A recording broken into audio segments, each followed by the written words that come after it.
Add astro. Thank you for. Add a.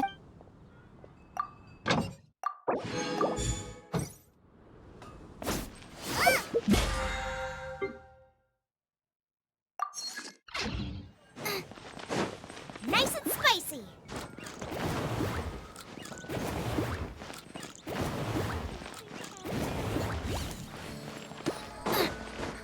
Which should I choose?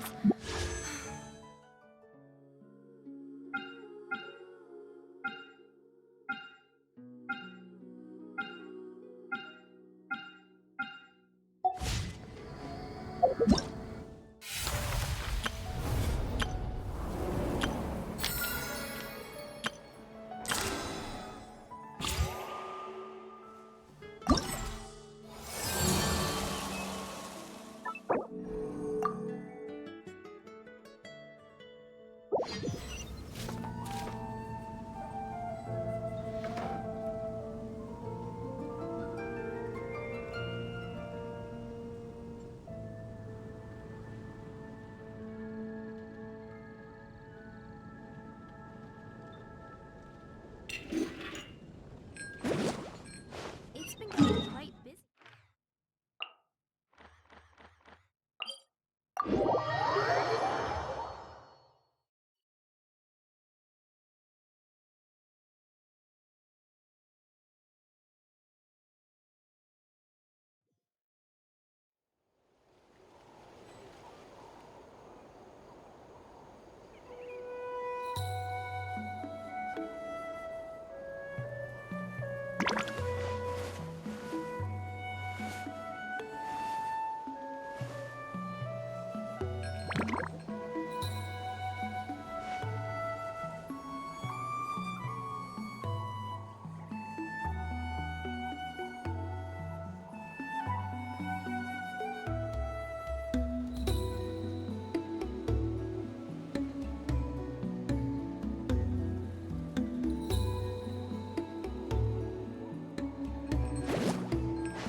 I can't decide whether pyro slimes taste better with salt and pepper or garlic and herbs.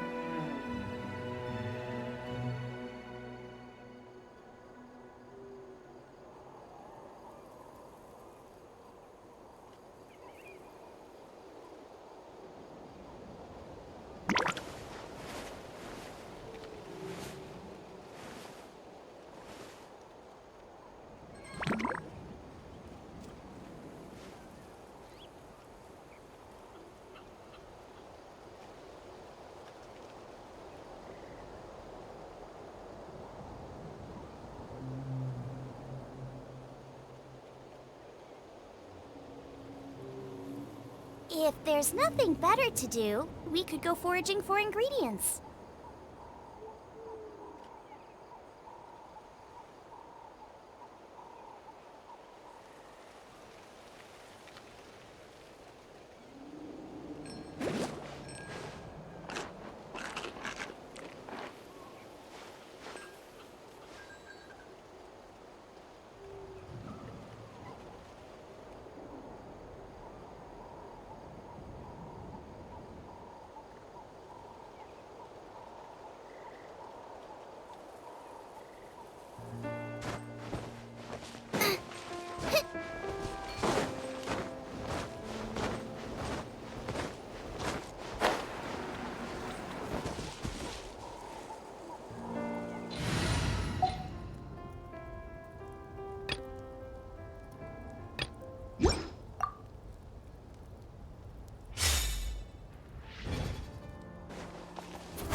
That's a little concerning.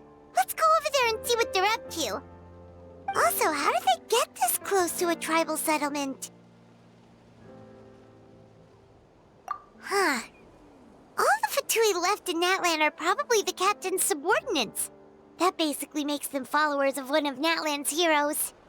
Still, once a Fatous, always a Fatous. Something seems off seeing them here. Let's go check it out!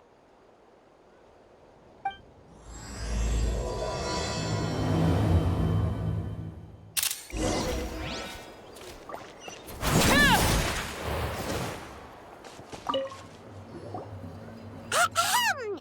What are you guys doing here? Following orders. If you have a problem, take it up with our employer. Hey, what's with the attitude? Can the Fatui even work for a private employer? This is Grudok. I hired him to be my bodyguard in Natlan. As you can see, he's not the sociable type. I'm sorry for any offense.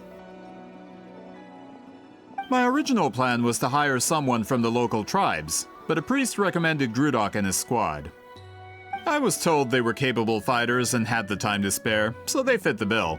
It seems like the Fatui's reputation in Natlan is quite positive. So that's what happened. Then you must be from Fontaine? Precisely! Montluçon, at your service. I work in the publication business. And you two... Wait, you must be the traveler and his fairy companion. Oh, you know us? A golden-haired traveler with a floating companion. There's no mistake. Your exploits in Fontaine have all the makings of a best-selling series. I'd be a failure of a book merchant if I couldn't recognize you. Wow, we're really famous at this point, Traveler. It's truly my lucky day. I know this is sudden, but I was actually looking for you two. You see, I have a favor to ask. So, you chased us all the way to Natlan? That's a little creepy. You'll be generously rewarded, I promise you. Well, at least he got straight to the point. Should we hear what he has to say? All right, we'll hear your request. You know the great shaman Sitlali, right? I need her help with something. Yeah, the chances of her helping a random stranger just because we asked? Yeah, see, Lolly really doesn't like dealing with strangers. I heard about that from other members of her tribe. But they told me if one person could convince her, it would be the golden-haired traveler. If you manage it, I'll even double your pay.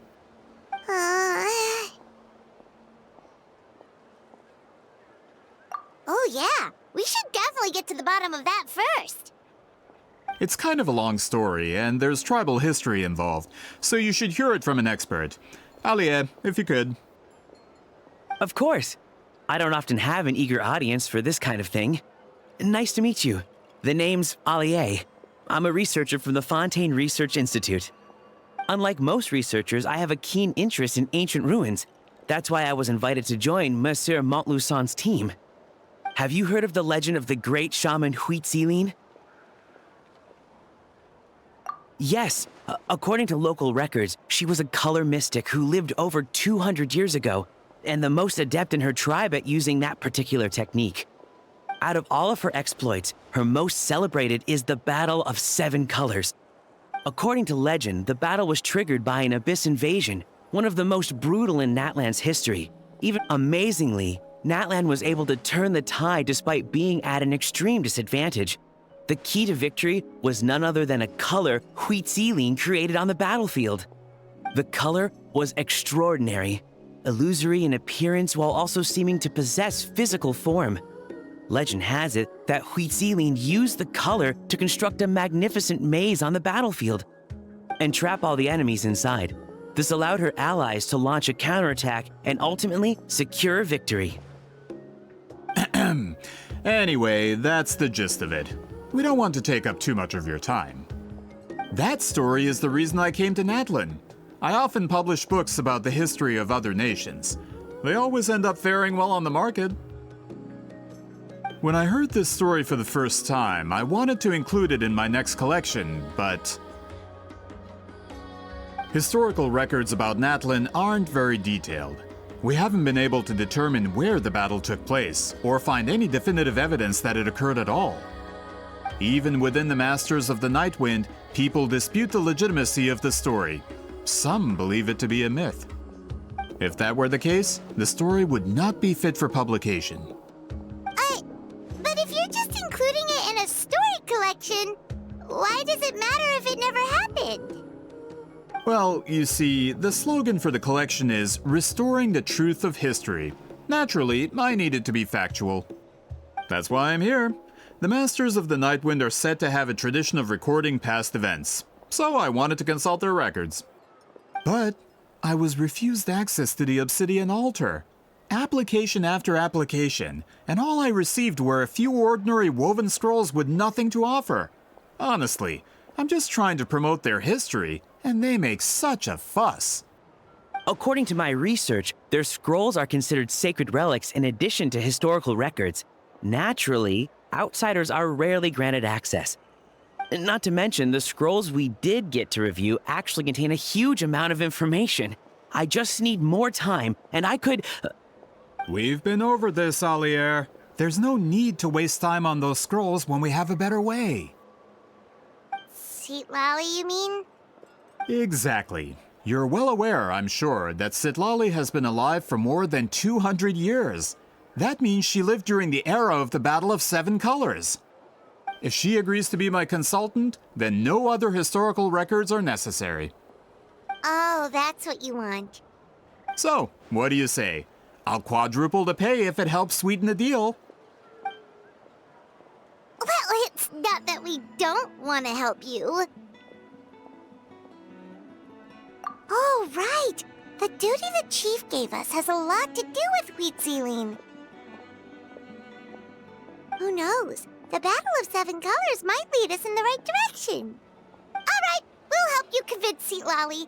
Just let us do the talking, okay? Of course.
which to commemorate this occasion.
An impressive bounty.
Laid bare.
Ah, something with which to commemorate this occasion.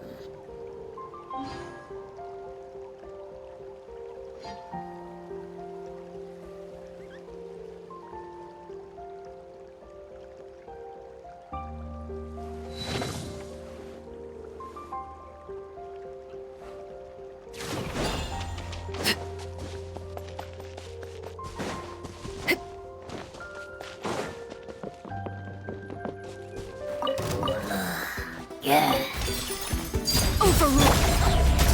Yeah. Teamwork is dreamwork. Let punishment. Yeah.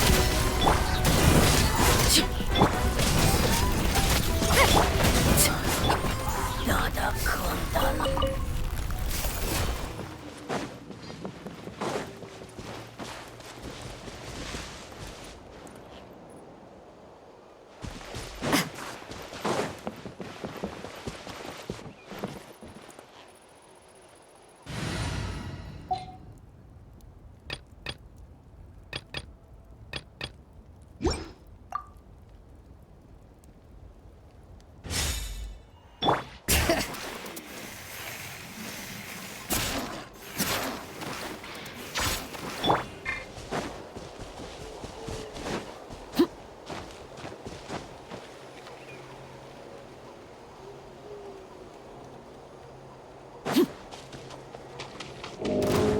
Lazy back.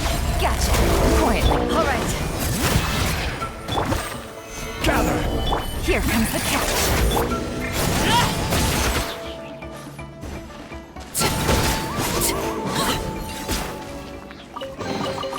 What greater pleasure is there than the unexpected?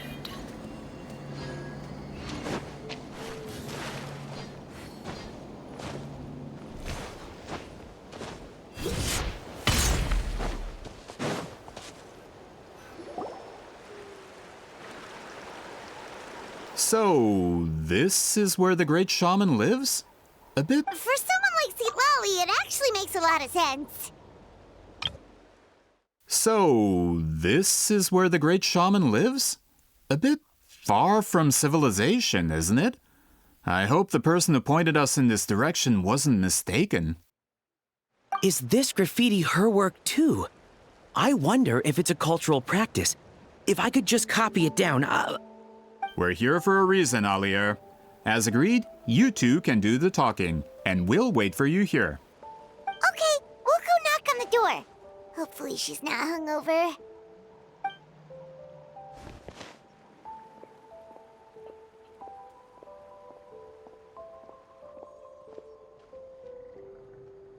Seat Lolly? Are you there? We need your help with something! Oh, no response. Maybe she's not home.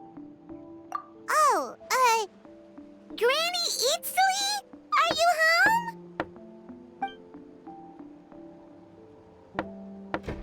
Hey, kid! If you're here to challenge me, book an appointment first.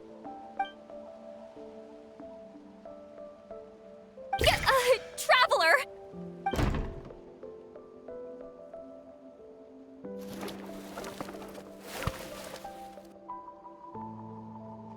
Looks like we came at a bad time. Are you still there? Just come in. We can talk inside. Well, at least we didn't get turned away.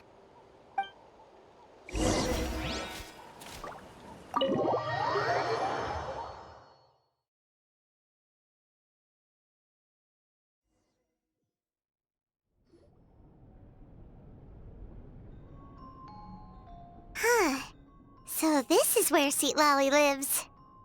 I, didn't have time to fully clean up the place. Complain if you want. Menial housework means nothing to a great shaman like myself. Besides, in light novels, people who keep everything neat and tidy are always too boring to be the protagonists. Also, I'm not a hermit. I'm just above superficial rules of societal etiquette.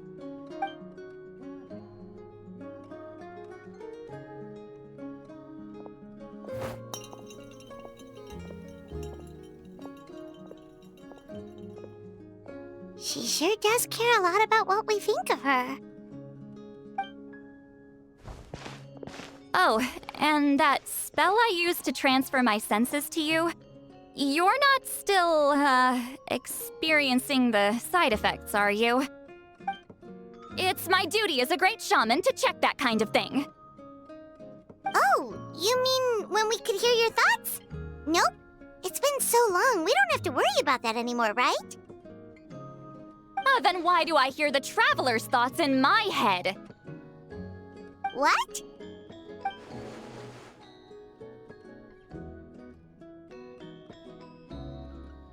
I can still hear you, you know. Don't bother. I'll find a way to fix it. First you hear my thoughts, now I'm hearing your thoughts. It was just a simple spell. I use it on you, and now it's on the Fritz. Forget it. Just tell me why you're here.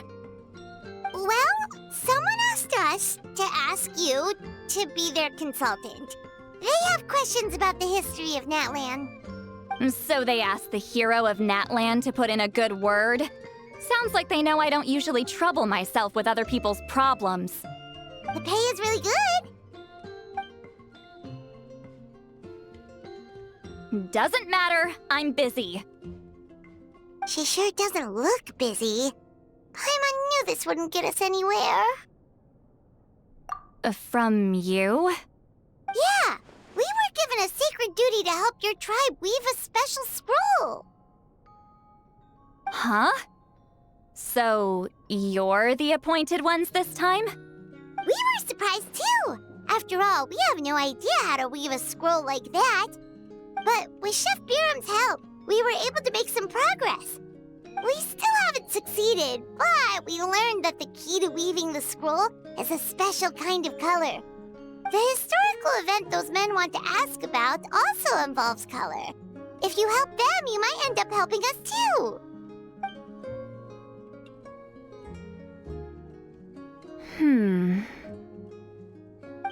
She's giving us that face again.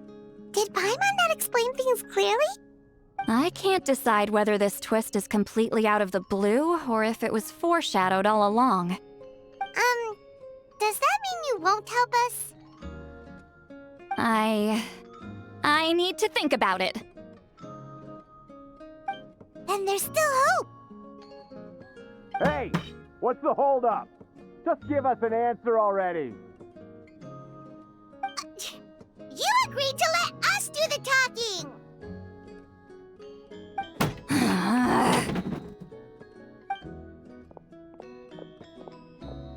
Sweet Lolly.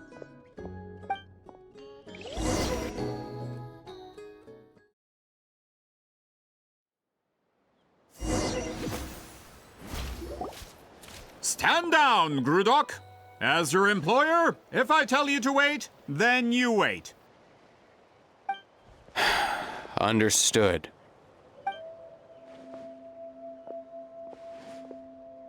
You're the great shaman who's been alive for centuries? But you're so... Apologies for the disturbance. Grudok is a recent hire, so difficult to restrain sometimes. You're lucky you didn't force Sweet Lolly's hand. Well, since you're here, how about a discussion? Do you have any idea who I am? Did you think Granny Eatsley would be fooled by your little performance?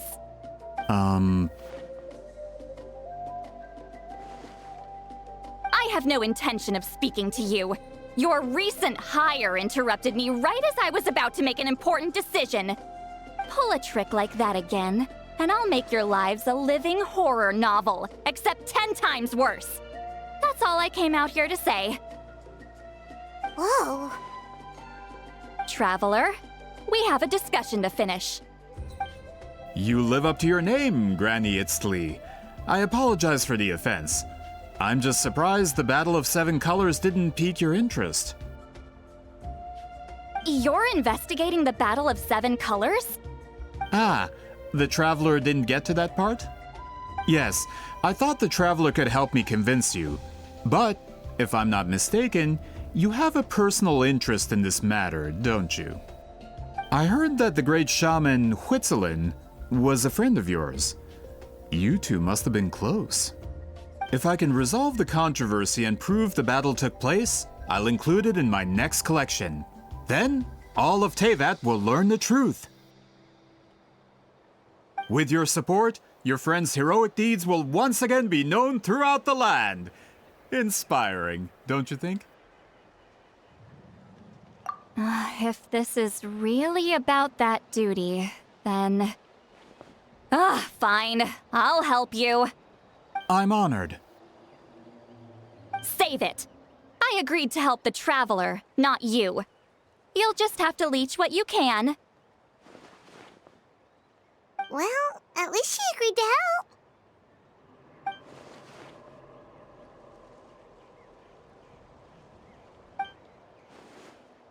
Who are you calling heartless? Not a problem.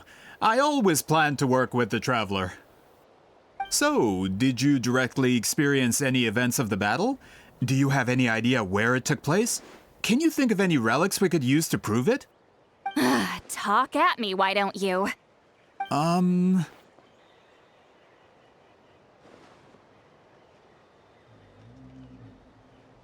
Fine. No, no, and no.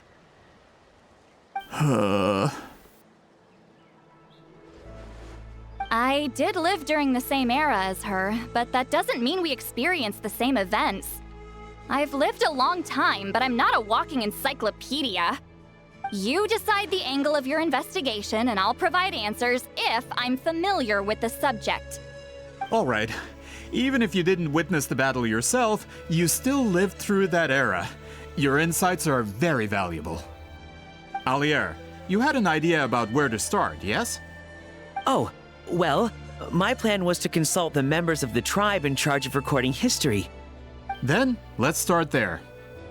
Traveler, what do you say to officially working together? After all, it appears I can only get Miss Sitlali's help through you.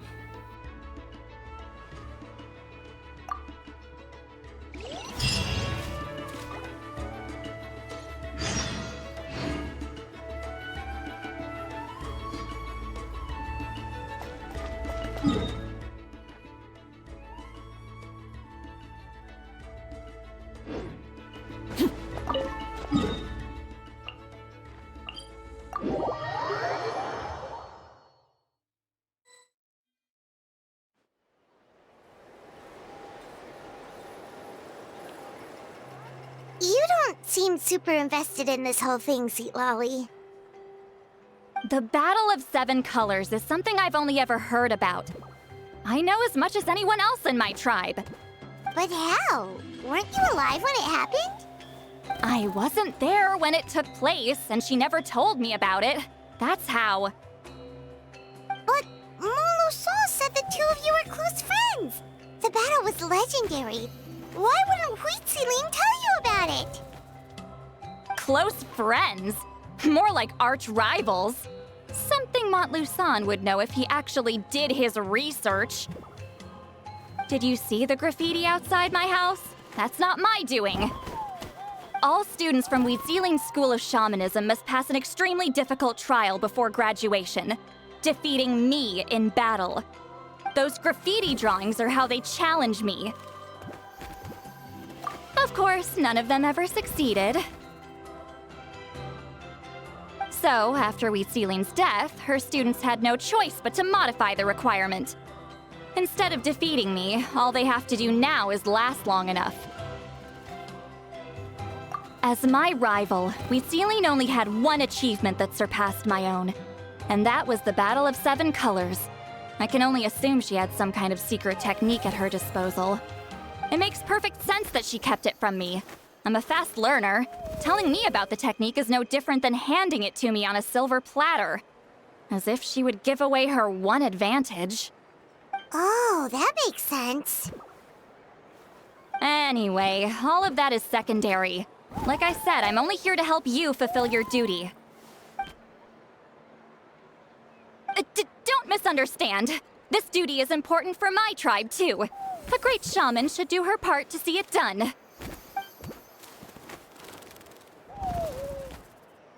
Excuse you? I fail to see what housekeeping has to do with my duty as a shaman.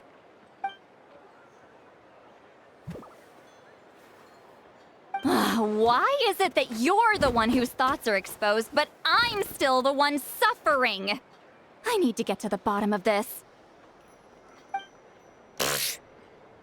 Excuse me, great shaman, but we have a situation over here. We could really use your help. Okay.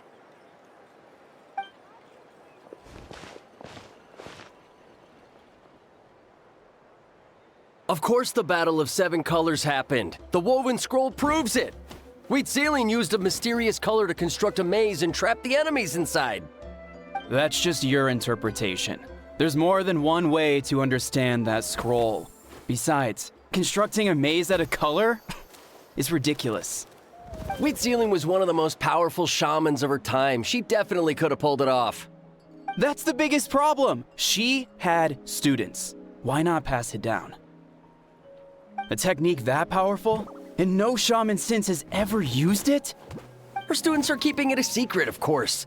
If you knew a technique like that, you'd be a fool to show it to just anyone.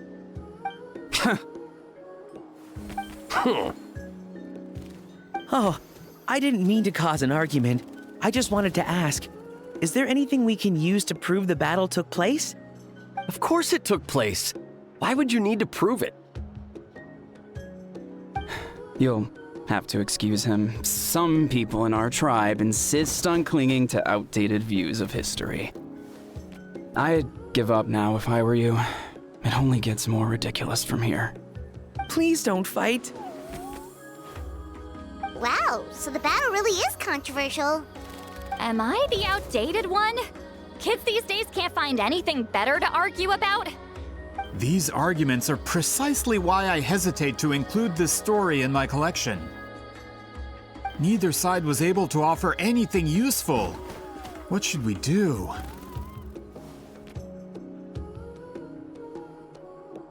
Wheat Ceiling was a passionate teacher. We were opposites in that sense. The technique she used in the battle must have been her masterpiece. There's every reason to pass it on. Still, if the technique is powerful enough to single-handedly stop an invasion, it also makes sense that her disciples would keep it a secret. We should check with the students from her school. If we can confirm the technique exists, we can deduce certain things about the battle. But as far as I know, most of the shamans from her school occupy high positions in the tribe. Not the type of people outsiders like us can speak to on a whim. Right. The obsidian altar is off limits to you. But, if I go... Is there a problem? Most of Wheat Ceiling's students are respected priests in the tribe. But that means they had to go through me. Or try, at least. I, of course, humiliated them from a young age. Those who hold the position now are the ones who lasted long enough before I wiped the floor with them. If I show up without warning, they'll run for dear life. That's not gonna get us any answers. Yeah, Paimon can see it now.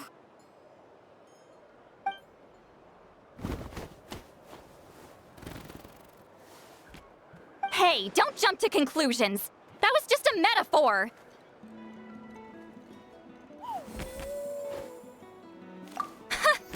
Only you have the guts to joke like that with me, Traveler. Fine, I said I'd help, so I'll help. But don't blame me if it goes wrong. Alright, the rest of you can wait for us here. We appreciate the help.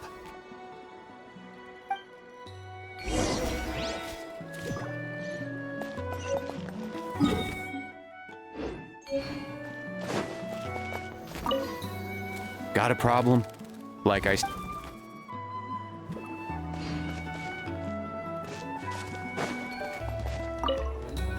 Miss Itlali seems rather reluctant to...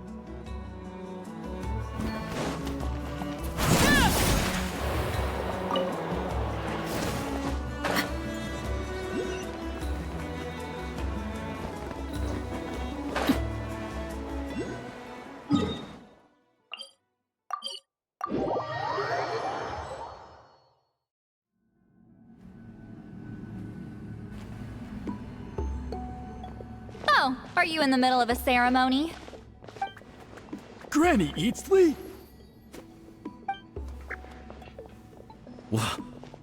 What is she doing here? Did some coward not show up after challenging her to a fight? Or is she here to officially take over the tribe? Whoa. It's like they really do see her as some kind of tyrant. No matter what, we'll defend our dignity as priests to the end. Ugh, you talk a big game for someone who lost to me the most out of the entire priesthood. What? All I want is to ask some questions. So, you're here to interrogate us? Someone didn't sit pretty for their beating? Is that it? You want their name, don't you? We should just run! Yeah, with the hero of Natlan here, Granny Eatsley will be on her best behavior. Sure, whatever you say. Oh, it's the Traveler and his companion. That does make me feel better. How can we help you? We wanted to ask about the technique you inherited from Huitziling. Huh. So you can eradicate our school once and for all? Disciples of our school have challenged her year after year, just as our master instructed. Sounds like she's finally had enough. Well, you're not wrong. If we want to protect our legacy, one of us needs to run. Not this again. Just how much did you traumatize them, Sweet Lolly?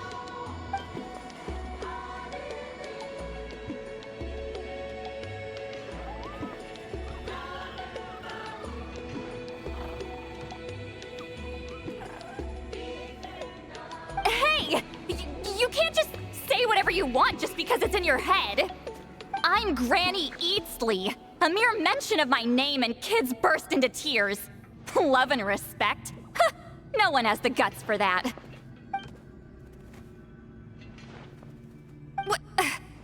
You know what? Forget about your duty. We really need to fix this mind-reading situation. Sorry to disappoint, but if you're here to question whether we're qualified to inherit our master's legacy, we're not going down without a fight. We're not getting anywhere. What should we do, Traveler? Huh? Oh, it's you. Elder Tlapo! Oh, we must have disturbed your meditation. Our deepest apologies. Please forgive us.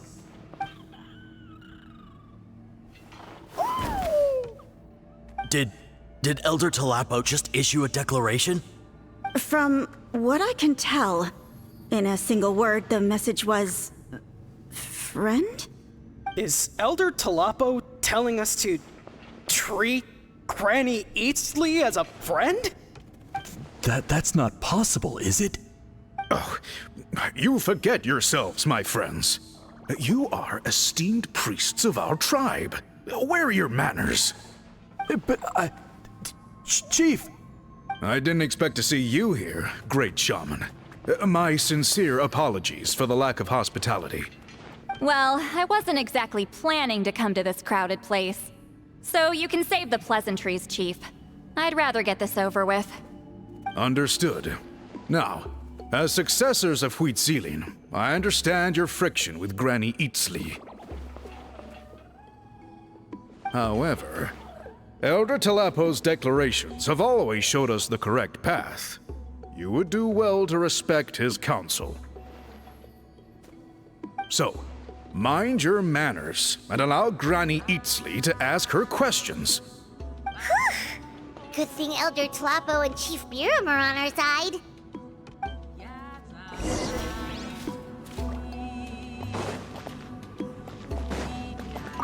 Why does Granny Eatsley want to question us all of a sudden? Should we plan our answers in advance? That brutal graduation exam. It's all coming back to me. You heard the Chief. There's no running away.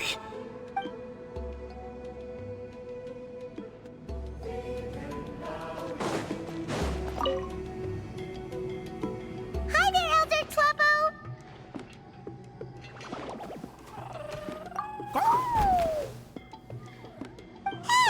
seems pretty happy to see us.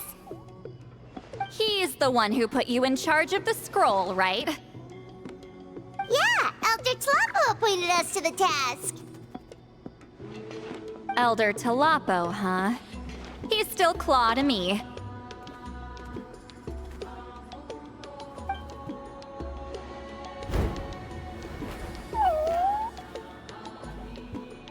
Hey, don't pull that cutesy stuff with me.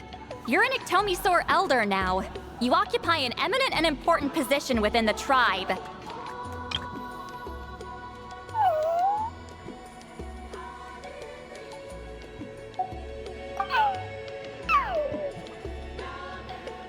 So, you already know each other?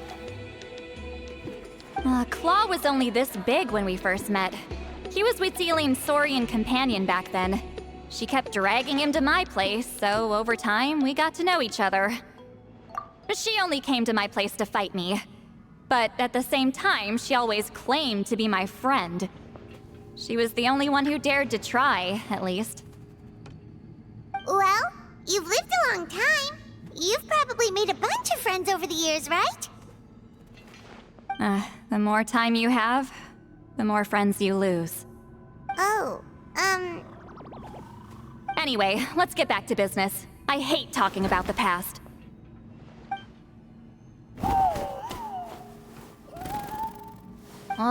200 years and you still haven't given up, Claw?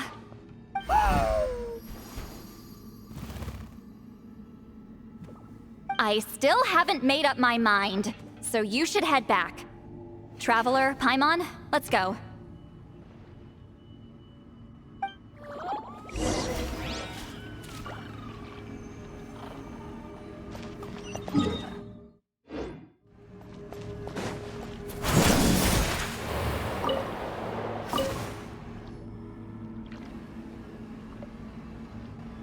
Hey there, Chief Biram! Oh, wait. We haven't reached out since the last time we failed the task, huh? I'm just grateful you haven't forgotten that duty. Actually, we have good news! We found another clue! I'm all ears. It's the Battle of Seven Colors. Huitziline's claim to fame? That sounds promising. But the battle took place hundreds of years ago. An investigation is bound to be difficult. True, but Granny Eatstily promised to help. Is that so? I've tried seeking her help in the past, but I never managed to coax her out. You should cherish this opportunity. Hey, don't complain! None of the previous chiefs succeeded either. Forgive me. That wasn't my intention. It was a comment on my own failings. Paimon said you've been trying to figure out how to weave the special scroll. It is my duty, Great Shaman. Why bother? The scrolls always end up completed on time. So what's the point of figuring it out for yourself? If I may, this task concerns the history of Natlan as a whole. And in many ways, history is the memory of a people. Memory is sacred to our tribe. I'm sure a great shaman understands that better than a humble junior like myself. Something this important cannot be left to baseless rumors. I know you don't concern yourself. I get your point. Of course, the one time I wish you could read my mind, it doesn't work.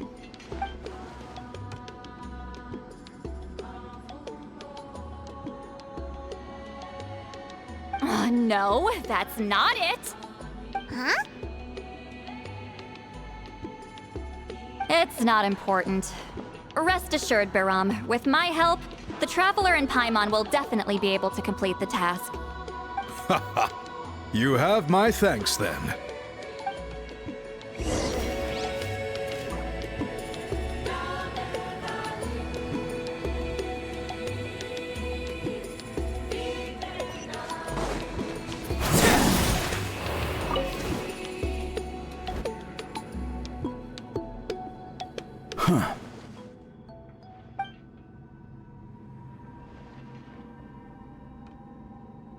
So are you here to test whether we're qualified to inherit Master Wheatzilian's legacy?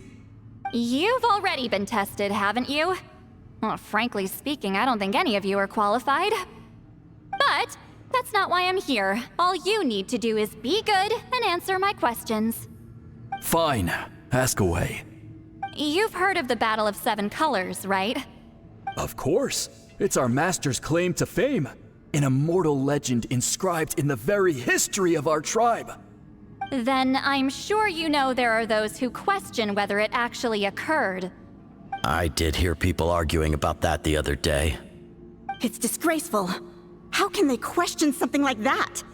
It doesn't surprise me. Natlan has had more tourism lately. A lot of people have started getting strange ideas after interacting with Outlanders. After all, everyone who took part in the battle has returned to the ley lines. Without witnesses, it's hard to refute detractors. Well, it just so happens the questions I want to ask are directly related to the legitimacy of this battle. Listen, we know you were rivals, but do you really have to question her legacy? You think she's like you? Someone who can't survive a little scrutiny? No, of course not. Then let me finish. During the battle, Wheatzilian most likely used a technique powerful enough to turn the tides of war. I'm sure she was very proud of it. Proud enough to pass it on to her disciples. So, which one of you inherited that technique?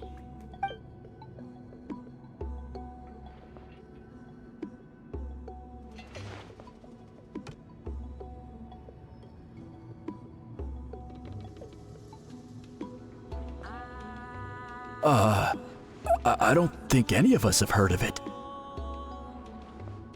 Listen, I'm not trying to take it for myself, so be honest.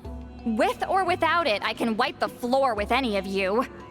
Yeah, no objections there. But I'm telling the truth. None of us have ever heard of that technique. What's wrong with her?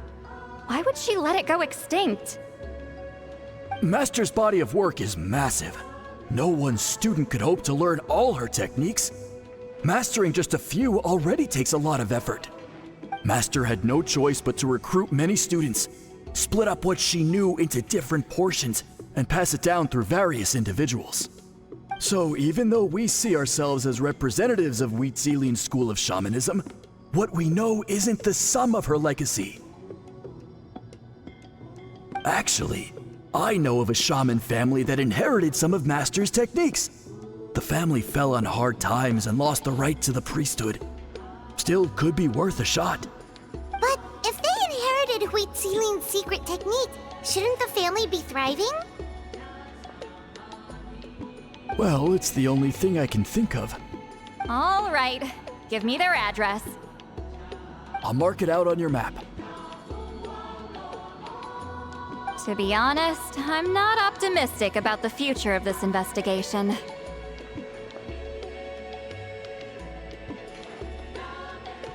That's because the request came from you. You don't know the power of your own words, do you?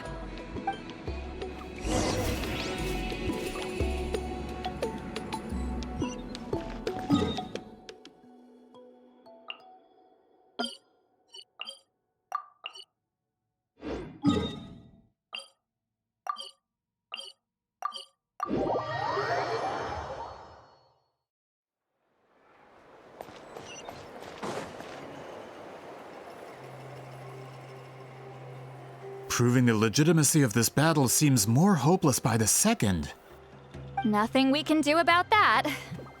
Well, even if our investigation ultimately proves the legend to be false, that's still a worthwhile result. Although I'm here for business purposes, I have a personal interest in this as well. I'm drawn to matters of historical truth. That's exactly why I chose to follow you, Monsieur Montluçon. Listen, I'm just updating you on the situation, not asking for your opinion. I don't really care whether you continue your investigation.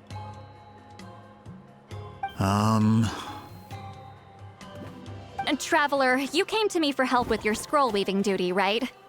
You thought looking into the Battle of Seven Colors could give you answers. That's understandable. But based on our progress, I'd say this is a dead end. Instead of wasting time, you might consider taking a different approach. I'll try to think of another way to help you.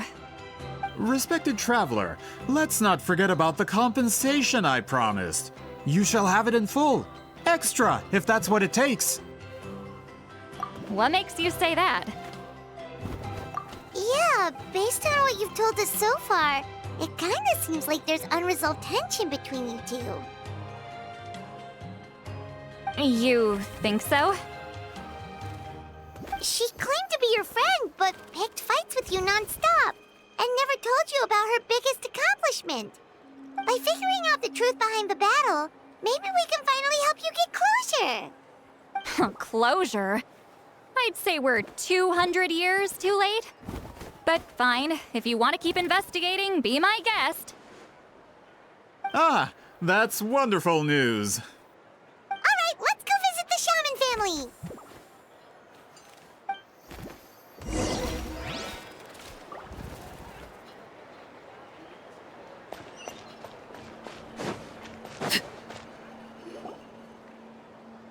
Hello, are you Aisha Man? Yep, that's me. Huh? Granny Eastly? Get up!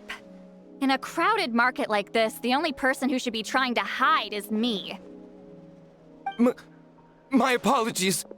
Ever since my grandfather's generation, the shamans of my family have given up on passing your trial, Granny Eastly. Have we offended you in some other capacity? Man, this is generational trauma at this point! Whenever I misbehaved as a kid, Grandpa would tell me about the thrashing he received from Granny Eastly. I still get nightmares about it sometimes.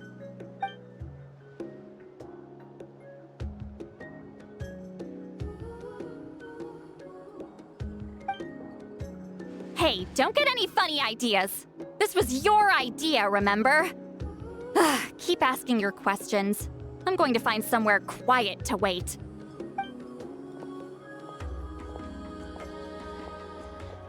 Okay, so your family studied under Wheat Ceiling, right? Yes, although that pretty much ended with my grandfather's generation, unfortunately. The techniques my family learned from Wheat Ceiling didn't have much practical use in terms of tribal affairs, so during my grandfather's time, we quit the priesthood. Turns out, shaman techniques aren't that useful outside the priesthood either. So over time, we abandoned them altogether. Of course, it's possible that we were just too foolish to understand the true power of those teachings. After all, Wheat Ceiling was a genius. None of her students have been able to fully reproduce her talent. Do you know which techniques were passed on to your family? I'm not sure.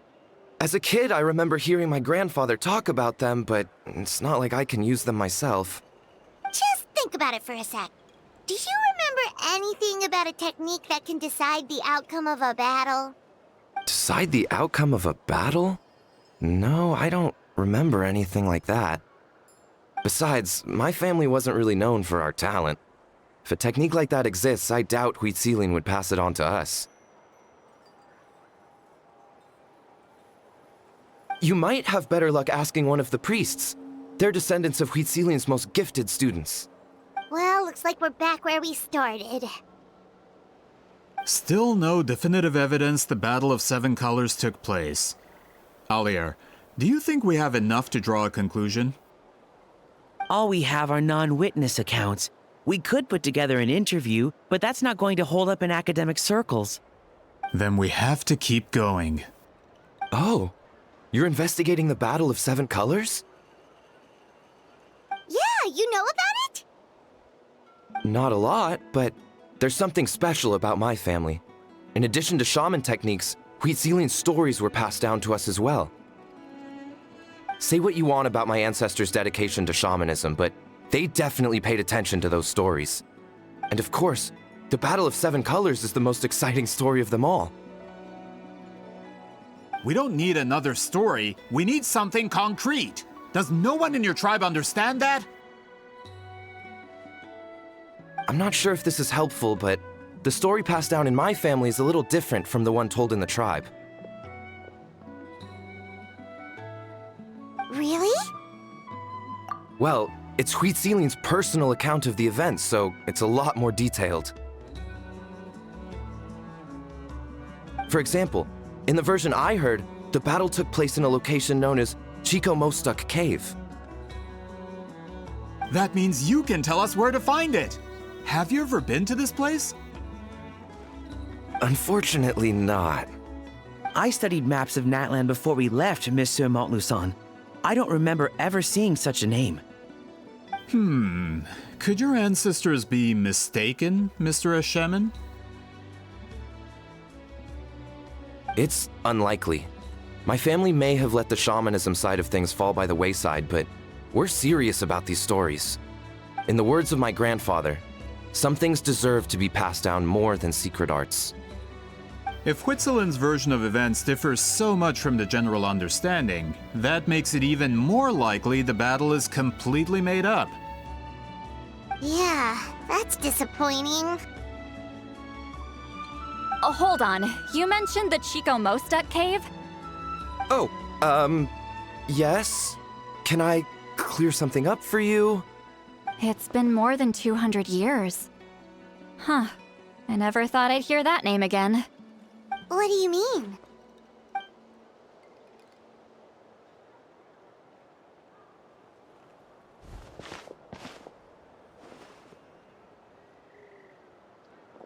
That location is now known as the Valley of Fog. The Chico Mostuk cave is what it was called 200 years ago. Precisely when Huitzilin was alive. That means, Monsieur Montluçon, we can confirm the original site of the battle. Once we get there, the evidence we need should be at our fingertips. Just when we thought all hope was lost. I never doubted you, great shaman. Allow me to present you with a gift as thanks. Save it. Flattery won't get you anywhere with me. Wait, Mr. Montluçon works in publishing. You're a huge fan of light novels, right, Sweet Lolly? Maybe he could get you some that are out of print. Really? Out of print, huh? Sure. Do you have any in mind?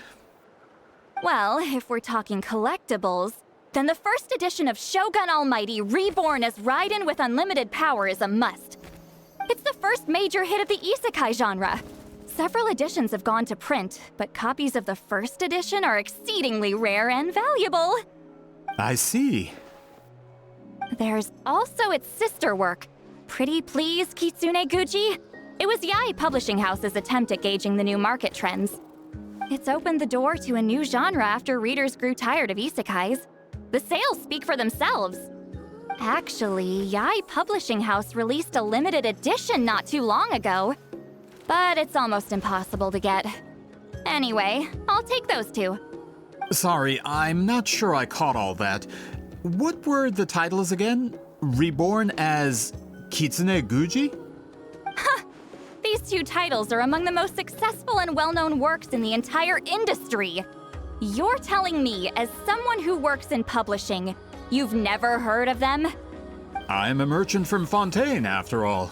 Regarding this particular genre from Inazuma, I'm afraid I lack your level of expertise. Amateur.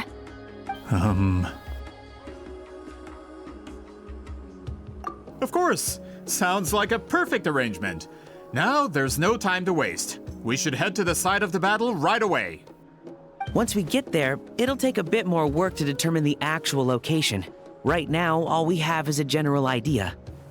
Well, I'm sure Miss Sitlali can help us with that. Have you even looked at the time? It's already evening, and I have important plans tonight. You expect me to work through the night? Well, what do you think, traveler? Okay, we'll find a place to rest for the night. When should we meet tomorrow? He's persistent, huh? How about noon? Do we have to wait that long? Great shamans have important matters to attend to in the morning. That's only because I have important tasks to complete at night. All right, as Miss Sitlali instructed. Let's meet back up tomorrow at noon. We'll be waiting at the exit of the tribal settlement.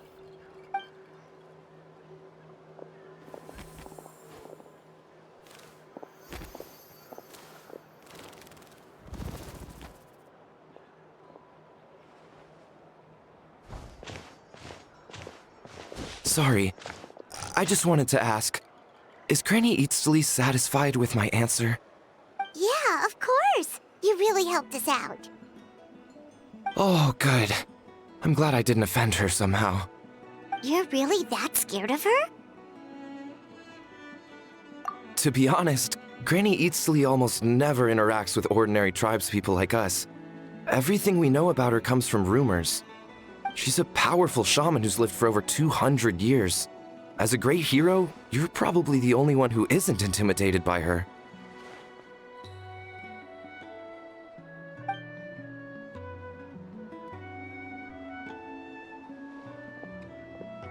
Well, thanks for today, Seatlolly.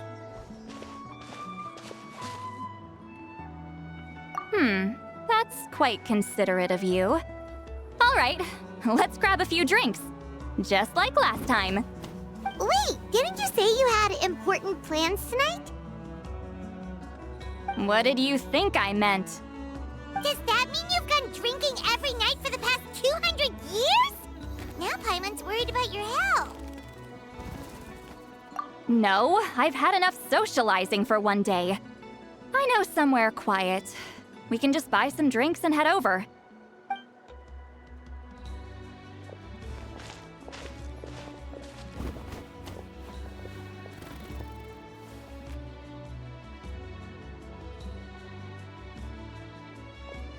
Which will also give us a chance to solve the mind reading issue. Considering the necessary spell work, I'd rather do it in private.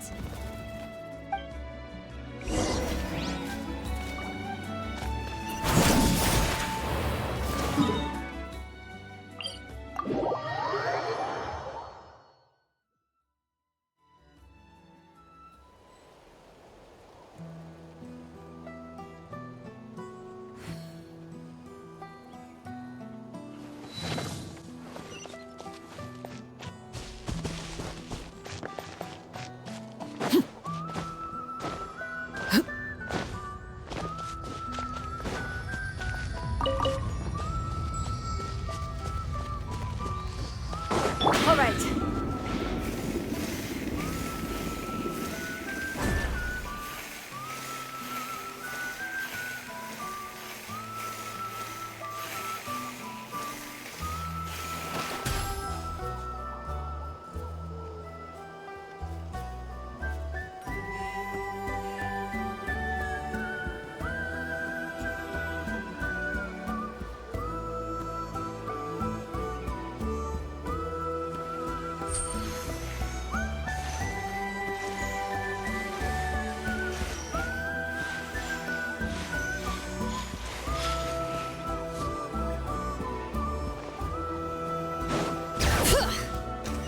Is this the place? No, further up. Further up?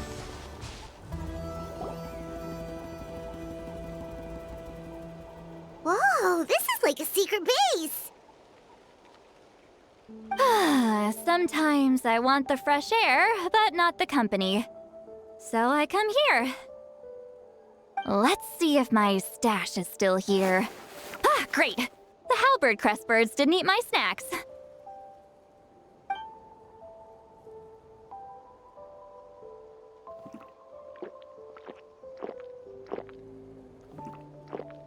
Now for the mind reading issue. Give me your hand. It might take a little longer, actually. I just need to share my senses, make a clean break.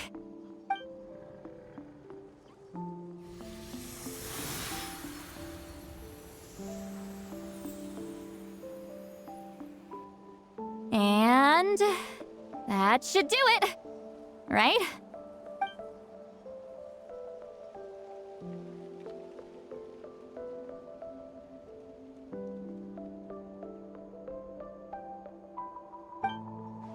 You're not wrong. Hold on. Why do I still hear you in my head? Oh, did I not separate our senses completely? Maybe using my palm isn't enough? Close your eyes.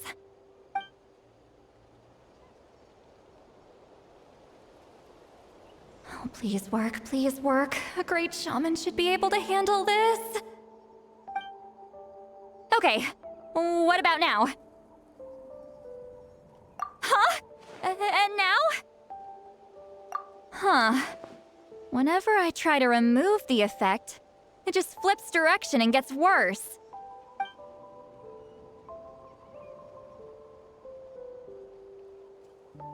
That was just to help with the spell. Ah, shoot. I still hear you.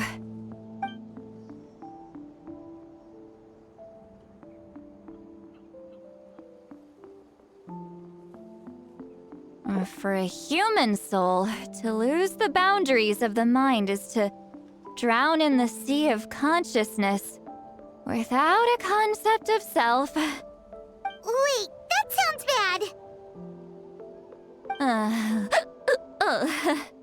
I read that in a light novel. When it comes to the real world, I think it's pretty accurate. Is Sweet Lolly drunk? She's not making much sense. Anyway, we'll just have to leave it for now. Hearing the Traveler's thoughts isn't that bad, right? You should just tease him. That's what Paimon would do. It's just... I'm not good at this. I'm not used to being close to people. Sorry, I said we could be friends, but I guess I'm not ready. I'm used to being Granny Eatsley. Someone intimidating, someone people are scared to approach. I don't... Yeah, Paimon's been wondering. Why do you insist on living so far away? You could easily become a leader of your tribe, someone everyone loves and respects. When you live as long as me, a person is like a flower. The color draws you in. You water it to see it bloom. It rewards you with its fragrance, but it doesn't last. With the passing of the seasons, everything withers away. You can try to water it, but it will never bloom again. Even if the same plot of soil is covered in flowers the following year, the one you remember won't be there. That's just how it is. Most of the people in my life will be gone one day, just like a flower. Getting close means losing friend after friend for hundreds of years, until the weight of their memories crushes my soul. If people don't care about me, then I don't have to care about them. It's better if the people in my memories are nothing more than fleeting strangers. Sweet Lolly.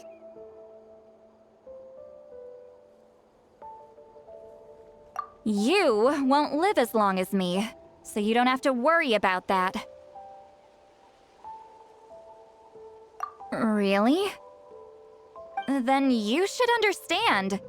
Nearly everyone you know will be gone one day.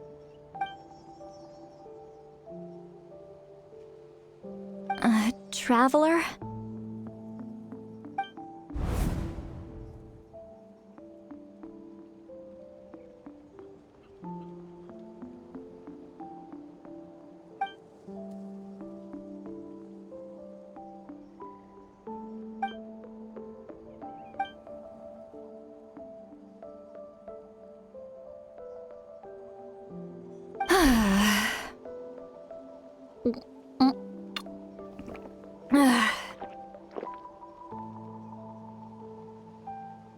Is something wrong?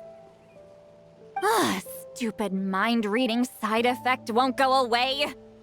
It's not like I want to hear you complain about me all the time. Okay, she's definitely drunk. Sweet Lolly, maybe take it easy? At this rate, you might sleep past noon tomorrow. I'm not drunk. I remember everything the Traveler said. Just gotta think of a response. I'll think of something. Uh-oh, not this again. Is she asleep? I'm fine. Can get home by myself. Is she talking in her sleep or talking to us? She seems kind of out of it. Bye. Gonna walk back alone. Need some time to think. All right.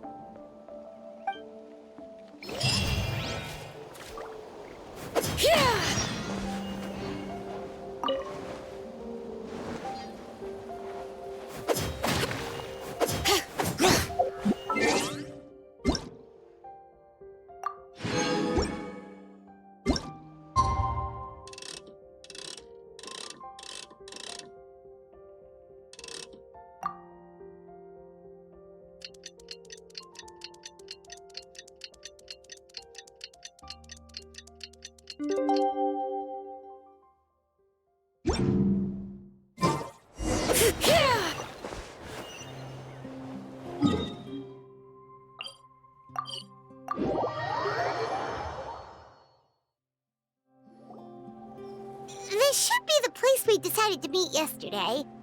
Who knows if Sweet Lolly will show up on time? She drank so much last night, she might not even be up yet. Ahem. Sweet Lolly! No need to sound so surprised. Drinking is just a way to pass the time. I mastered the art of moderation long ago. Last night doesn't count. It was a minor slip-up, that's all. Anyway, I gave everything a lot of thought, and I think you're right about something. The Battle of Seven Colors holds the key to a lot of the answers I've been searching for. So that's why you're here so early. Traveler, great shaman. Sorry to keep you waiting. Shall we head out?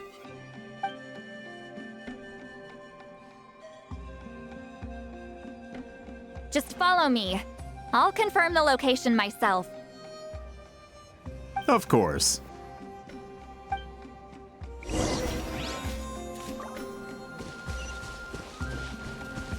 Bring it!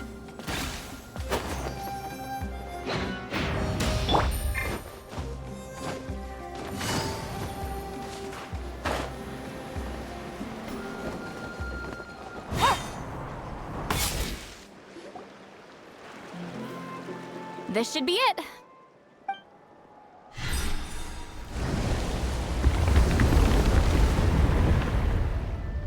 So the battlefield is inside this place. That could explain a lot of our academic questions. Don't lose focus. Once we get to the actual site of the battle, all the evidence needed for publication will be at our fingertips. Everyone ready?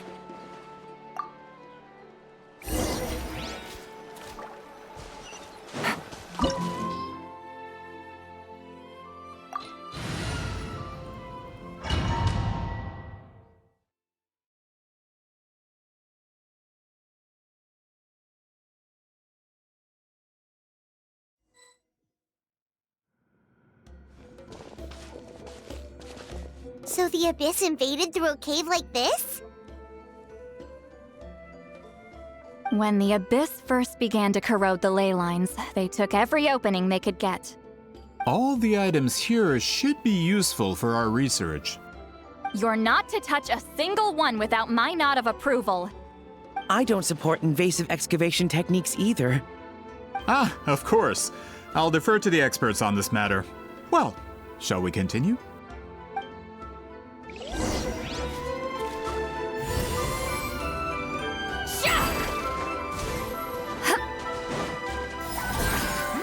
Rise like smoke!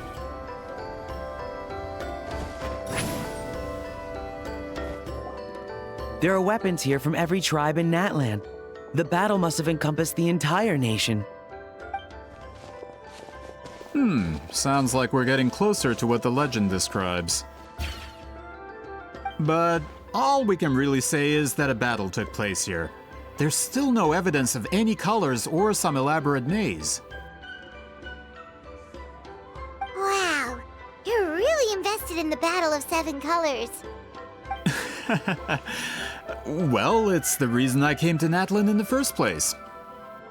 Grudok, send some of your men to search the area. We might miss something all grouped together like this. I'd like to cover all our bases. All the bases. You got it. Don't jump to conclusions. Of course this isn't the site of the actual battle. We have to keep going.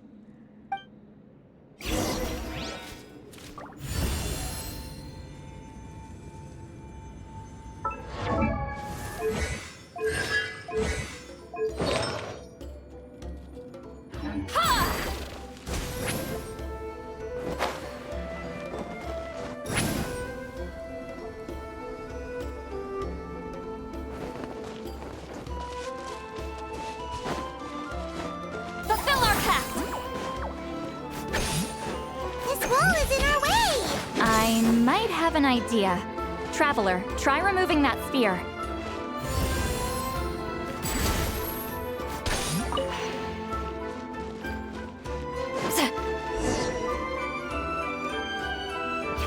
Whoa, we passed straight through!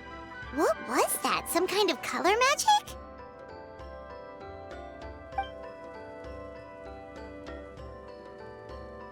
It's very close to the technique Wheatsealing might have used.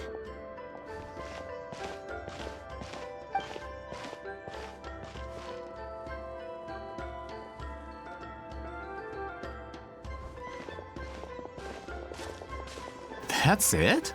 Doesn't quite compare to the scale described in the legend.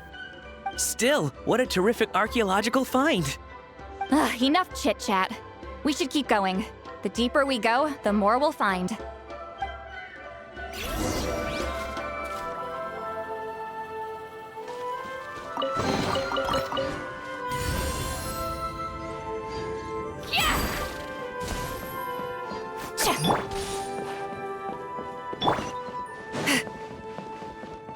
All right.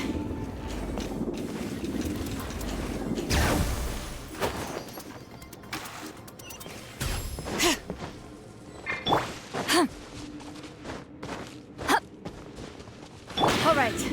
Hold on. If we step here, we might fall through. You mean there are traps in here? Remember how we were able to pass through the wall just now? It must have been because, on our person, we were carrying the same color as the wall. Let's put the spear down and see what happens.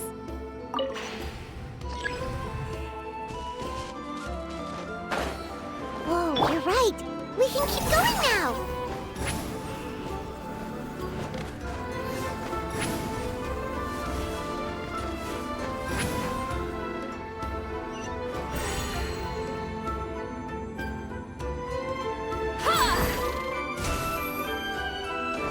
Rise like smoke.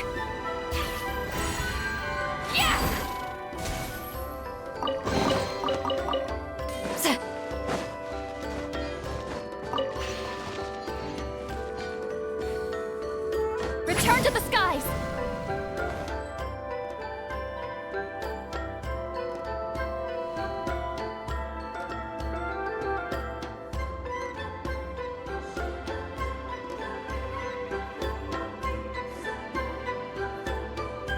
Wait, what was that? What is this place? Look! A maze made of colors. It's real. I can't believe it. Hold on. The quality of this space. This isn't reality. It's a realm of memory. Huh? No. This is a space constructed using memories as a medium. The principle is similar, but the two are not the same. Correct? Wheatsealing? What? No. It's just a trace of her consciousness left behind after creating this space. Friends, this is my question to you. What is our strongest weapon against the Abyss? In my opinion, it's memory. After all, is it not after losing the capacity for memory, love, and compassion that our enemies fell to the abyss? That is why, with our memories, we possess a power the abyss cannot hope to match. I have discovered the perfect medium for us to wield that weapon.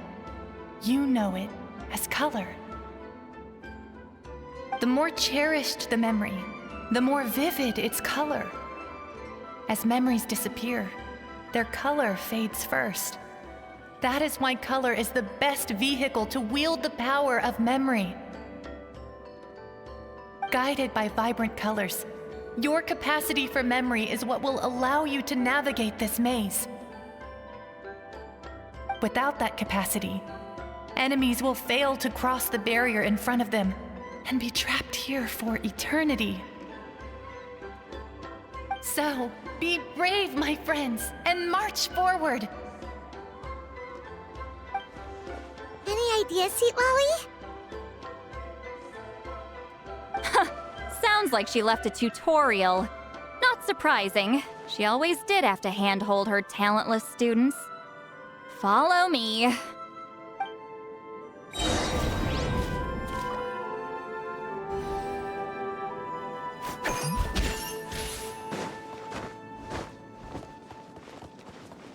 All right.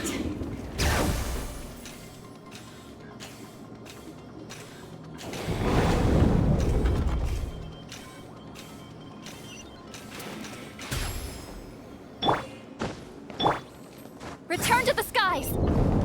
Take me up! All right. There are monsters here too? Abyss creatures.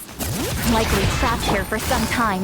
Looks like a few monsters made it out of the battle all those years ago. Get dicey.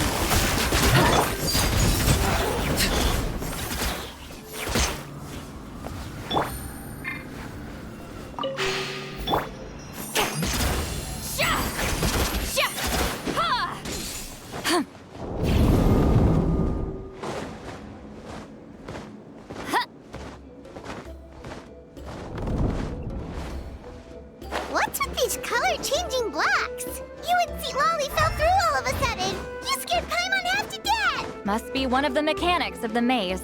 I'm guessing the purpose is to help allies navigate this place.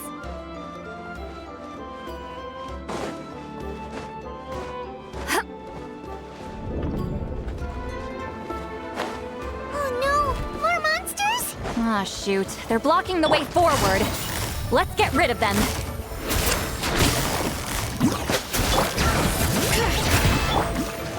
Solidify! Game's up. Hanzo. Transfix.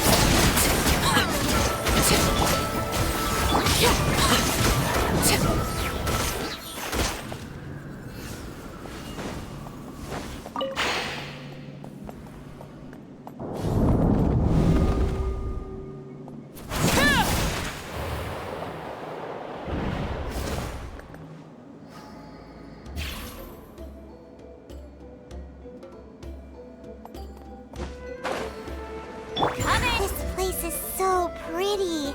If not for those monsters, Paimon would have never guessed this was a battlefield. The showmanship's not bad. I'll give her that.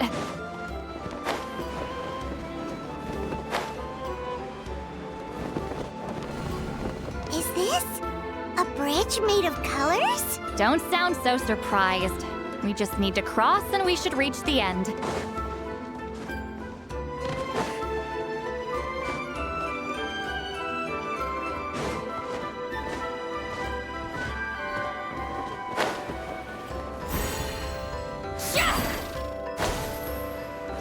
Watch out!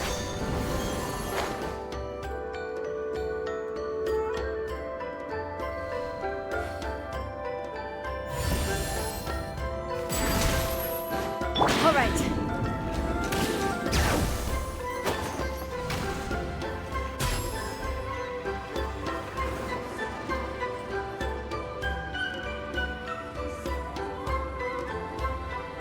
We're out! Looks like we made it through the maze.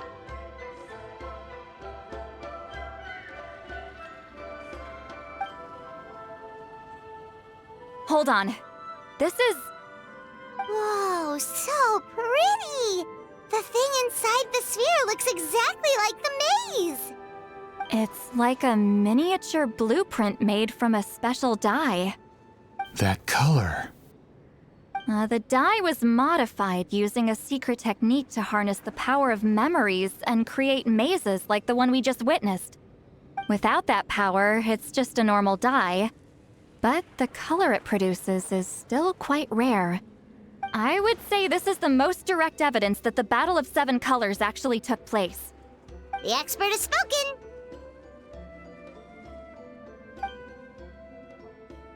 Perhaps I could take a closer look? It's an important piece of physical evidence, after all. No, you may not.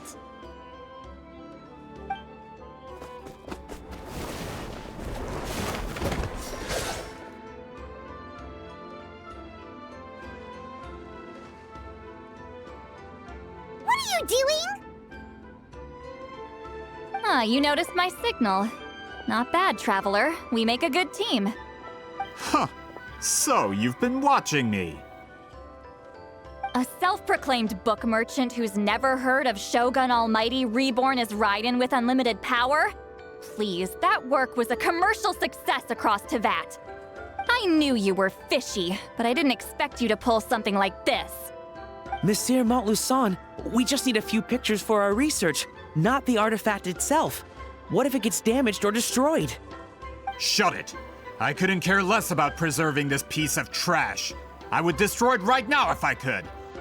But then there would be no evidence to prove the battle took place! What if that was my goal all along?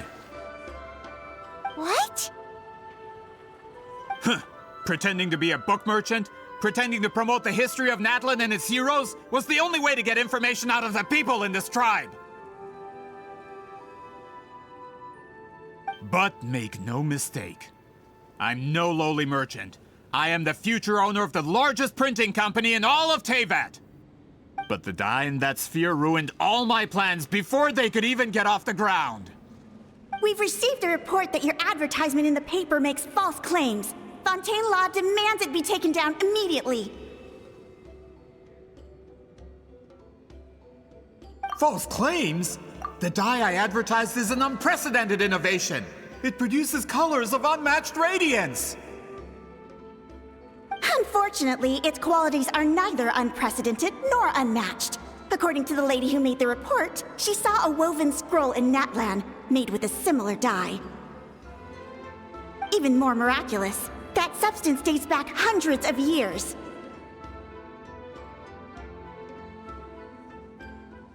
How? Creating this dye is the culmination of my entire life's work! You're telling me I'm hundreds of years too late? Calm down, sir! Sorry, it's just... I know this product will be a hit.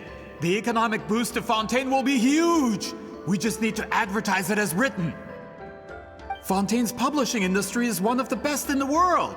All we need to do is publish something in the paper, and all of Teyvat will think it was our invention first. We don't need to worry about more reports. Fontaine is far more advanced than Natlan.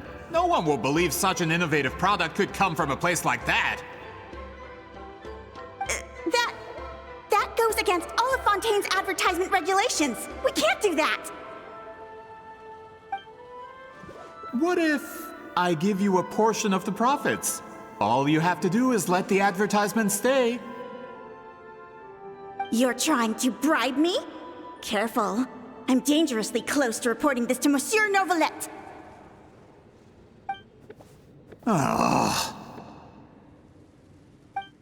I knew if I was just allowed to market my product, it would be a hit. A bestseller, even. I would be a giant in the printing industry. But now, no one will see it as anything more than a poor imitation marketed centuries too late. No matter how good the product actually is, not a single one will sell. Huh. I will never accept that someone from this backwards, ignorant nation could come up with that dye. Not 200 years before me! Even when the truth is right in front of you? Ha! Truth is in the eye of the beholder. I'm already in the printing industry. I can go into publishing no problem. All I have to do is destroy this sphere, write a detailed report about my findings, and publish it around the world. Then, the so-called truth becomes your word against mine. Once my report is accepted as fact, no one can accuse me of making false claims. That's awful. What happened to restoring the truth of history? That plan hasn't changed. I will continue to spread my truth for all of Teyvat to see. Ah, you mean a hero of Natlan who's not actually from Natlan? And a great shaman who, according to rumor, abandoned her tribe long ago? From a practical perspective, there's no reason for either of you to stand against me. Shows what you know. Oh, since you like rumors so much, have you heard the one about what happens to people who get on my bad side? Ah, the wrath of Granny Itzli. Like I said, our interests aren't at odds. I knew from the beginning that you would accept my invitation, considering Huitzilin was your rival. You've lived longer than her, you're far stronger than her, and yet, she has always been more revered than you. Now, that can change. With the backing of the printing industry, I can take any book and send it to all four corners of Teyvat. This part of Natlan's history will be mine to tell. And in my version, I can erase the Battle of Seven Colors. You can be the one to have all the glory. That's not real history. That's a no, then? Your history means nothing to me. But it's not allowed to stand in the way of my Mora. Done running your mouth? Good. Before handing you over to the tribe, I think I'll have my way with you first. If this comes to a fight, per my contract, you're gonna have to go through me. That's right. I didn't pay all that Mora for nothing. Wait, aren't you subordinates of the captain? Why are you helping someone who wants to erase Natlan's history? The captain. You actually bought that? United in the pursuit of Mora, we travel the land to collect debts. Our loyalty is to Regrader, his interests, and his wealth. Regrader? The captain means nothing to them. They serve a different harbinger altogether. Regrader! This man has the potential to become a giant in the printing industry and disrupt Fontaine's economic system. This aligns with Regrader's interests. It's all been a lie from the very beginning!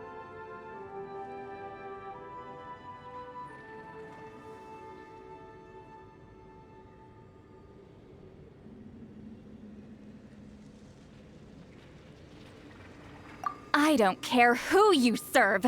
When it comes to punishment, I don't discriminate. Pay your dues. Have a load of gas quickly. Get to work. You two. Tight. Overruled. So soon. You can't run from debt. That's what you get for messing with the hero of Natlan and Granny Itzli. They could give Regrader a run for his Mora. When did this person get so strong? Looks like the men following the captain failed to update us on the latest intelligence. Not good. This is becoming more trouble than it's worth. You're on your own! Hey, what about our contract? Your boss signed it himself! Our boss never signs a contract without loopholes. Even a veteran businessman like yourself fell into his trap. That's what makes him the best! Go home and read the fine print. All I did was trigger the exculpatory clause. You! The other stipulations have been fulfilled. I set up explosives around the cave, strong enough to destroy this place, as instructed. Oh, and for security purposes, all explosives have been rigged to blow at a specific time. Shouldn't be too long now.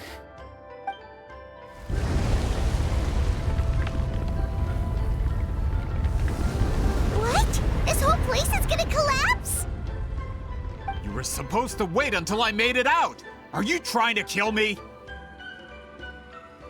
That depends on how fast you can run. I'm off.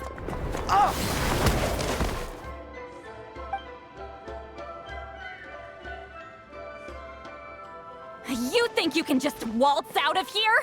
Traveler, stop them, and then we'll make a break for it.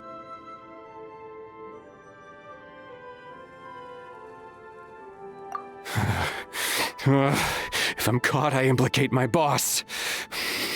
Time for the backup plan. Wait, don't!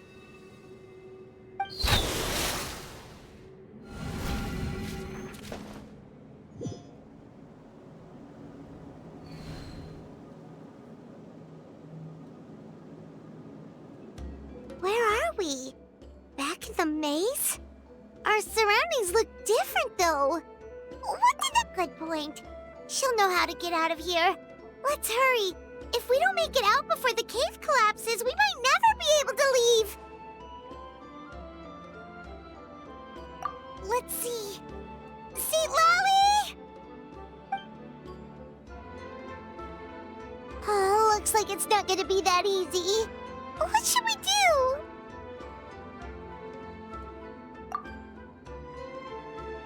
The special color? The one you saw in that woven scroll? Why would it appear around here? You're right. Lead the way, traveler.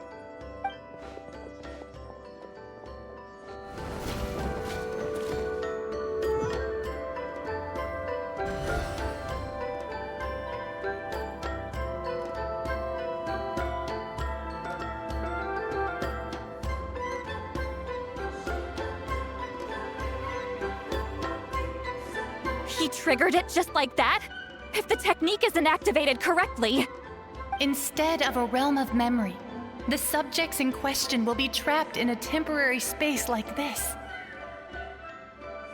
If you cannot escape in time, it's mutually assured destruction.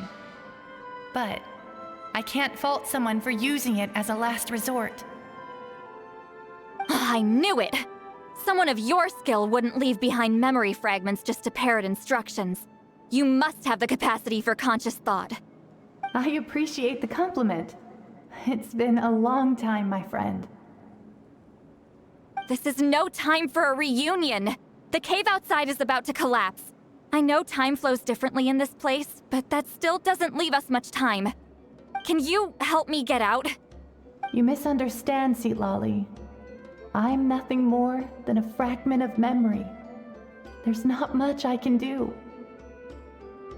What do you mean? This space can be manipulated, right? The exit of your maze. I remember its structure. If I create an exit here, I can leave. You just need to tell me how to manipulate this space. The maze you saw earlier was constructed using the memories of many warriors of Natlan. When people leave deep impressions on each other, Виживання в обмежених their умовах з memories величезною... form connections. These connections are particularly strong between comrades in arms. That is how I created my maze. The connections between the memories were my needle and thread, and the special color was my fabric.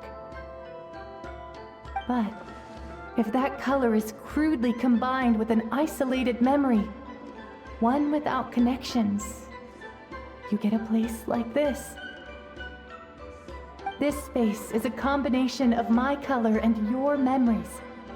There is no way to alter or construct anything within it, because there are no connections at your disposal.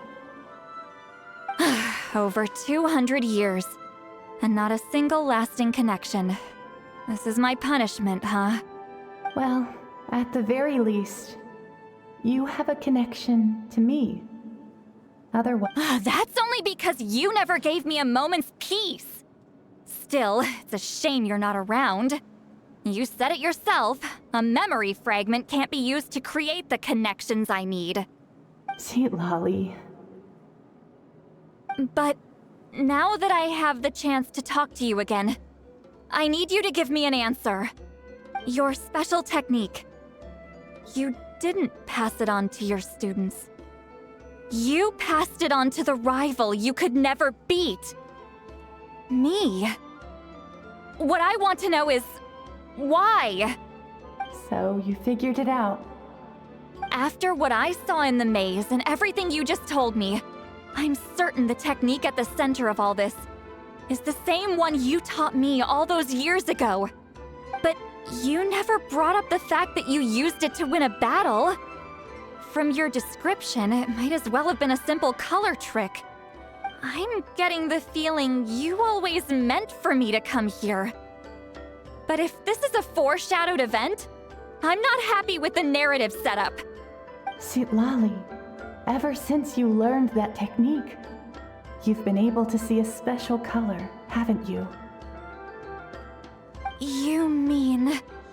That color is the core of the technique. But it isn't my invention. It's something I discovered in the work of our ancestors.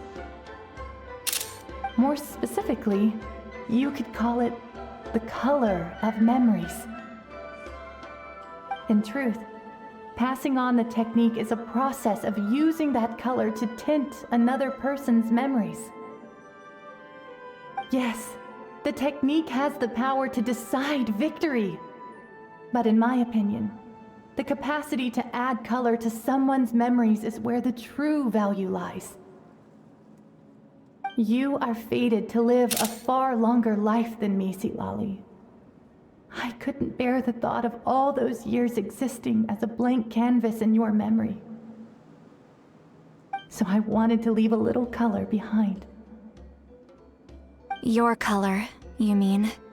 One day, you too will want to leave behind your color in someone else's memory. When that day comes, you will understand my decision. I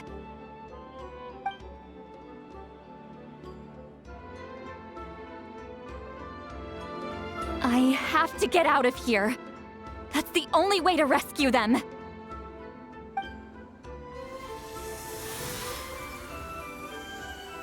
Citlali, what are you... I understand the true principle of this technique now. If I can't construct an exit, then I will separate this color from my memories by force. But you could lose a portion of your memories that way. I know, but my memory is just a blank canvas I've neglected for 200 years. My friends are worth the risk. Traveler? When you entered the realm of memory I constructed, I used your memories to learn about your recent experiences. I have a feeling you're the one who will be saved this time.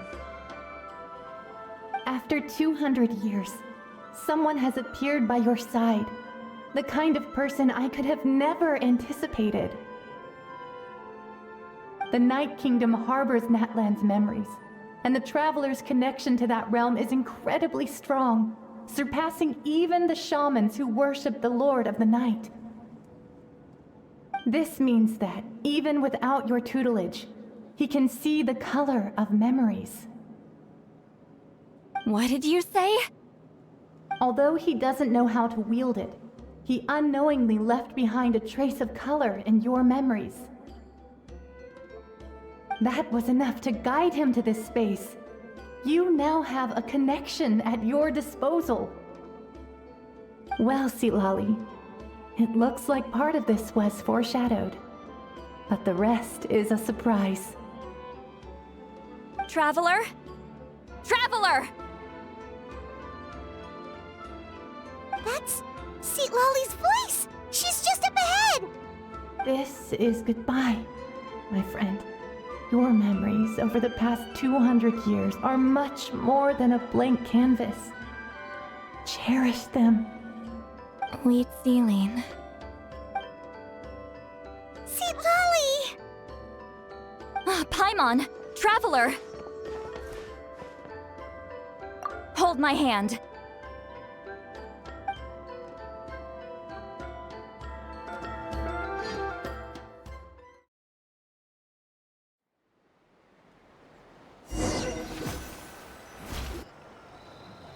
Did we teleport out? Man, that place was so... Woo! We made it out just in time!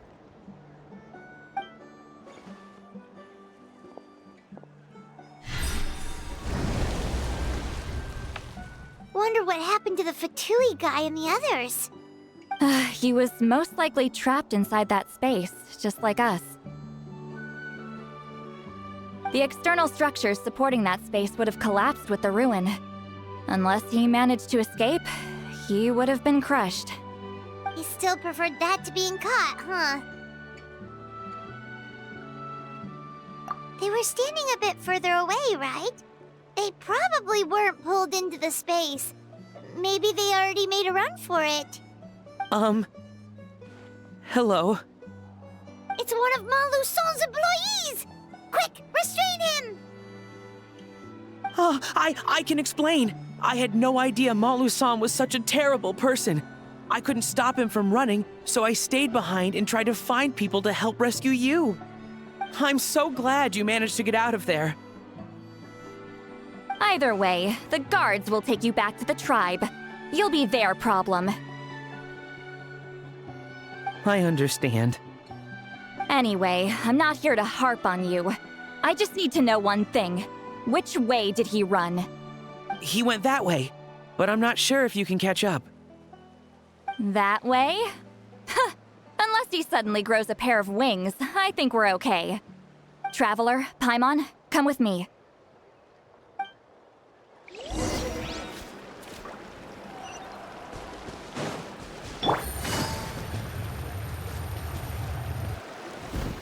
Hey, it's Elder Tlapo and a group of Victomisaurs! They caught Maluson! Something felt off about him yesterday, so I set a few things in motion. Looks like it's time for that foreshadowing to pay off. My bank balance! No! No! What's wrong with him? That's one of the tricks Claw uses to scare people. He makes people hallucinate the thing that scares them most. It's particularly effective on weak-minded people like him. Serves him right! I know, it was a lot to ask, making you come all the way out here during the day. Was that a declaration? Elder Tlapo didn't appoint us to a whole other task, did he? Forget about him for now. The Ectomisaurs will make sure Montluçon doesn't escape before the guards arrive. In the meantime, we have unfinished business, remember? Right, the special scroll. But the die is buried underneath a bunch of rubble now. Don't worry, Huitzilin's technique hasn't been lost at all. Come with me, I'll explain everything at my house. Oh, and Traveler? Everything you said about memory, I finally figured out my answer. I knew you'd want to tag along. Let's go.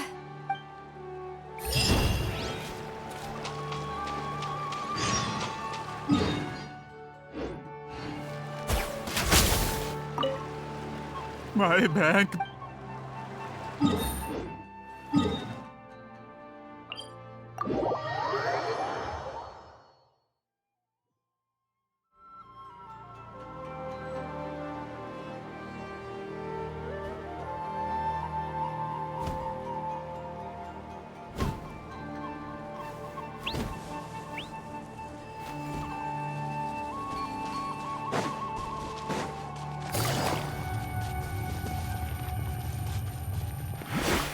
All right.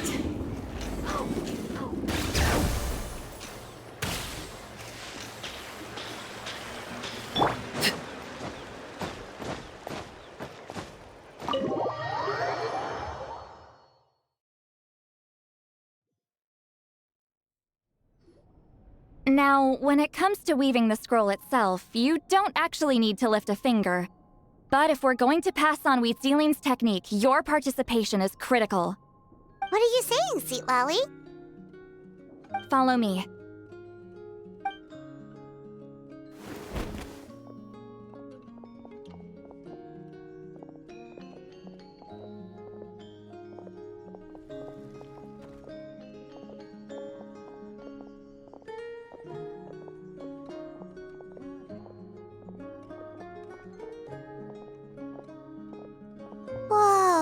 look at this place. Do you weave scrolls too? Scrolls. Scrolls? I thought you were going to show me your masterpiece. That I am, old friend.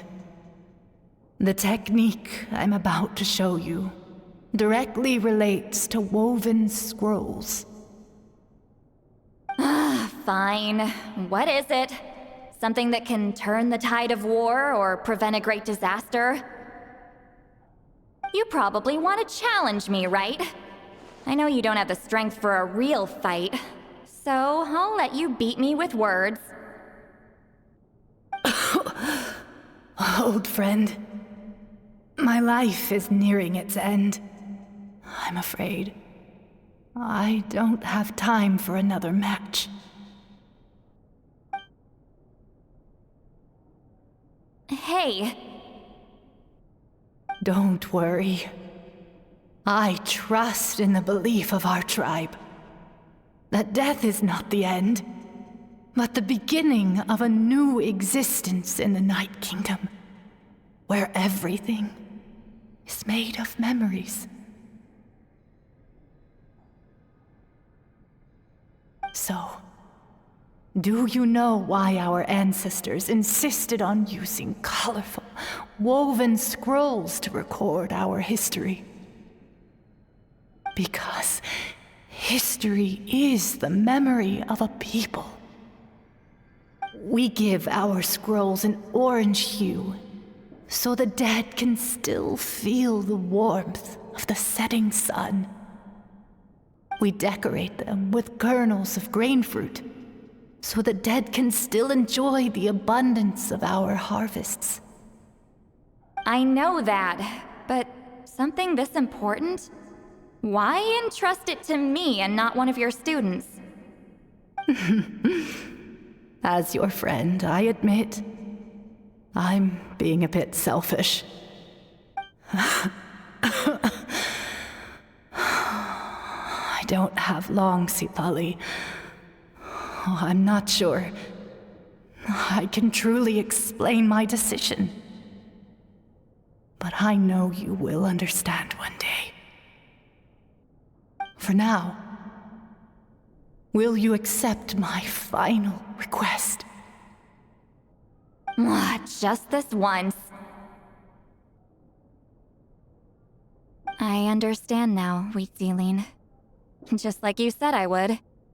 Claw, help me move this outside. I'm going to color it.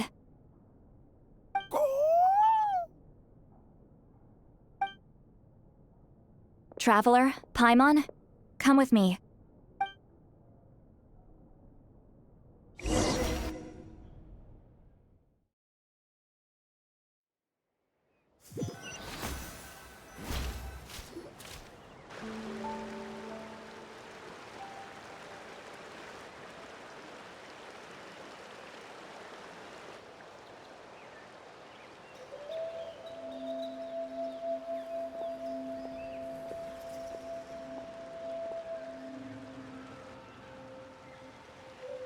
We are like birds, soaring through the horizons of time. I linger between brushes of memory, seeking the color of my final journey.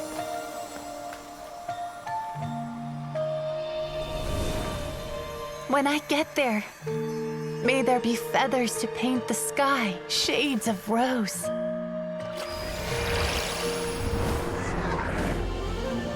And fields of green to beckon adventurous souls. And azure oceans with which to sail into the unknown. And volcanoes too, where, despite the danger, hidden treasure waits to be found. And graffiti art, of course. Without that color, just imagine the dullness of night. Anything else? In the end, I hope everyone remembers my color too.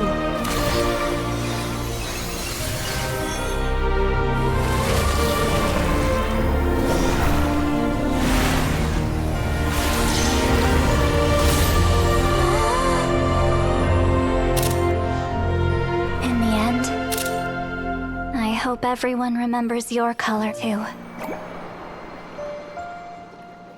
All in all, it was just a technique for coloring a scroll. The task I'm entrusting to you is much more than that. Farewell, my friend.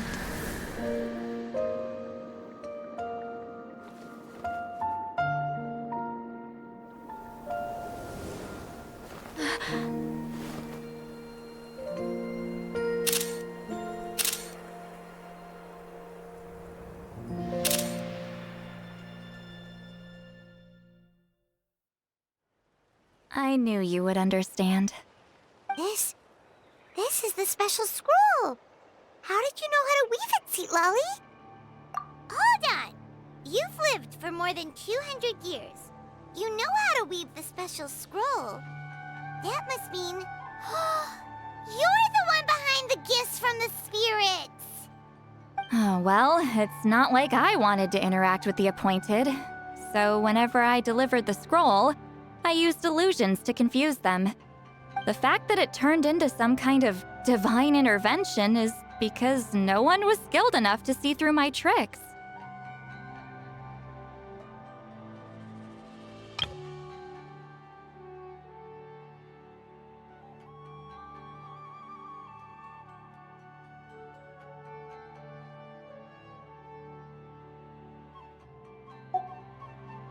You've carried the duty alone for all these years?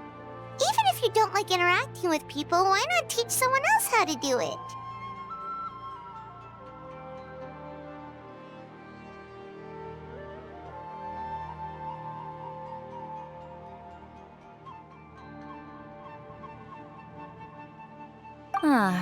Traveler, you can see the special color, right?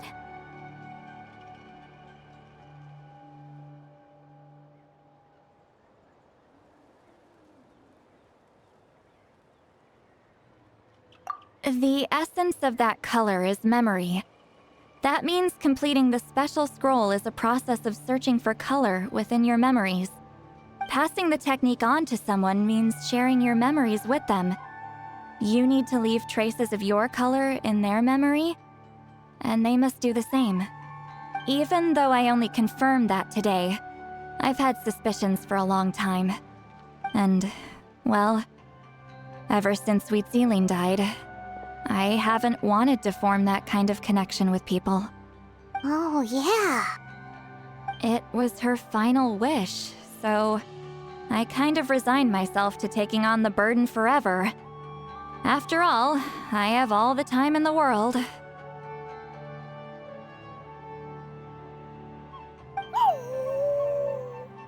But Claw never stopped appointing new candidates to weave the scroll, despite knowing exactly how I felt about the situation.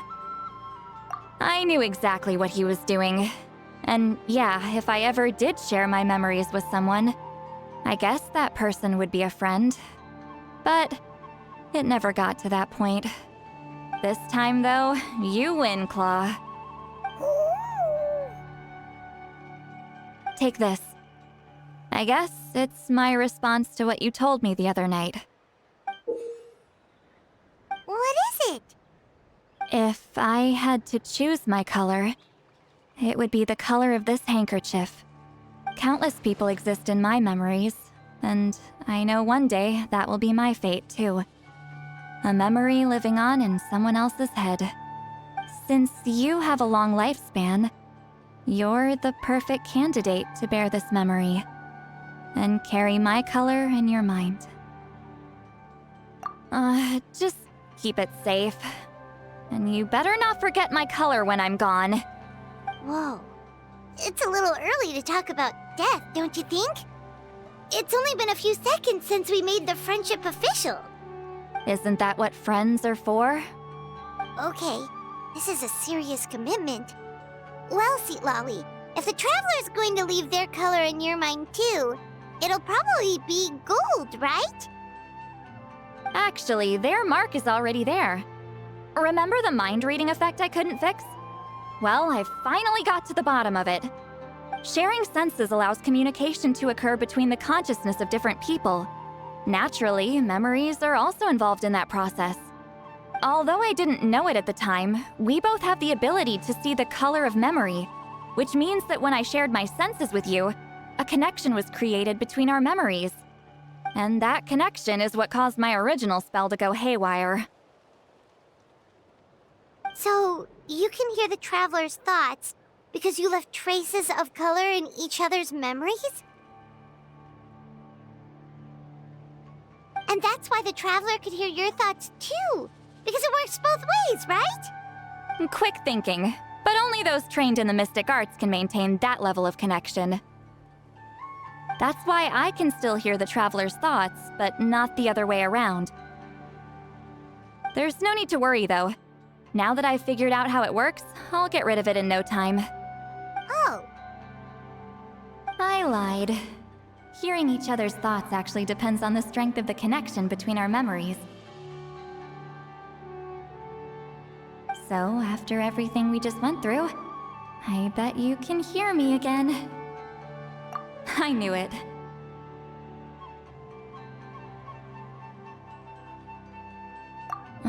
Since the connection between our memories is already there, the only way to get rid of the effect is for one of us to forget about the other. Just messing with you. I'm a legendary shaman of my tribe. Now that I know the cause, of course I can figure out how to fix it. It'll probably take some time, though, so bear with me for now.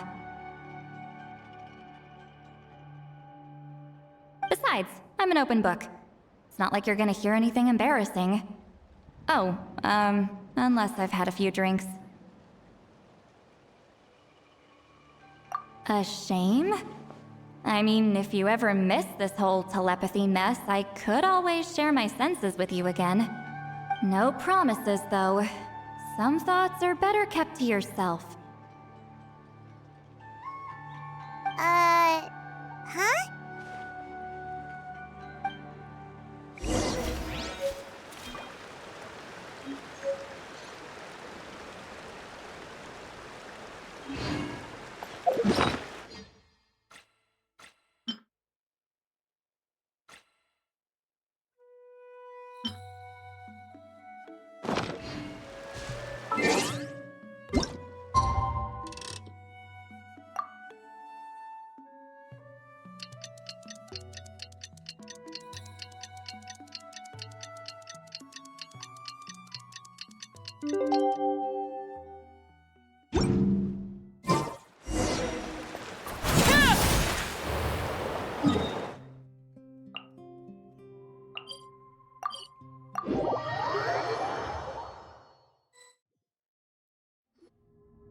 Ah, you did it?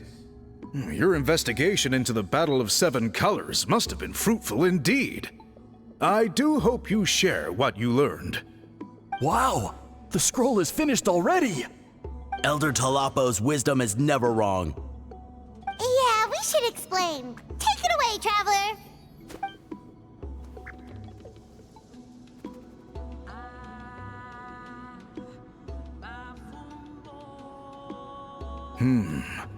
I see.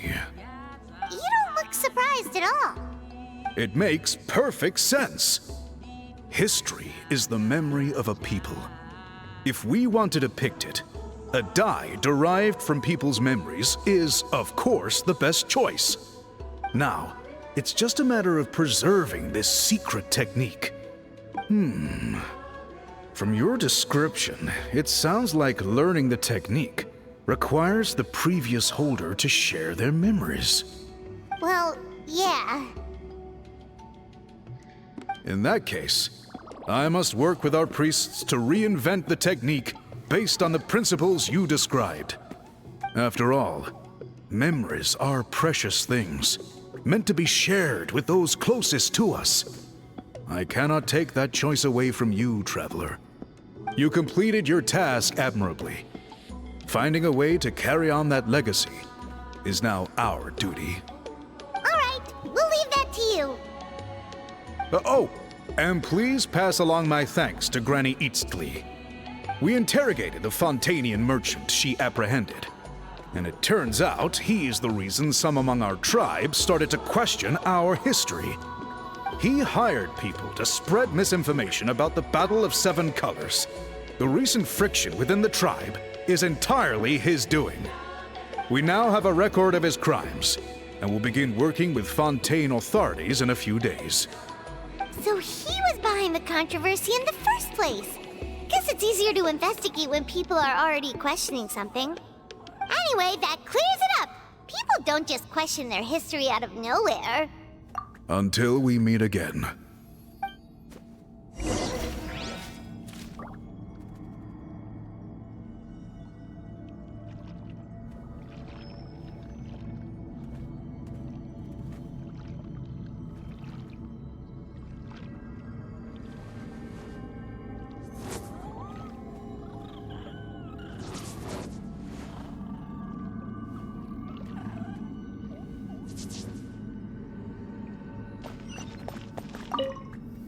Ah, Natlan's victory against the Abyss.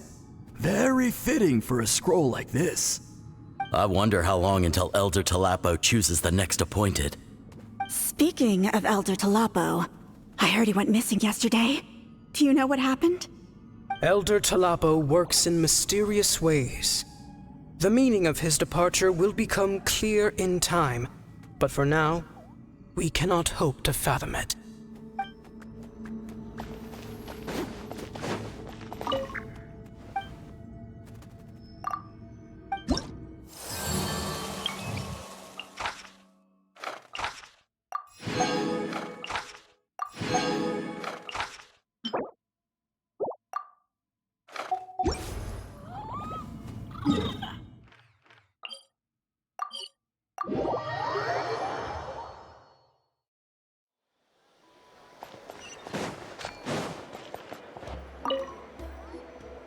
You told him everything, right? Yep, we left out the part about your contribution, but it kinda seemed like Chief Biram saw through us.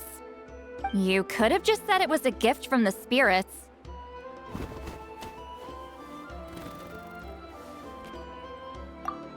I guess he is different from the previous chiefs. But if he figures out it was me all these years, I'm in for a world of trouble. There you are! I've been looking everywhere for you. Oh, it's the other Fontanian researcher. He wasn't taken away with his boss? Please, call me Allier. After questioning, the tribe absolved me of any serious wrongdoing, so here I am. I'll be heading back to Fontaine soon. No employer means no funding, after all. But I wanted to finish my investigation first. I'd like to ask some questions about Huitziline. I want people outside of Natlan to hear her story, but my understanding still has some holes. Questions? Huh! Why should I let an Outlander tell our stories? Don't misunderstand. I have no intention of twisting your history or using it to make a profit. It's just honest curiosity, I assure you. I believe amazing stories deserve to be shared with the world. Culture thrives through dialogue and exchange. All right, you can ask your questions, but be quick. I have important plans after this. Important plans? Oh, thank you very much.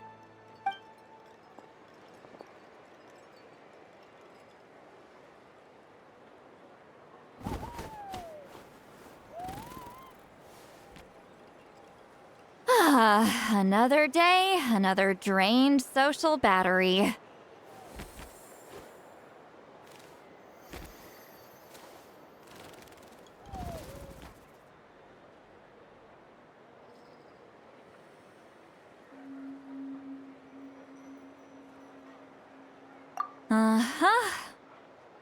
Hold on. You owe me a pair of books. Oh, that! When it comes to light novels, your memory is like a steel trap, huh? You're telling me. Yeah, it's not gonna be easy. You might need to go to Yai Publishing House in person. But I don't need them right away. Just don't forget, okay? Of course! We'll get them sent to you as soon as we can! Sent to me? Nuh-uh. I don't want a stranger knocking on my door when I'm hungover. Here, just Take this.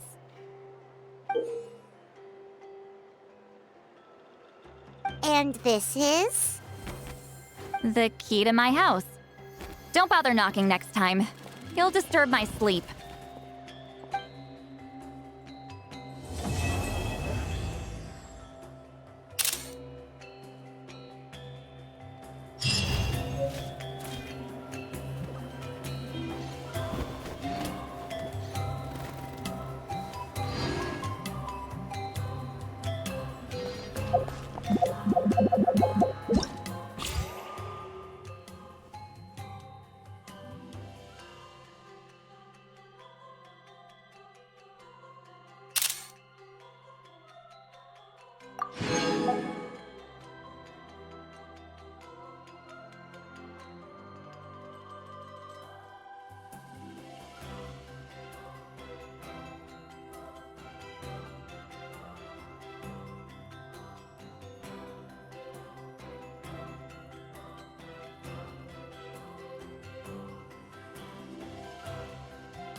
Я думаю, что оно должно сначала выйти для приличия. А там уже посмотрим. Как-никак люди ждали Roar 2 DLC-шку, а получили хуизащику. Я что, ебу? Еще не наступил китайский Новый год. Но, конечно, могу сейчас включить Steam, посмотреть. Но,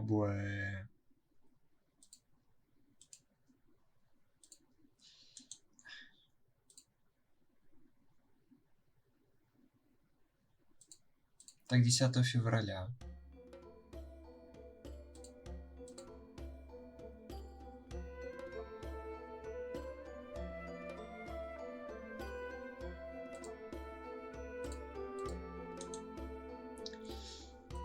Так, Муалани. Какой Муалани? Муалани я вроде уже проходил.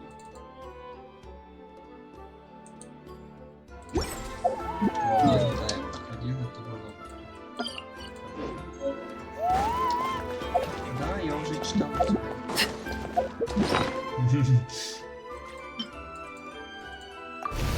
Здесь, да, вот, еще один рисунок.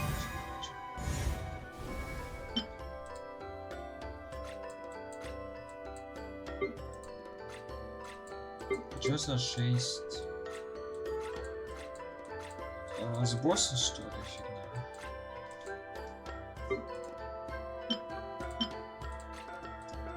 Нет, ничего.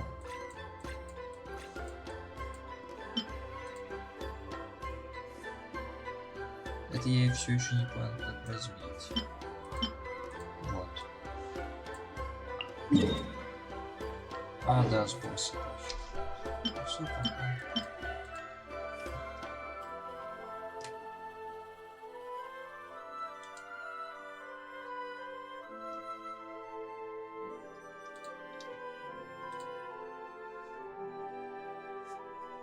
Гремлины обновления нету. А нет, есть сегодня 3 новые карты, новая игра плюс лунный Новый год. А, вот что за Новый год.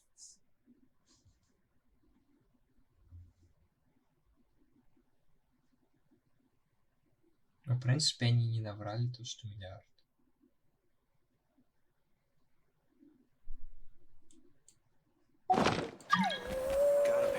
И правда подарок.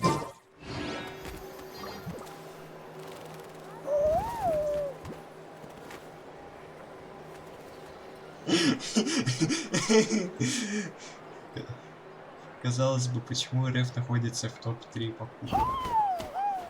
What could the children be up to?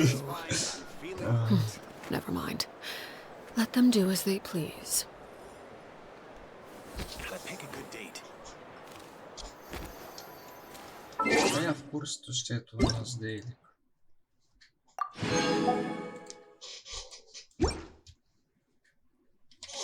Молодец, все скупил.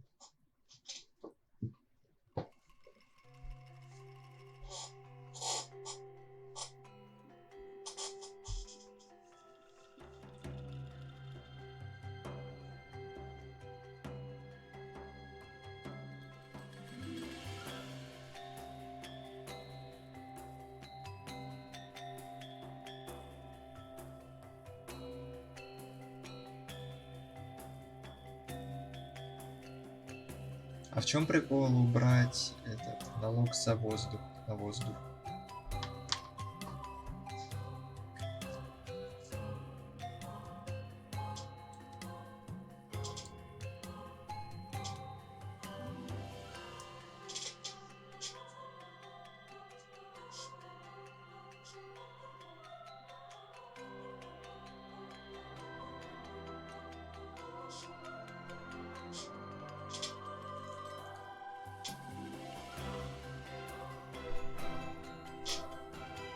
Так а при чем тут взятка каждого игрока увеличивается на 5?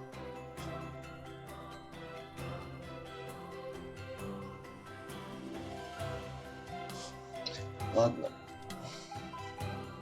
Ну да, убрали. А в чем прикол? Вроде неплохо звучит.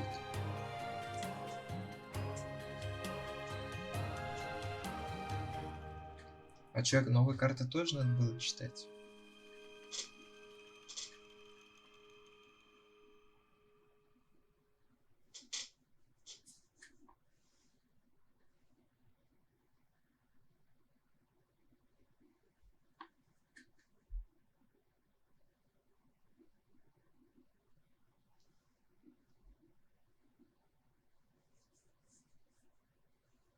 Новая обилка, стоп, а не карта.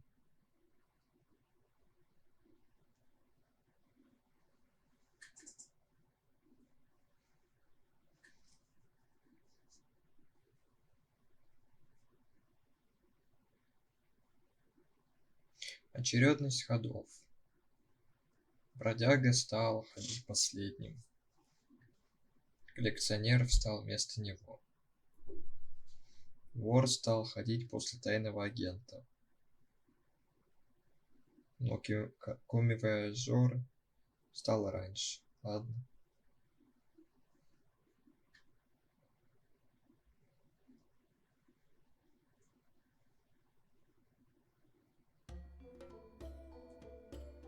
Full House подорожал.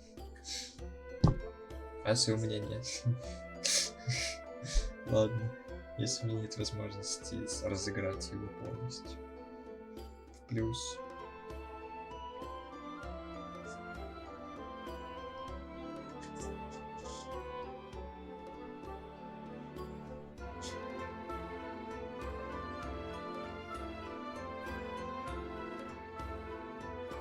Обыск теперь не дает брать карты. Обидно.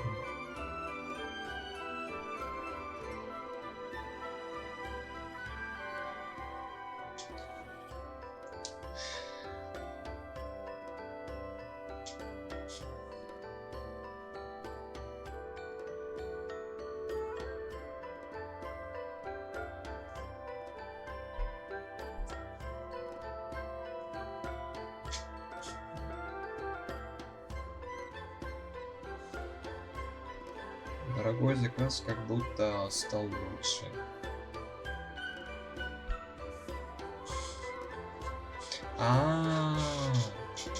Теперь шестеренку ты не сможешь получить в любом случае. Но это прикольно.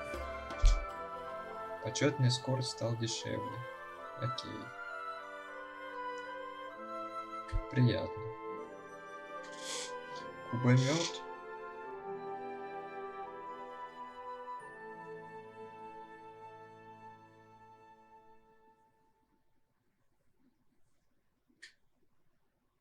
Как будто стал хуже, Кубарет.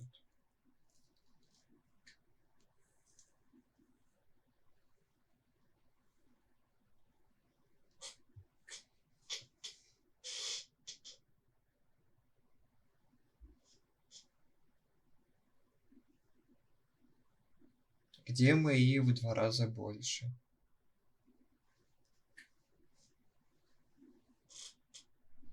Обыска стало 2. Досмотра тоже 2. Но суммарно осталось так же.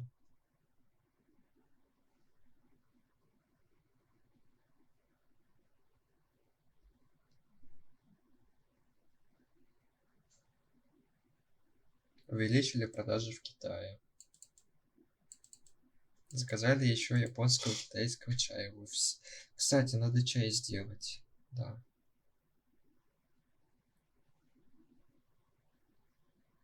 Новая игра, кстати, купи. Не, мне не надо.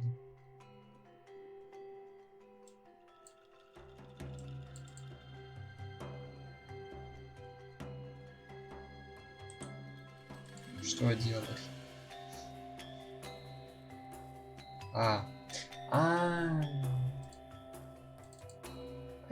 Дальше что было?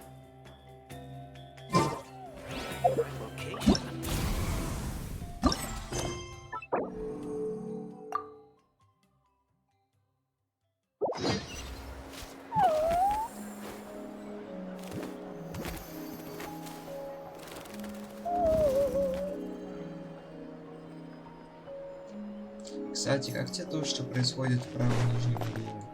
Так незаметно стало.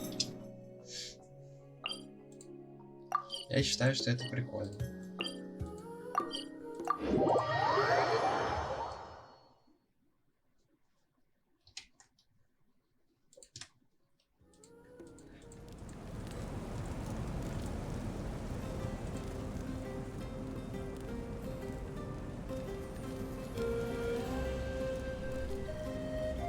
Staring into my eyes is ill-advised.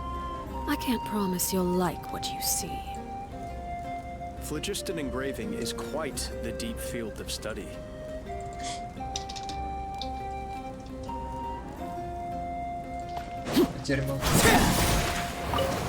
Теперь меня не слышишь.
Choose carefully.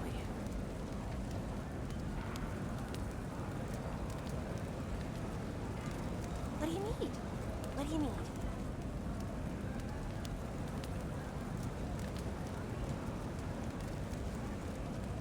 Give up. Hesitating will do you no good. Don't worry, I always win anyway. I must choose carefully.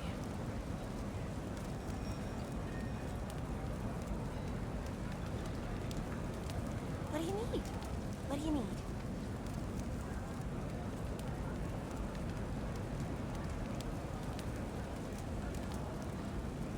Give up. Hesitating will do you no good. Don't worry, I always win anyway. I must choose carefully.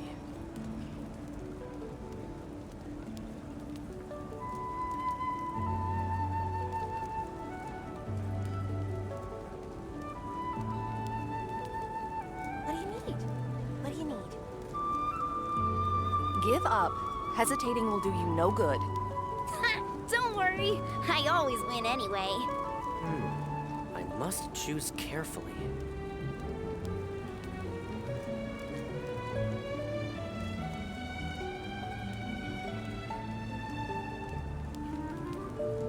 What do you need? What do you need? Give up. Hesitating will do you no good.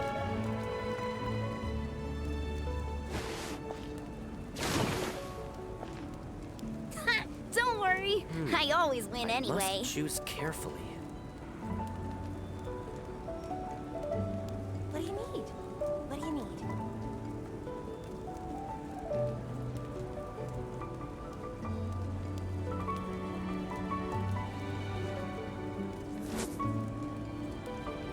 Give up. Hesitating will do you no good. Don't worry, I always win anyway. I must choose carefully. What do you need?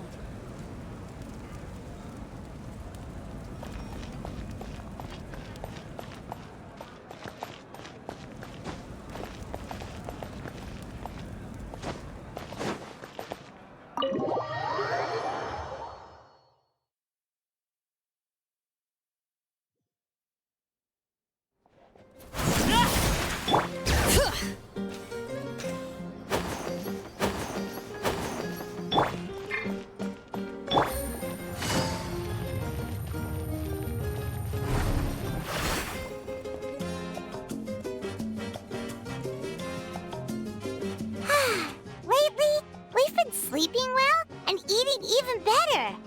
Now this is the life.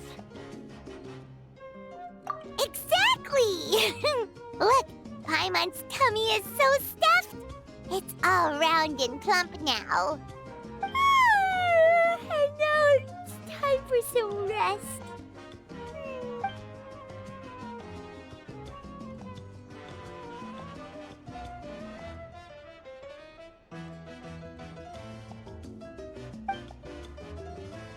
We've got trouble.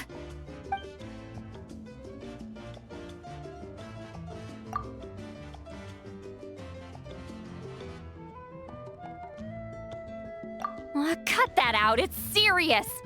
What are you doing sleeping this late? Who are you, me? Come see us in the speaker's chamber once you've cleaned yourselves up. We're waiting for you here.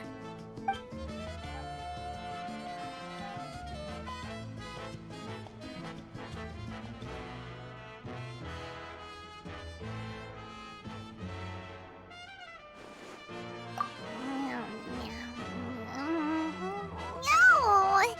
Paimon's not done eating yet. Huh? Oh, good morning.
I wonder if they've eaten.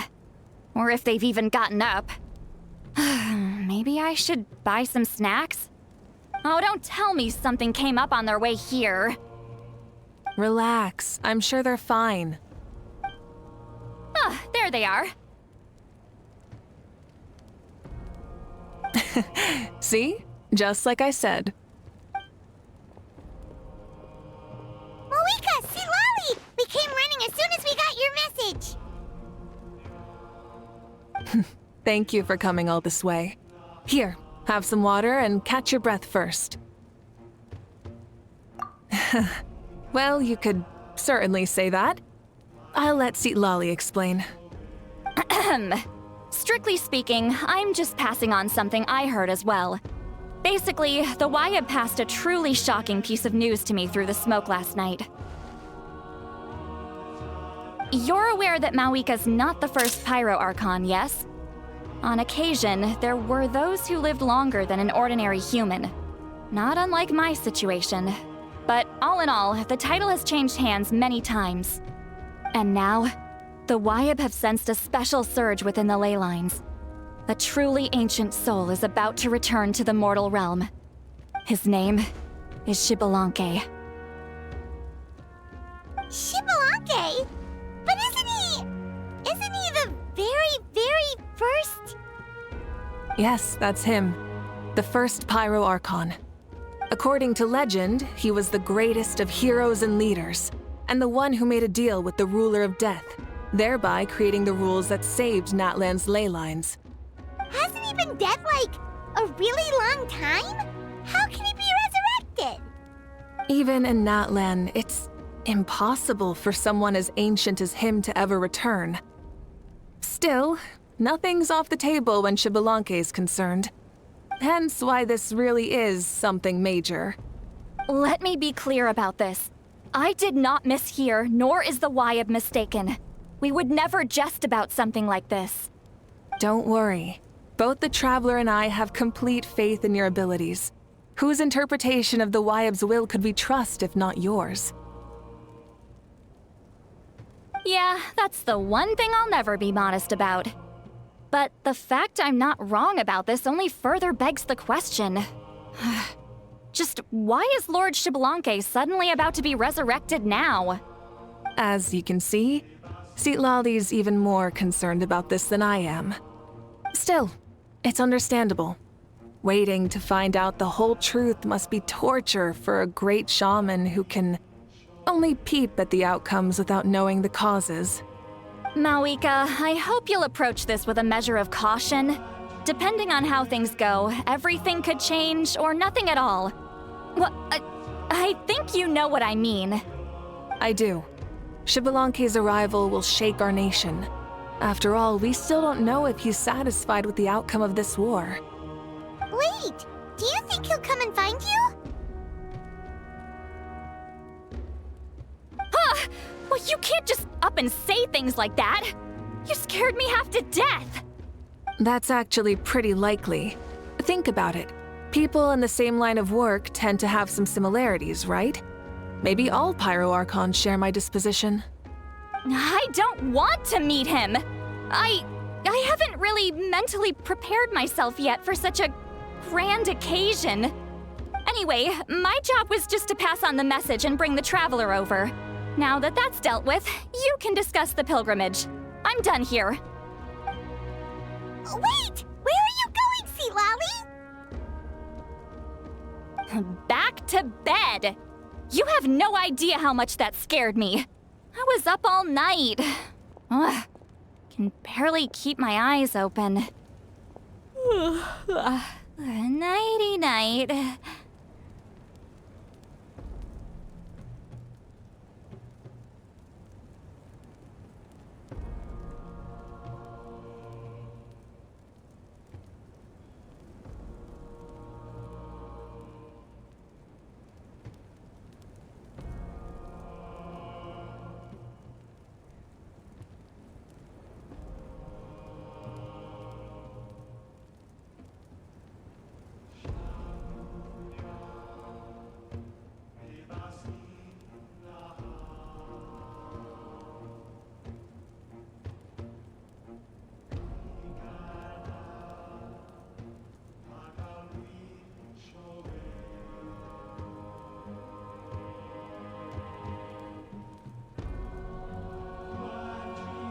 It's like I said before. Our cultural legacy shouldn't end with our triumph over our suffering. Instead, it'll burn brighter than ever. So, the pilgrimage of the return of the sacred flame has been given new meaning. We have chosen to turn it into a pure athletic competition, promoting fair play and encouraging the personal growth of contestants. And this grand tournament will begin soon. Ooh, that sounds awesome! Heroes are drawn to tournaments like this, and naturally, you're no exception. The news of Lord Xbalanque's impending resurrection may be a bombshell, but I believe that we should keep our focus on the pilgrimage. Huh. Okay. So, not in a hurry to find him, huh? That's right. I've already informed the tribes that we'll be hosting the next tournament right away. It'll help sweep away the shadows cast by the war. Preparing supplies, cleaning up and remodeling the competition venues, recruiting staff for logistics, moral support, and pre-tournament weather forecasting, all of that's been assigned. We need to make sure everything is completed well and on schedule first. Traveler, Paimon, you are our cherished friends and a part of our nation. I'd like to invite you to serve as special supervisors for this event. Paimon can do it too? Of course. On that note, my 2 new supervisors, would you come with me to check on the progress of each of the tribes? Sure!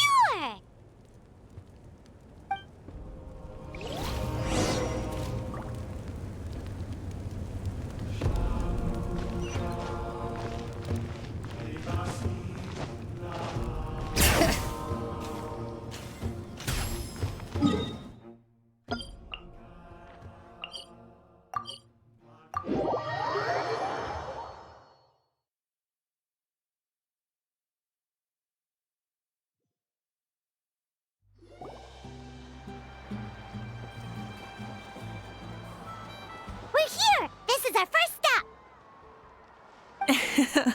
Looks like someone's in a good mood. Of course! Paimon's here as a special supervisor this time! It's only been a few days, but Paimon's back and cooler than ever! It's nothing. We've got a long road ahead, so it's good that she's so motivated. Pretty much all we need to do is talk to everyone and confirm how the preparations for the pilgrimage are going. Hold on a sec. Take a look over there! See that? Someone's fishing! It's them! It's a quartet, you insolent ignoramuses! A quartet! How dare you treat the almighty Dragon Lord like a subhuman! If anything, I'm superhuman! Wait, no! Draconian! Why, hello there, Ahau. And you 3?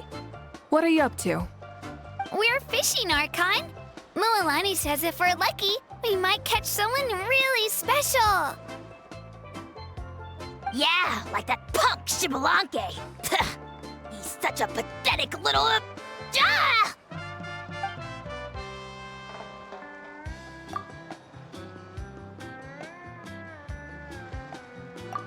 Lowly servant! How dare you beat up the almighty Dragon Lord for some ancient fogey that you only know by name? You'll pay for this! I'll start with some chili in your water skin. Ah, so you've heard about his impending return. Did Citlali mention that to you? Oh no! Why is Xbalanque coming back now? Did we screw something up? We couldn't have, right? But what else could have alarmed him so much? Wow, that sounds just like her.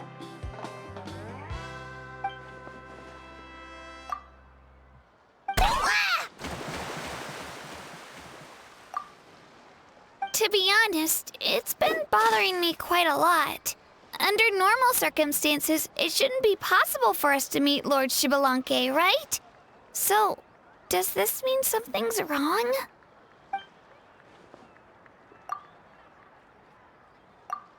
Hey, we've got a bite! Help! Help! Something's pulling on me! It's what's going to save your life. Are you having leg cramps? Help!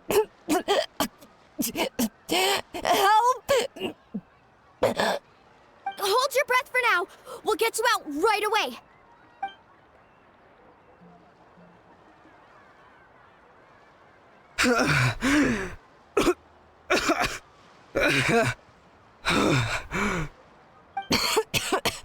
Thank you so much, everyone. Wait, why is her Archon here too? Well, would you look at that? You actually caught some people after all. Thanks for your help. Otherwise, that sudden bout of leg cramps might have ended our entire surfing squad. The two of us are in charge of transporting supplies. After safely delivering some of the equipment, medicine, and a few other things for the tournament, we had some time to spare, so...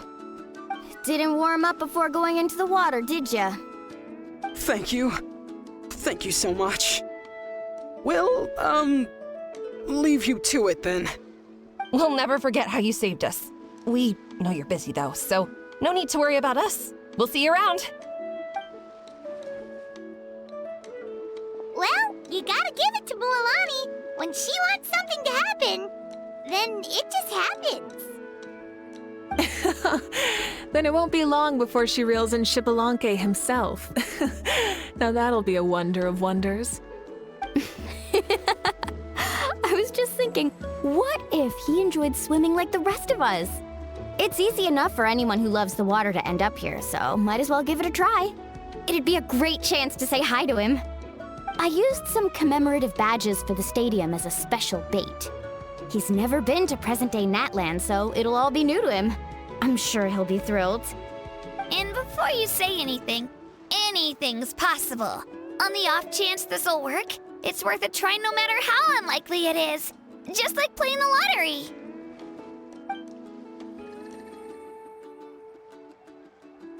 Well, what about you then?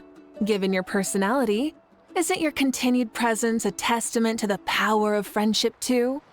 Ha ha! She saw right through you, my foolish lackey. Silly, naive child. Now, witness the scorn of Kahula Hat! Ow!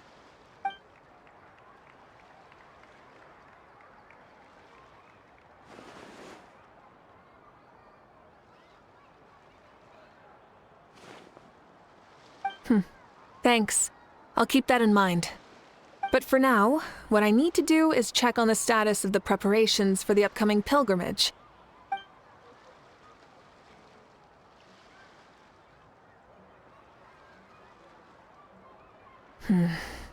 Seems like the people of the Springs have done a great job. Yep, don't worry. We only came here to fish after finishing all of our work. We're all done, all three of us. Everyone at the Children of Echoes has been hard at work too. I only came here after finishing my tasks for today. It looked like everyone else was about finished too. Oh, now that's efficiency. I trust you. Well, looks like we won't have to make the trip to your tribes then. Everyone, this iteration of the pilgrimage holds great importance to Natlan as it is now. We must pull together and work as one, creating the best atmosphere possible for all our participants.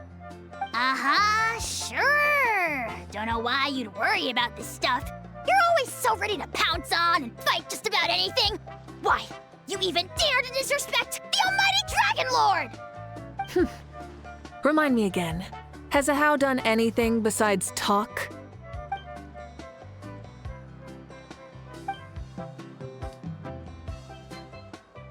What are you doing to me, you son of a... hey! Let me go! It's always a party with those three. Seems like we can check off the people of the Springs. Oh, wait, 4! No, sorry, 4.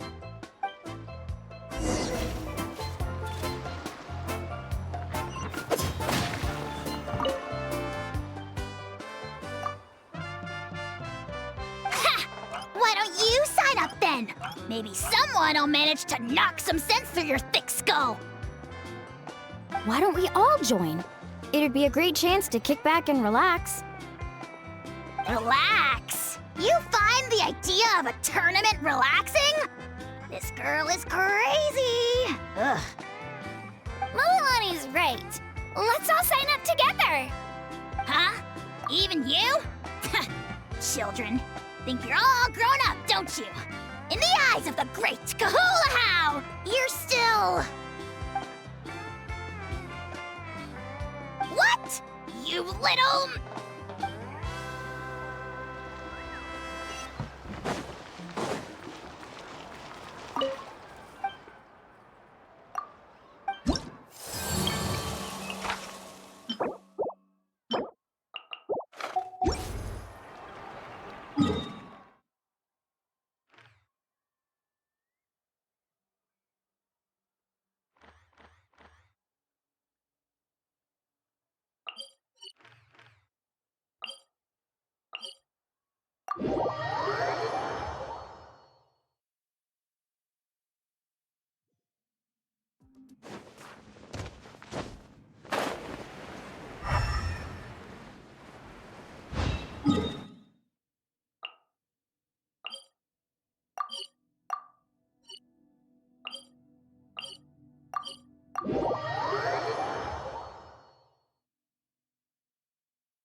Bring it!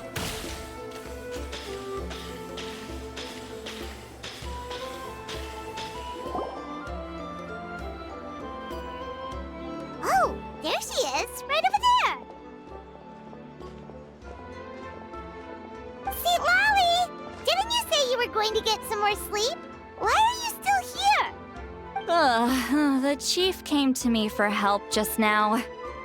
Not like I can just ignore someone in need and go back to bed, now can I?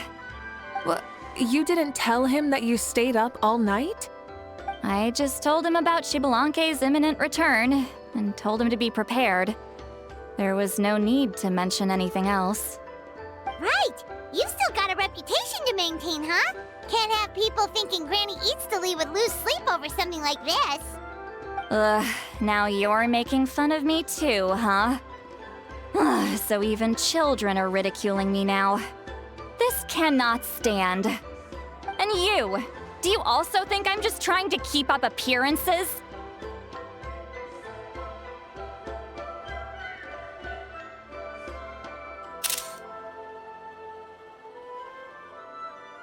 And you too!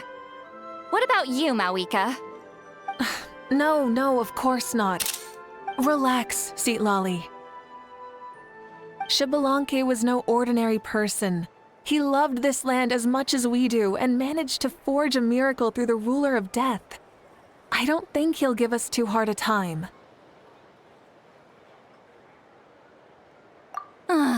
If that's what even the two of you think, then my worrying seems even more unnecessary. All right, I get it. That's just the kind of paranoid old hag I am. That means I can go get some shut-eye then. You can take a look around yourselves. And if you need any help, feel free to go find the chief. Or Auroron. The chief should be overseeing the preparation of the woven scrolls required for the tournament right about now. And as for Auroron, I believe he said he was going to do some handicrafts at the valley entrance. Come on, you're making it sound like it's my first time here. Rest well and stop worrying so much. We'll discuss the tournament with Auroron. All right then. Good night, everyone. And don't go thinking that Granny Eastleigh doesn't like hanging out with you just because she's not around all the time.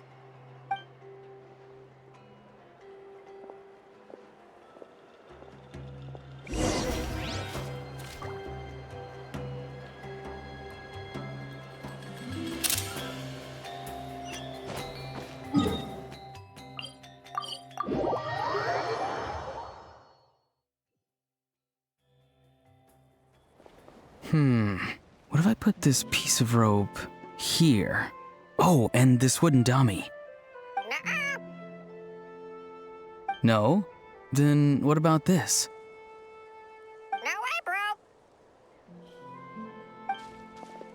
That voice. Sounds like Auroron's talking to someone. Let's go see what he's up to.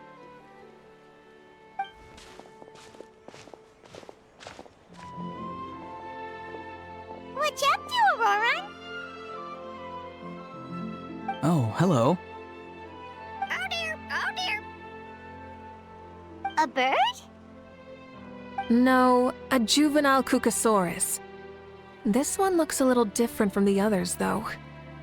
Yeah, a very special look indeed. The heck are you on about? Whoa, he's quick on his feet. That retort was instant. For real now? Do you even hear yourself, bro? Did Paimon just say something wrong? Oh, wow. No way, bro. What the heck? Don't worry about him. He's just... how should I describe him?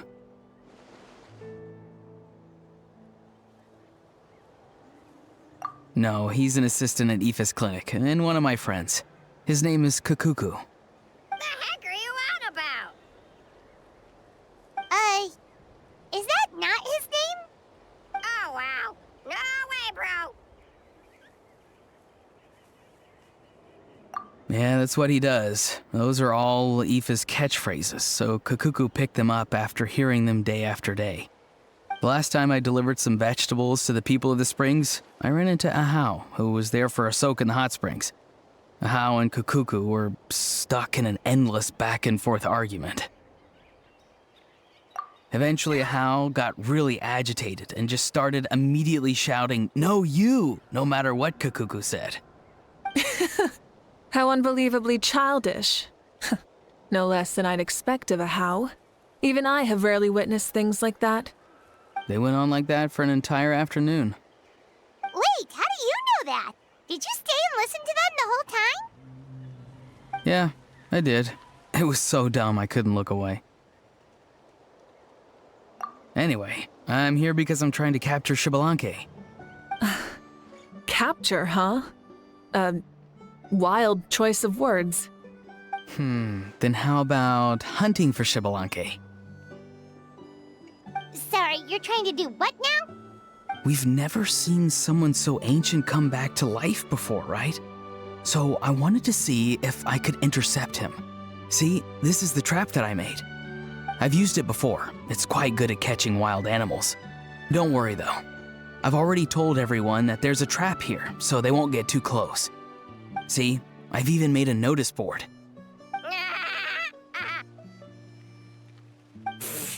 Good luck catching anyone with this. And what are you planning on doing with the poor guy when you catch him anyways? Stick him in a stew?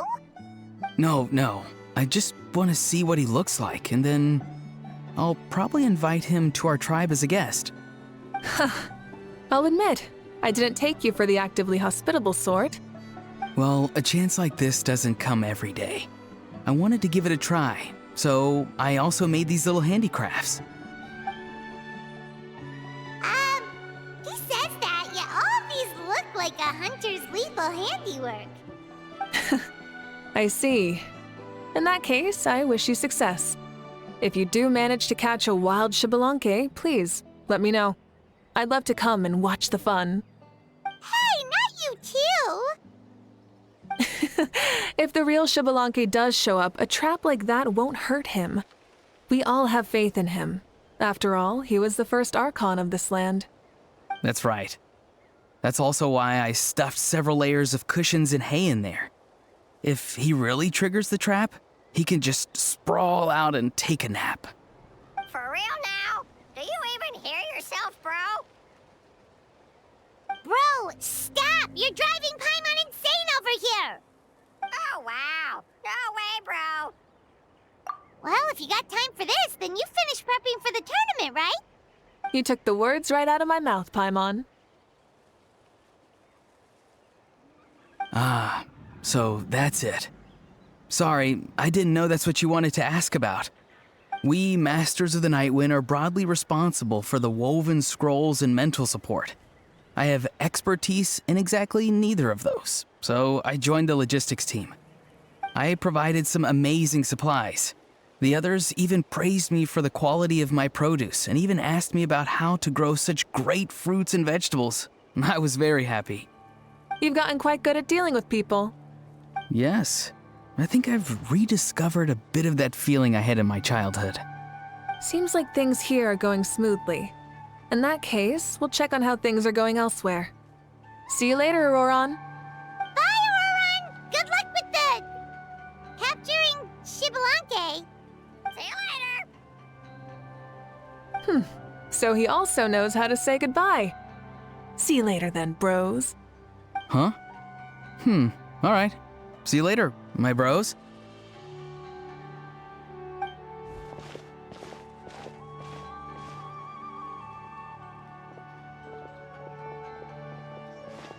Oh, Moeka. Oh, shoot. What are you doing here? Shilonen, what a coincidence.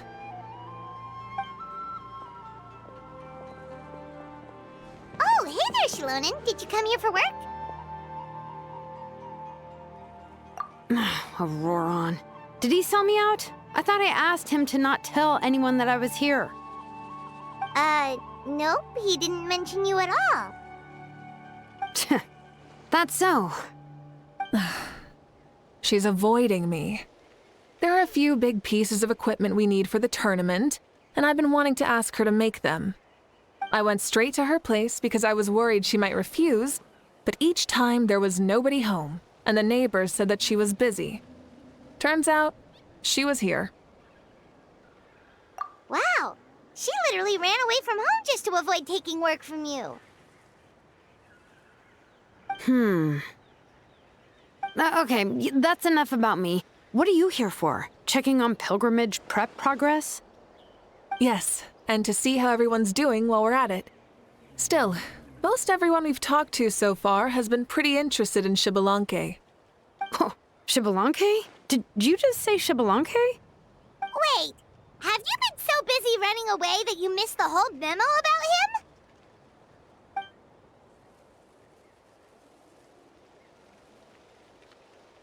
Yeah, I'm still trying to wrap my head around it, but if that's what Citlali said, then it has to be true.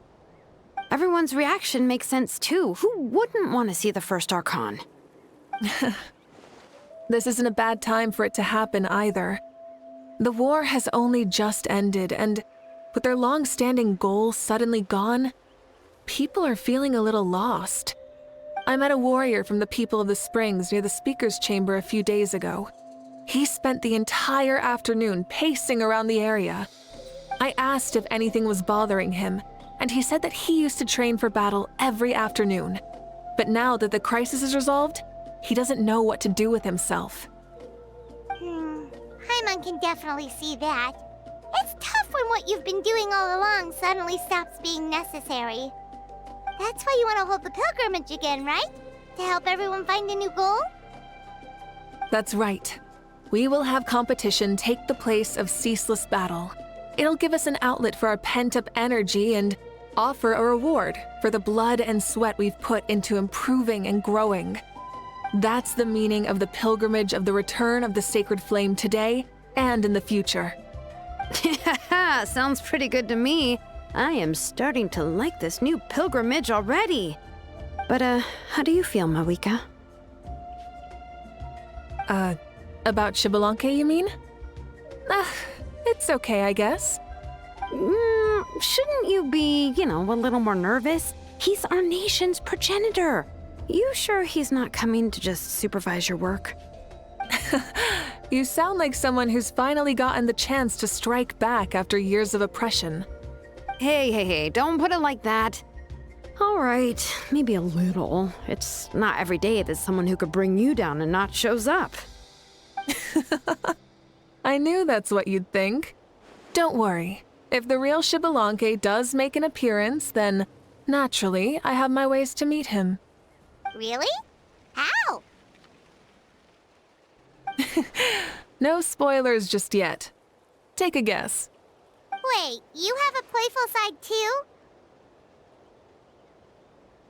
Of course she does. This whole glorious righteous leader thing is just one facet of her. And it's the side of her you've seen the most so far.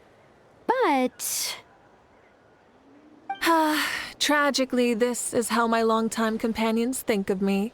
Shilonen's always saying how awful I am. Hey! Don't just put words in my mouth like that. I've only ever said that you can be quite terrible sometimes. Sure, whatever you say. Come on, traveler, Paimon. Let's head to our next stop. Oh, and Shilonen, now that you've been busted, be sure to stop by my office and pick up the documents I left for you. I wrote down everything you need to do for the tournament. Good night. And she's fallen asleep just like that. Well, she's gotta wake up eventually. Let's go.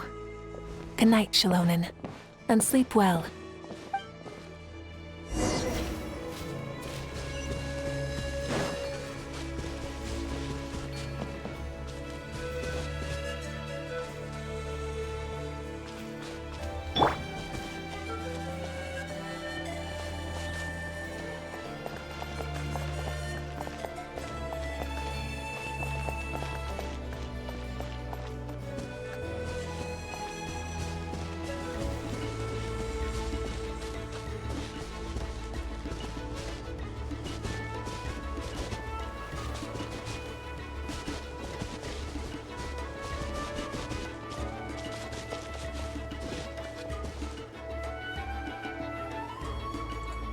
Я ворую.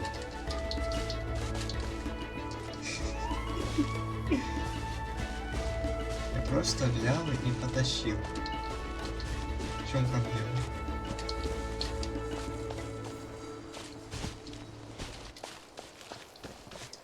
Вон палатка, пусть палатка.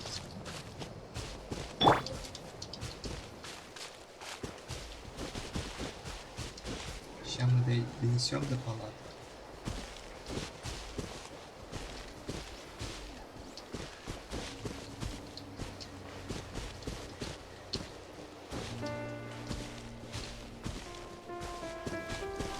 Вот тут как раз потемнее будет.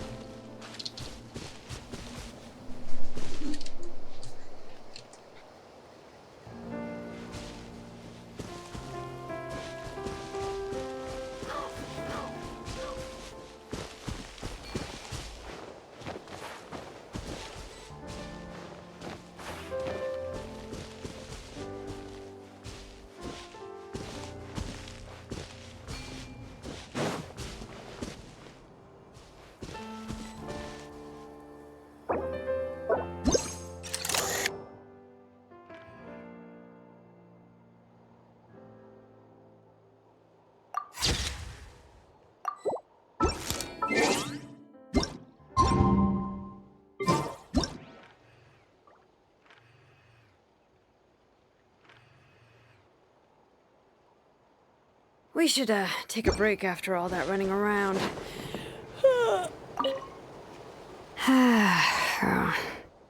Stop looking. I'm genuinely asleep now.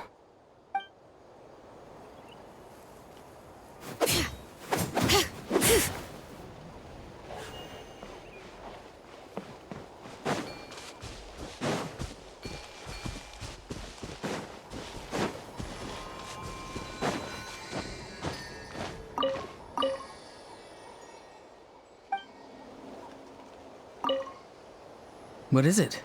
Do you want to talk about something else? You gotta find someone who understands Saurian tongue to translate for you then.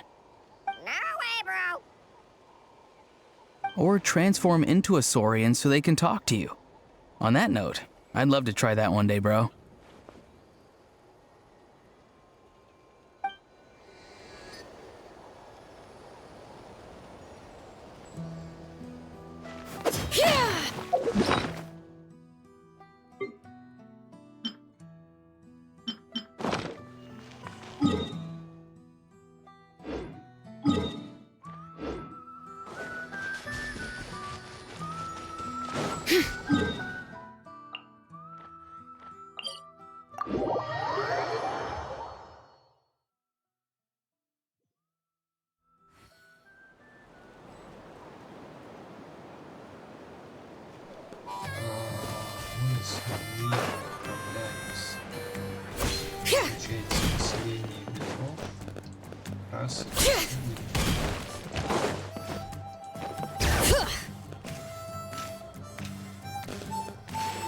переставляем рулю на шабаната.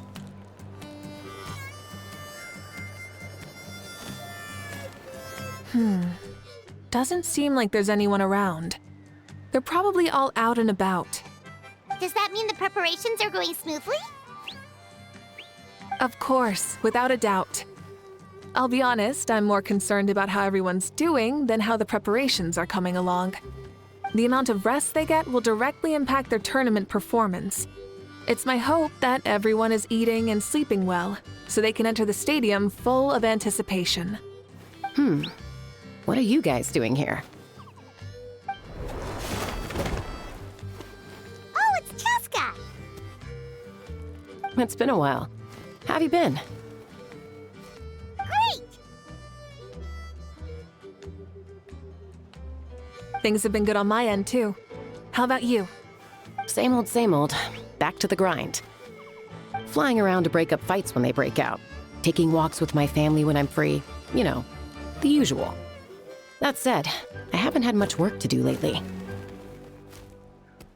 I take it that means there haven't been many fights? Yeah, the war just ended, and the bonds between people have grown a lot stronger in the process. Hard to start fights like that. I don't mind, though. More time for me to zone out. I just sit at a lookout point and tend to my weapons. The fresh air is also great for my mood. Sounds like you've been doing well, then. What are you talking about? You should know the ups and downs I've been through better than anyone. So, how have preparations been going here at the Flower Feather Clan? Ah, so that's why you're here. In that case, I'll take you someplace where you can see the situation clearly. Follow me.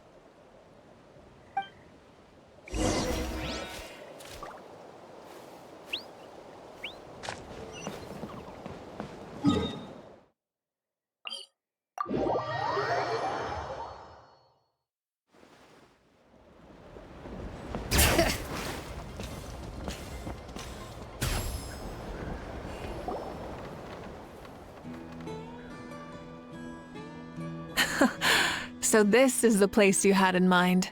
Quite the view. Yeah. You can see our whole camp from up here. We trained like this back when we were fighting against the Abyss, too. You can see people talking and laughing, some holding boxes, others pushing carts. Even some who are using some kind of special equipment to scan the skies. It's you, Pyro Archon! And the heroes of Natlan, too! Ah, shucks. Heroes of Natlan? Paimon's feeling kinda shy now. What brings you to the Flower Feather Clan? Are you here to check on our work for the pilgrimage? That's right. Everything going well? Please, rest assured, everything is going off without a hitch. Everyone is in good spirits as well. Coach and her students are also here, so they've been helping out. Coach? Oh, is Ansan here too?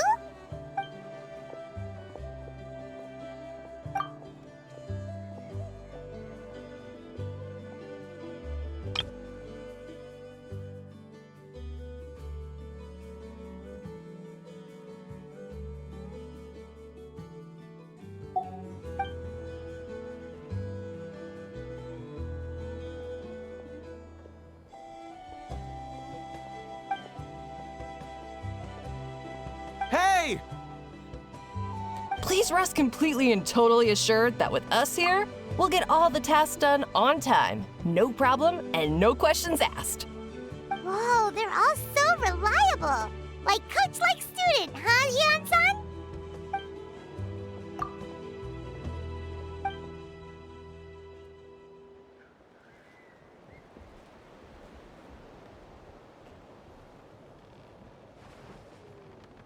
Didn't even break a sweat, you say?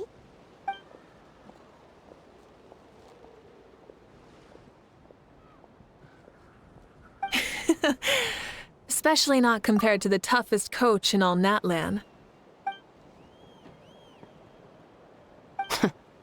And that's why they call you tough. I respect it, though. I doubt I can think of anything that you can't do. Paimon agrees! In fact, after staying in Natlan for so long, even we've begun to feel like there's nothing we can't do. So you think it's something about this place?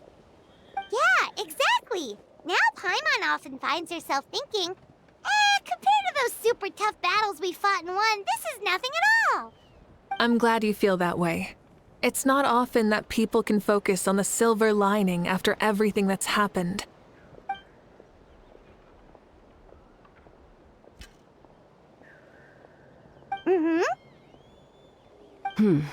The wind is rising. I think I hear something on the air. I'll head out on patrol. Have a nice chat, and just let me know if you need anything.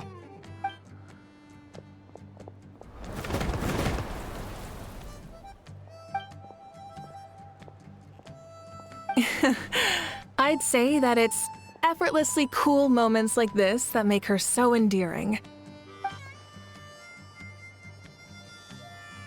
We've already checked up on each of the tribe's progress, and everything is going smoothly. Well, we didn't quite get around to the Children of Echoes, but from what Kachina says and seeing how Shilonen's doing, it seems they're fine. No need to check up on them. So, that's it for the day. The only thing left to do for the next couple of days is persuade Shilonen to finish her part of the work.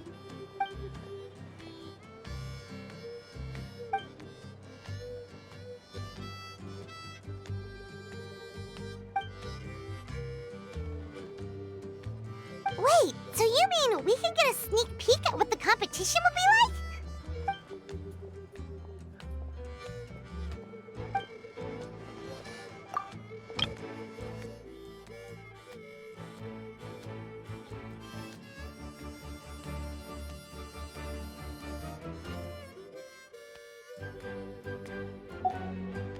Say no more, or my hair might spontaneously combust. Come on, just show us the course already.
You mean this entire thing?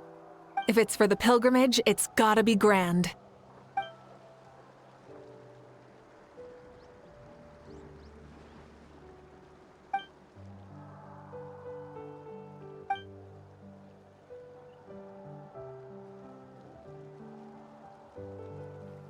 Yup, this round counts as a knockout round.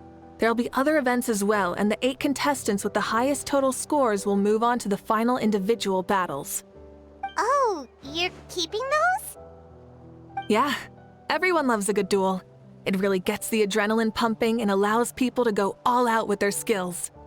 A warrior should always feel fortunate to meet their match on the battlefield, even if it only happens once in their life. No one can resist such a good fight. That's the most Natland thing Paimon's ever heard. This tournament, too. It's just so... you. Well, the competition's all about chasing the kindling, and you're all chasing something too, right? Well, I'm glad you found this helpful.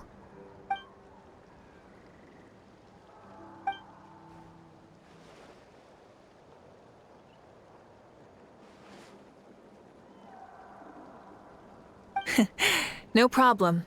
I'll go get ready. Whoa, Malika looks so excited. She must really be looking forward to this. Do you think that she seems a little bit different after the war and all? Like, you know, maybe in her sense of playfulness? She seems less serious than before. more willing to just loosen up and have fun. Whoa, you heard too? So, Paimon's right, right?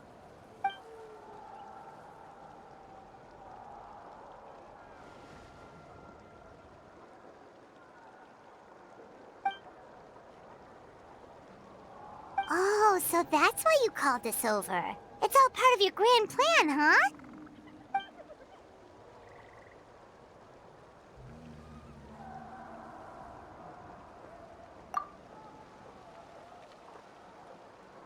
Wait, Coach, what about Paimon? Does she not even get to be a substitute?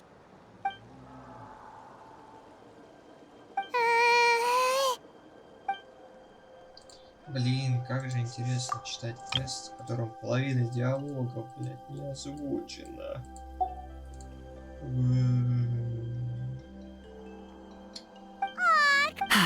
I'm ready. Хорошо.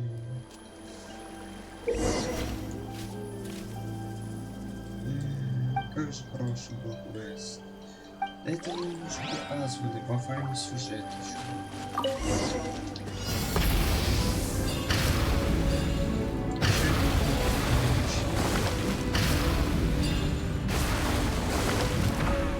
Live commentary, huh? Very nice.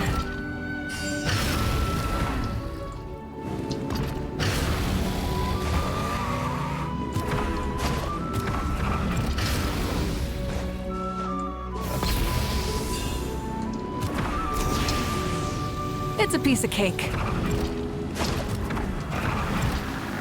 Huh? Did you hear that? Ah! Enemies incoming! Be careful!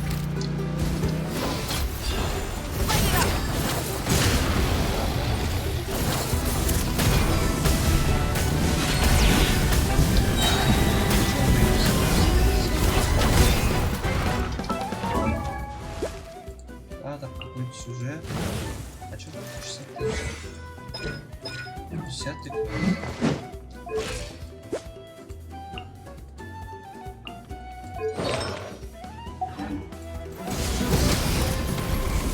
Full throttle! I gotta say, this is pretty interesting. Come on! You said you wanted to challenge people, so let them rise to the challenge! Good job, contestant! Here, have some water! You're too kind. Thank you, my dear audience. And thank you, Coach.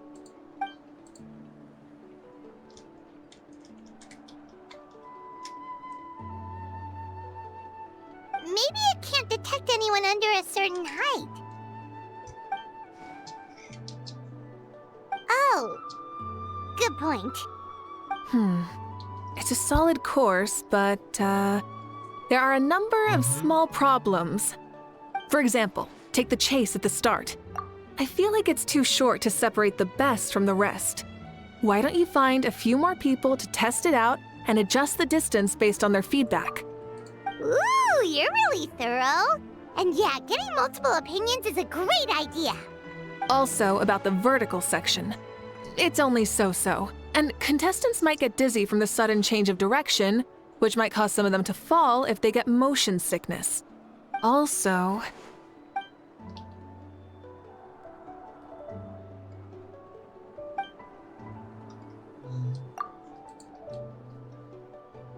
Да, все будет исправлено. Ну и пошли куда. A ball launcher?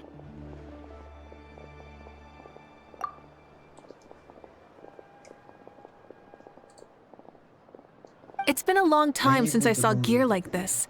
This game can be played by 2, 3, or 4 people, and it's a fun one. Want to give it a try? Thank you for agreeing to be my opponent.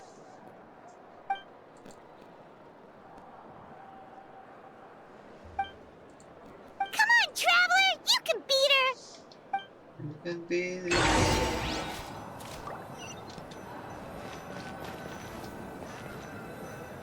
Искатель мечей. Во время испытания вы просили убивать выпущенный у вас шары. Обычно так. Убирайте время для атаки, а бейте как можно больше шаров.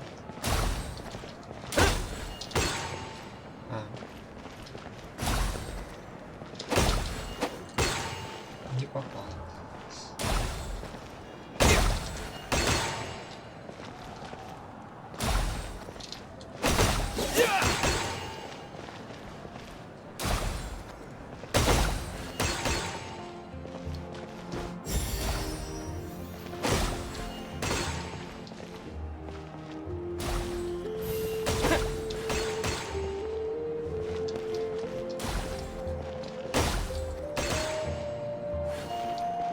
О нет, мы проиграли. Или тут нет вариантов проиграть, что ли? А в чем смысл? That was a thrilling game! Paimon was on the edge of her seat! You played well. We can play a few more rounds when we have the time. Или все, что тут есть небольшая вариация диалогов. No, we should be thanking you. Both the mock course and the ball launcher were fantastic. I didn't know you were so good at making things like this.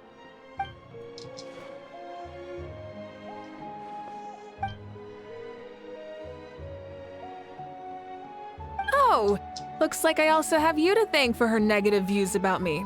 How much would you say you contributed? 30%?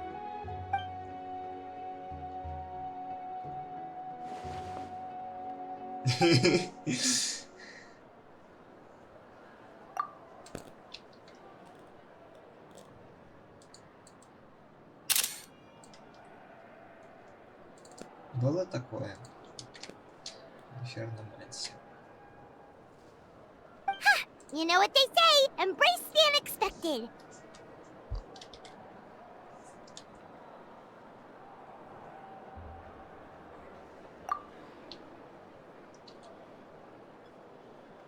Сегодня закончено, приходите завтра. Можешь сыграть. Bye, see you soon!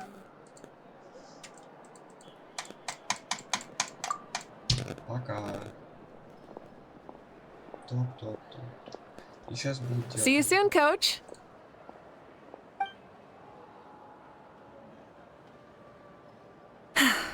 It's not every day I get to call Yansan that.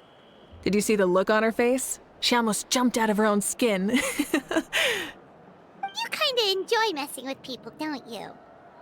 Really? I never noticed. Anyway, we've been out and about for so long. You must be hungry. Come on, let's go get some grub.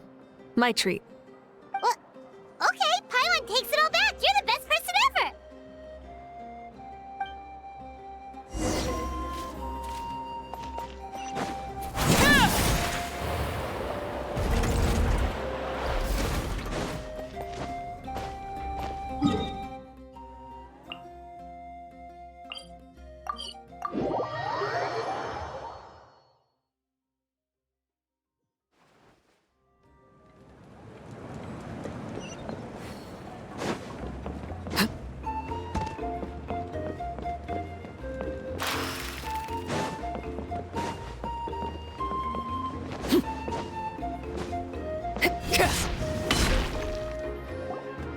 Hey there, boss. I'm here with some guests. I'll have the usual. Ah, Pyro Archon. Welcome. It's been a while. Glad to see you with our new heroes, too. Boss, this is the Traveler, and this is Paimon. Hi there. Greetings to you both as well. You'll have the same as before, then? We worked out today, so yeah, that would be great. So what is the usual? Oh, come on, Traveler. You've never been so stingy even when we were low on Mora, so why are you going after Paimon's food now that someone's treating us? You two are a riot. I get where the Traveler's coming from, though. You're too cute not to tease, Miss Paimon. If someone's down in the dumps, your banter can cheer him right up. And that's not just from me, by the way. I've heard it from plenty of other people. For real? So, were you teasing Paimon on purpose, Traveler? Just leave it to us. Please wait a moment. Your food will be out shortly. All right, eat your fill, Paimon, but just remember, the tournament is in 3 days, so try and make sure your food coma is finished by then. What? Food coma? Huh. Don't know what you're talking about. Paimon will be there on time, don't you worry.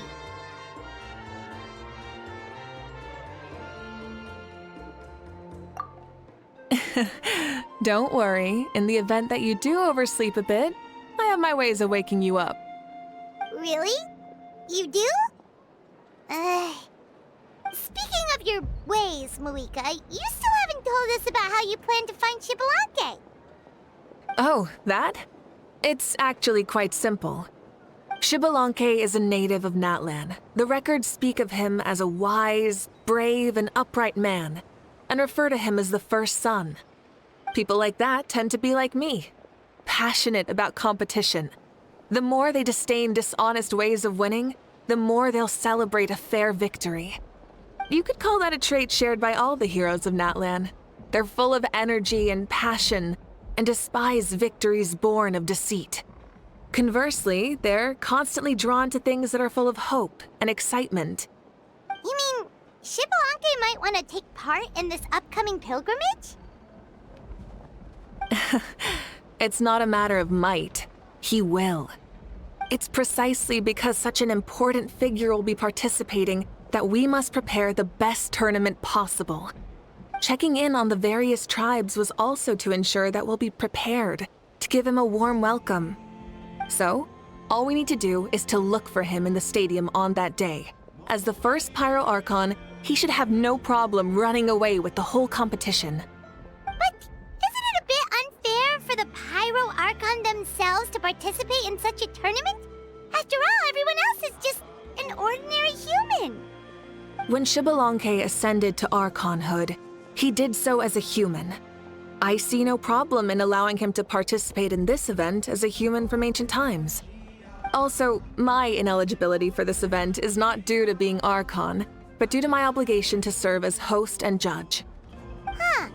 That's kind of like your life as Archon. You haven't lost your human side, you're just too busy to indulge it.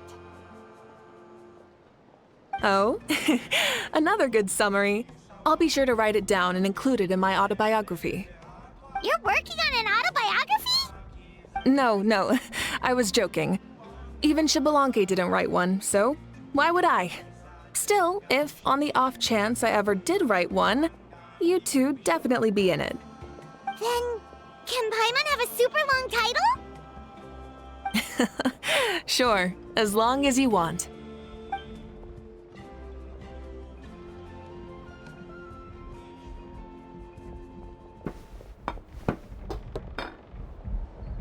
So many dishes and such huge portions, too! Paimon spies mountains of meat as well! Wowee! You know this is just a normal breakfast, right? Wait, what? Our Archons always had a healthy appetite. Please enjoy the food while it's still hot. Food never tastes as good once it gets cold.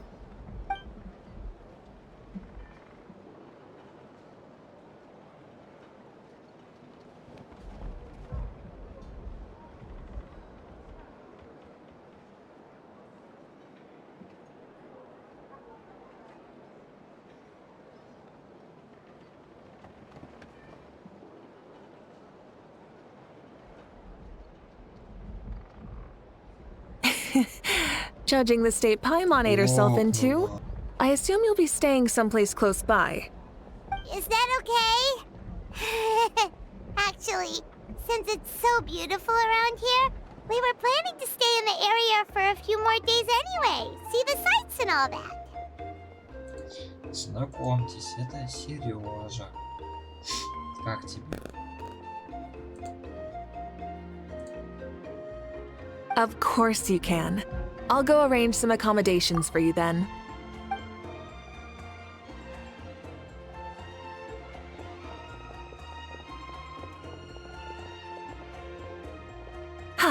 All right, I'll leave you here. Have a good rest. All right, good night. How do you feel? Want another drink?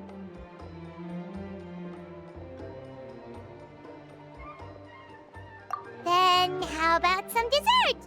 Paimon still wants something sweet. Why are you looking at Paimon like that? There's always room for dessert.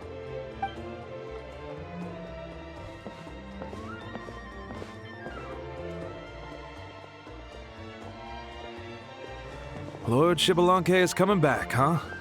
Oh, I didn't see that coming. Wait, what's that look on your face? Don't tell me you don't even know who Shibalanke is! What kind of idiot do you take me for? I was just thinking about it. I mean, we just managed to defeat the Abyss for good and fulfill the wish of all the citizens of Natlan, past and present, so why is he coming back now of all times? Yeah, if he's here to help, the war's already over. And if he isn't, I just had a terrifying thought. What if he's actually some kind of villain who's come to steal our victory? Isn't that how the novels usually go? What? No, don't be ridiculous. Novels are just fiction. Don't you dare slander our great hero. You're talking about Lord Shibalanke here, the one everyone calls the first son. Also, even if what you said were true, I don't think our Archon would lose. We all saw that one punch of hers. The power in it was like... Yeah, I agree, but I bet Lord Shibalanke is no slouch either. Say, if they fought, who do you think would win? Well, you got me there. Well, as someone living in this age, I've got to vote for our Archon, right? Live in the now, seize the day, and all that. And now that you mention it, a fight between those two is bound to be a terrific one. Huh, what I wouldn't give to watch. All right, enough with that nonsense. It's already super late. If we keep hyping ourselves up, neither of us are going to get any sleep tonight. The way they're talking about the Archons dueling each other almost makes it sound like a beetle battle. Yeah, they really do love their contests of strength here in Natlan.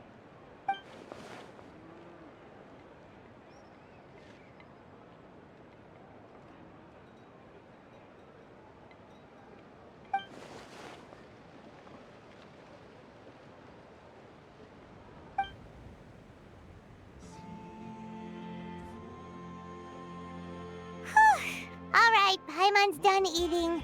Let's head back and get some sleep.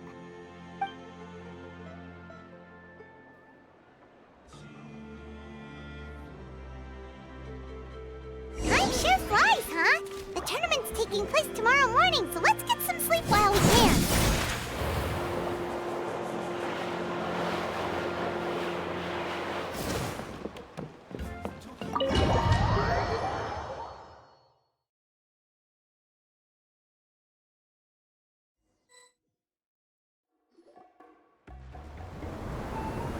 Hey, wake up, wake up! The tournament's about to start! Oh no, we've overslept! Only a little bit, but... Okay, wash up and pack your things. We gotta go, go, go! Ah! I can't believe it! Moeka totally called it! How could we have been so careless? Is this what people mean when they say you get so excited before a trip that you struggled to sleep the night before only to miss setting out the next day? Hey there, how are you feeling? Moeka, why are you here? Isn't the tournament about to begin? Yeah, we're about to start. I'm here to pick you up. Put on your helmets and get on the bike. Huh? Can we make it in time? We'll take a shortcut. Sit down and sit tight. You can hold on to my waist if you get scared.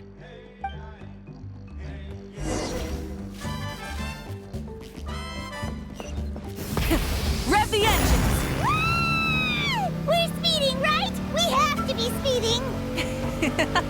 Oh, come on! If this counts as speeding, Mualani would have been arrested a long time ago. Paimon's entrusted her life to you for so long, but only today has she realized just how unhinged the two of you are!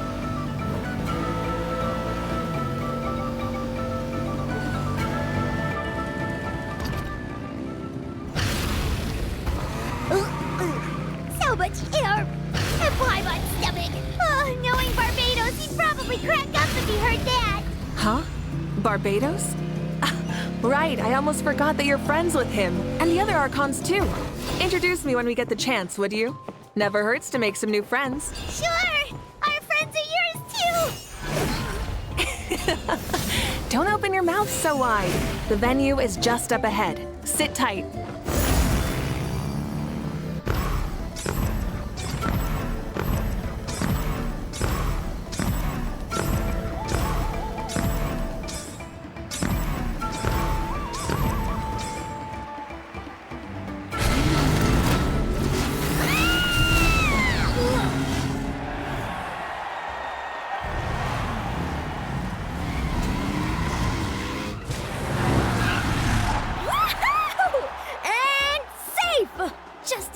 Too. We won the bet! We won the bet!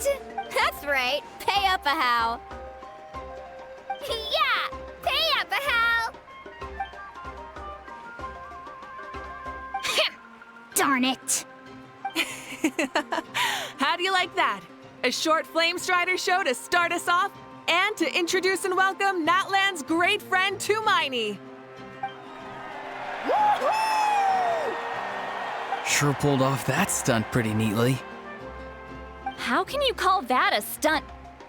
Wait, what do you mean, pulled it off? That wasn't supposed to be part of the show? Everyone, welcome back to the pilgrimage of the return of the sacred flame. Once more, I will say a few words before we begin. Bored? Heard it all before? Not to worry. We're doing things differently from now on. The abyss no longer threatens us day and night as it once did. My comrades, my friends, thank you for your hard work and sacrifice. We have achieved a lasting victory. A new day has dawned on Natlan. Yeah, all right!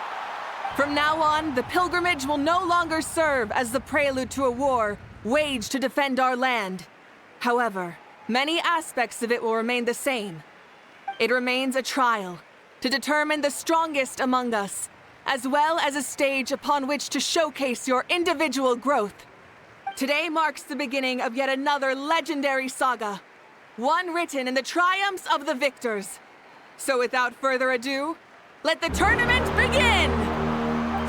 Yeah! Heck yeah! Who's gonna be the new champion? Now then, you two.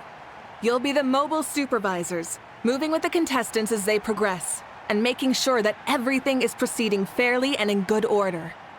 Leave it to us! We're the best adventurer and travel guide duo you'll ever meet!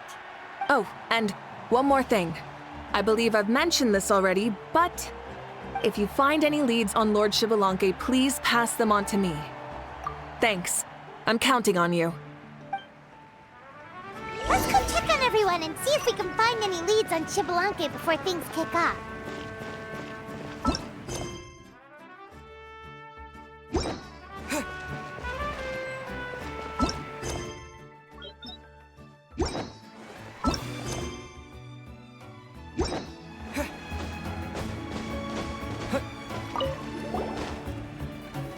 Oh! Hi there, Eon-san! Are you gonna participate in the tournament?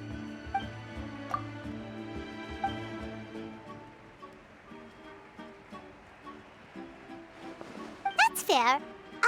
Can we ask you something then? You know about Lord Xbalanque's resurrection, right? Have you seen anyone with that kind of aura over here?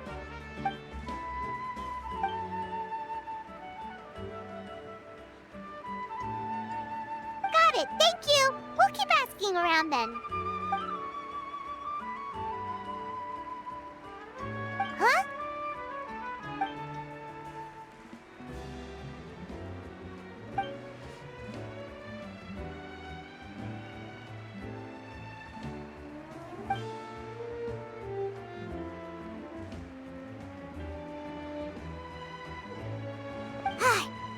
Thank you, Coach. Paimon feels like even her blood is boiling.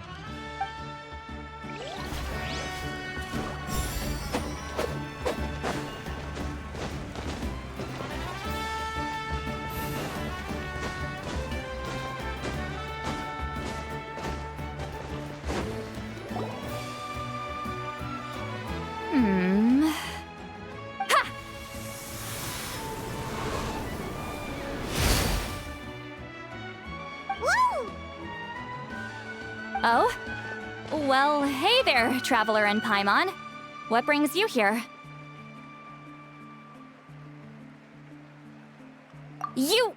I'm not buying what you're selling. The Traveler means it! Still, Paimon didn't think you'd be taking part, Sweet Lolly. Given who you are you sure it isn't against the rules? Though not a violation per se, what it will be is an unpleasant surprise for the youngsters. Normally I stay out of this kind of event. Don't want to put too much pressure on everyone else. But we're celebrating the end of the war here, so I'll give the occasion the respect it deserves. Good luck then! Make sure you show off your super majestic side, alright? Well, aren't you the sweet talker today? Too much syrup on your pancakes this morning? Anyway, thank you both. I'll remember your words of encouragement and do my best. So, what was that? Ha! Thing all about? Some kind of strange ritual? Of course not. I was using my power to search for Lord Xbalanque. To be more precise, I was trying to look for him in the world of souls. After all, I also have no idea what he might look like. Still, nothing so far. But why? He is the first Pyro Archon after all. Isn't it a given that he'll be revived with an unimaginably large amount of power? Yeah, we don't have any leads yet. We'll check for leads somewhere else. Good luck, Granny, and take care! Be on your way now. Oh, and take care of yourselves too. Granny Eatsley will display her dashing self on the competition grounds soon enough.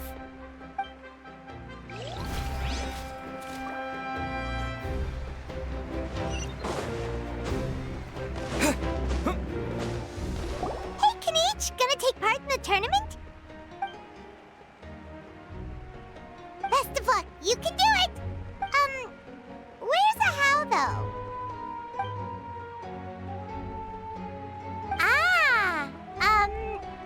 On a different note, have you heard anything about Lord Xbalanque?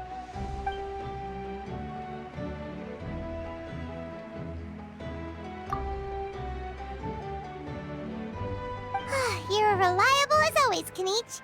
We should go check with the others now, so we'll see you later. Good luck, and make sure you don't get injured.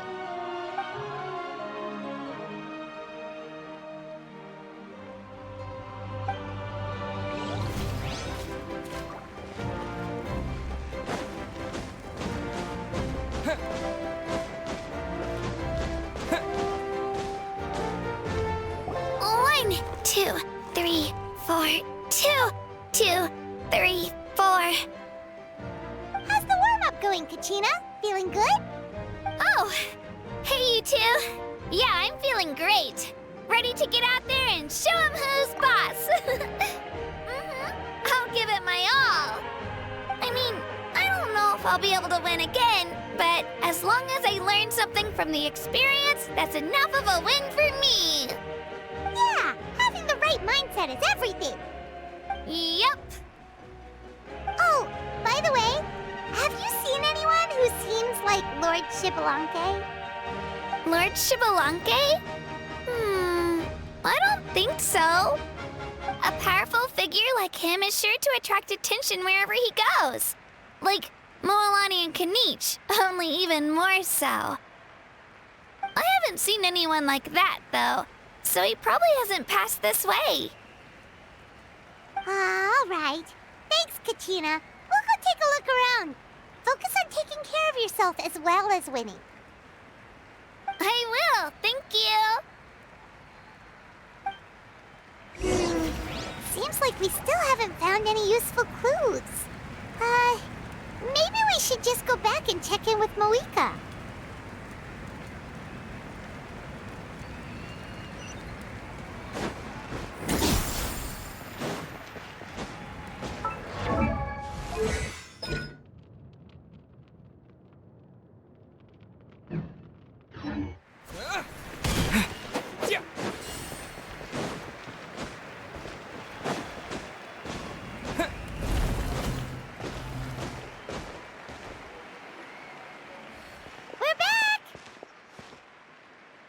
Supervisors. Your report, please. How are the contestants doing? Madam Host, the contestants are doing great, and the competition is proceeding as scheduled. However, when it comes to Shibalanke... No leads, huh? The competition is almost about to begin, and there's still no sign of him? Not what you expected? Not necessarily. Still, let's go give everyone a warm welcome before we kick off.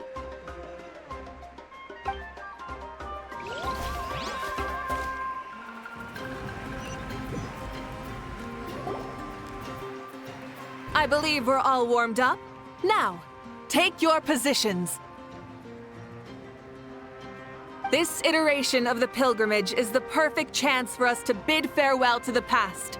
Now go forth and soar. Faster, higher, stronger. Become a better version of yourself. Remember what brought you here and keep pushing forward. This tournament begins now! All right. Ready or not, here I come! There's Mualani, a natural sports star. She's not gonna stop scoring anytime soon. I've got this. This round's in the bag.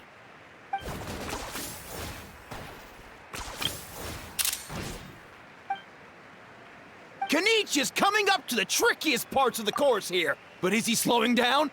No! He's speeding up! Amazing! How's he so fast? The gap between our competitors has increased significantly. Could this mean? Oh! Contestant Kachina has suddenly appeared from the side.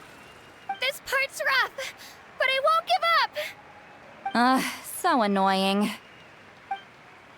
The competition has entered its final phase. Who will emerge victorious? We're about to find out.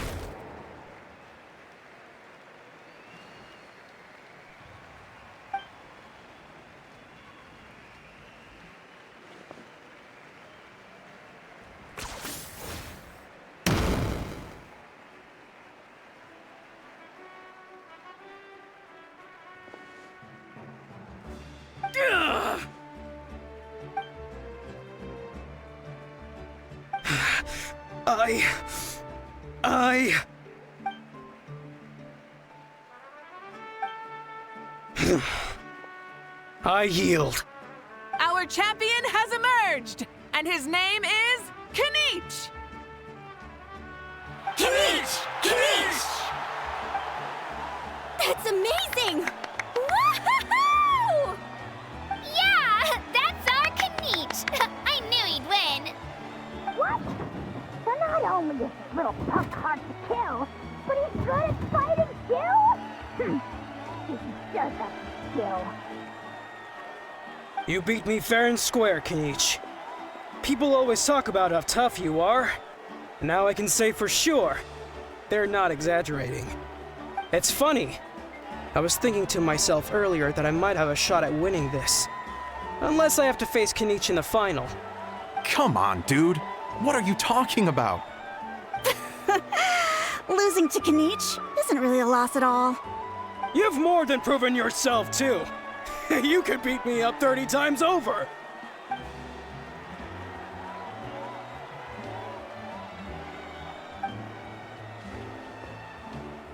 Yeah. You're both so good. But wait, if that's the end, where's Shibalanke?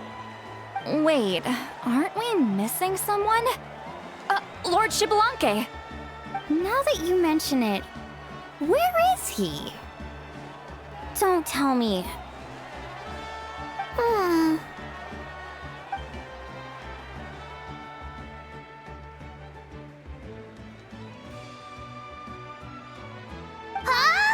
Are you saying that you beat Shibalanke then?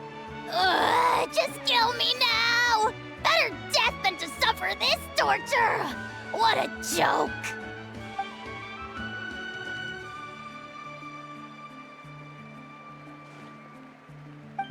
That's impossible, right? Could he have placed so well because of some connection with Lord Shibalanke? You mean, he might be Shibalanke? Wait, I'm Shibalanke now? That's news to me. I've got it! Lord Shibalanke didn't want to steal anyone's thunder, so he must have lost the tournament on purpose. Wait, that doesn't make any sense. This is the most holy pilgrimage of the return of the sacred flame. How could anyone throw a match? Whoa, did Paimon say something wrong? Now everyone's talking about Shibalanke. Still, that guy was almost too good, wasn't he? We've never heard of him before, but he was still going toe-to-toe with Kanich. Could he really be?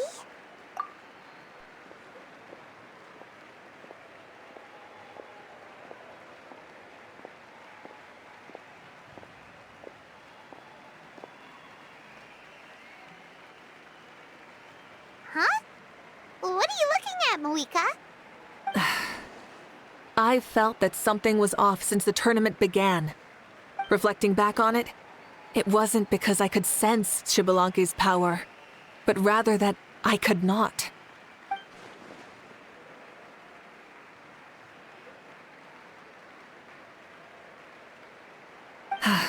Please, excuse me.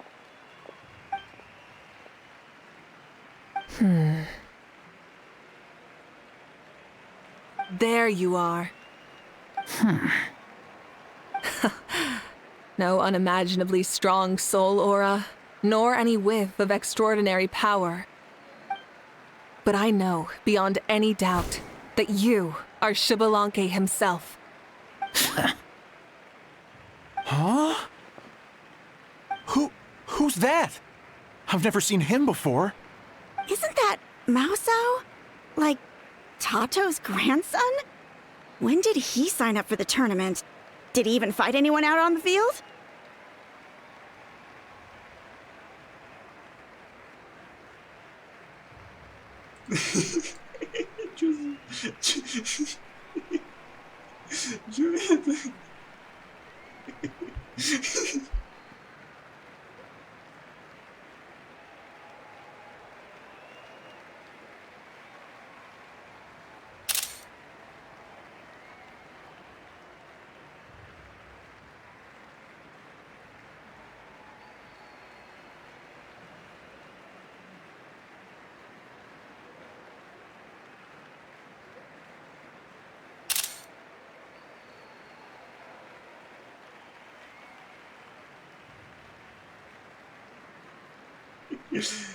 Совершенно нормально. Уметь также плащ делать.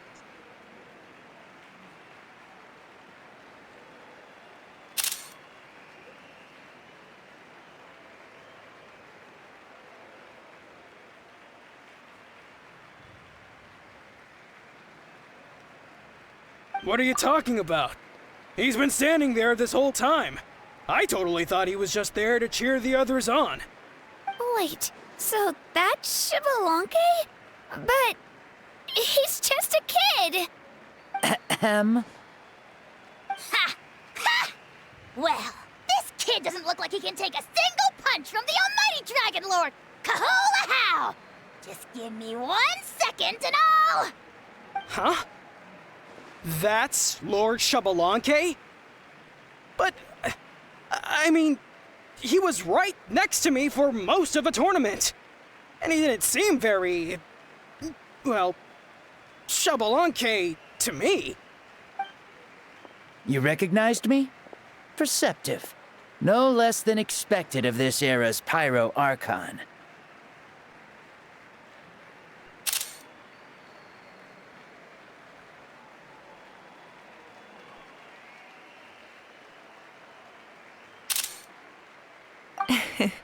Forgive me for asking, but how did you do in the latest tournament? I didn't even make it to the final 32. No! This is a joke, right? It has to be. It's clearly staged. Out of my way! I've got to see Lord Shibalanke for myself!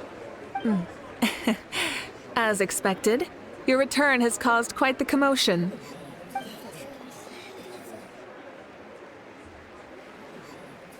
Please, remain calm, everyone. Lord Shibalanke is one of the most important people in all of Natlan. I will take responsibility for receiving him into our midst.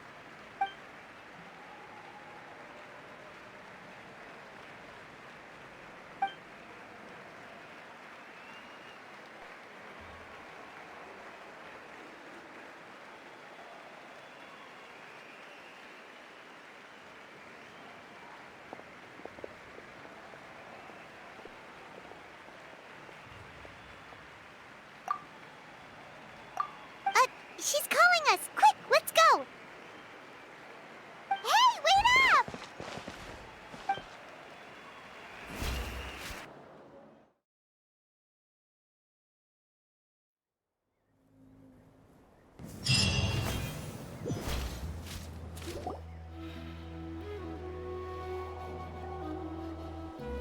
Okay, this should be far enough.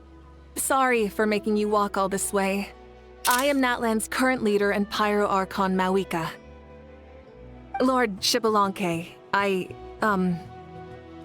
said I was inviting you for a chat, but to be perfectly honest, this is also my first time doing something like this, so I don't even know where to begin. Oh?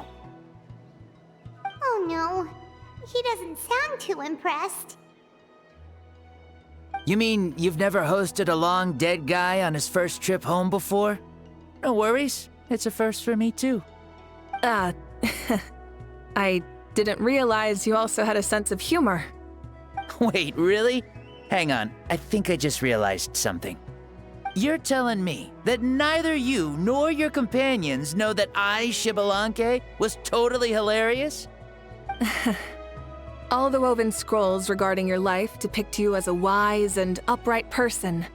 According to legends, you also use the Divine Throne to negotiate with the Ruler of Death, establishing the set of rules unique to Natlan. As for your sense of humor, no sources have ever touched upon it. Maybe it's better to say that we know even less about you than we expected. I see. In that case, allow me to reintroduce myself. I am the first Pyro Archon, Shibalanke. You may call me dear beloved son, or just Lanke for short. Wow, talk about being overly familiar. And these two are? Allow me to introduce the Traveler and Paimon. They're important friends of Natlan and our companions. Great heroes who helped us defeat the Abyss for good. Ah, I see. I was about to say, why did a child follow us all the way here? Though you could say the same for me. And judging by your expression, that's exactly what you're saying. And there's where you'd be wrong. This body belongs to a child of present-day Natlan. I'm only possessing it temporarily. I see.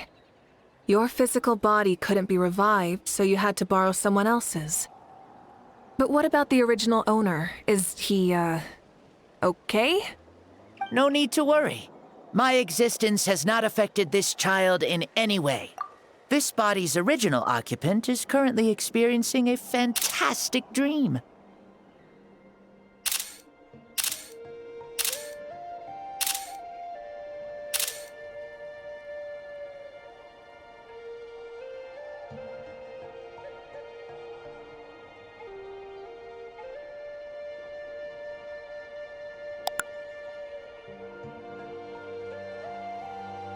I have my own plans, and as for my reasoning, you'll find out soon enough. Alas, this borrowed body is a bit lacking when it comes to exercise, and hasn't really trained any aspect. I tried my best at the tournament, but could only get so far given my physical limitations. Oh, that explains why you couldn't make a deep run. You're not used to this body, are you? I wish that was the only problem. I'm simply unable to do a lot of larger movements. Oh, and my usual climbing and jumping motions aren't exactly suited for him either. Also, you've got to be twice as careful in a borrowed body. If I pushed him too hard and got him hurt, I'd be no better than a criminal. I could never do anything like that. Indeed. Still, The great shaman Sitlali learned about your impending resurrection from the Wayup, but we still don't know why you've returned. Oh, is it time to get serious then? All right, serious mode activated. Ahem. In any case, you've already touched on the topic. I did indeed strike a deal with the ruler of death. She once asked me why I prayed for her power as a mere mortal, and why I yearned to save a nation in peril. I convinced her with the promise of perpetual existence and the everlasting flame of life. So, she shared her strength with me, and allowed Natlan to operate under brand new rules. I told her that the plan would be a grand, long-term one in which victory would not come for some time, certainly not within a mortal lifespan. Still, I knew that someone else would bring it home. She assented to my request, and became an observer of our tale. Seeing her interest, I also asked that I, as the one who laid the foundation, be granted an opportunity to see the new world with my own eyes, if we actually did manage to triumph in the far future. Ah, so your return is a special favor granted by the ruler of death. More like a bet I made with her. Even gods have things that pique their interest. I bet correctly on the outcome of this war, so this trip is my reward. How do you feel about the Natlan of today? Does it meet your expectations? Oh, I like it a lot. Could you tell me more, by the way? I'd love to know how you managed to win the war. As you know, ours was an exceedingly grand, long-term plan. I'll skip over the most ancient parts and start with what I know. The battle from 500 years ago. The disaster struck suddenly, and Natlan was engulfed in darkness. Our land and faith were both shattered, and everyone believed that our nation's end was nigh. But even when thrust into battle against the abyss, fate, and the passage of time, our heroes did not give up hope of victory. We each shouldered our heavy duty using the power that you left behind. All the Pyro Archons in the last 500 years have devoted their lives to banishing the abyss, rebuilding our tribes and faith, and uniting the people as one.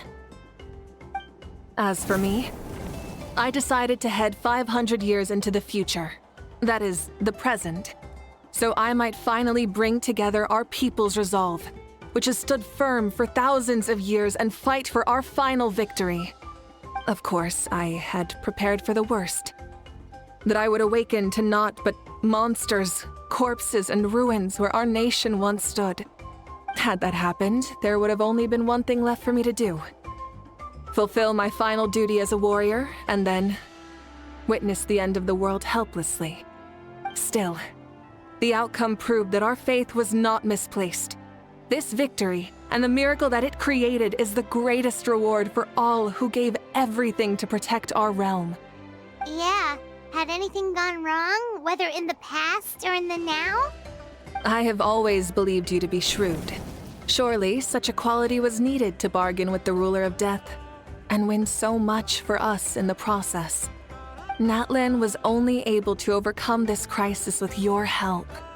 All these millennia later, and the people of Natlan have finally achieved victory over fate. If future generations will call me the one who created the rules and initiated the plan, then you are the one who inherited those rules. The final executor of the plan. The one who created a miracle. Beginnings and endings. Creation and change. Awika, you truly are a remarkable leader. It is my honor to have met you. Please, you're too modest. Rather, it's our honor to welcome you back to this world. Ah, and that's the perfect segue to something that you should know. You see, you don't have to worry too much about my second life, since I'll only be here for a single day. Like, from sunrise to sunset. A single day? What?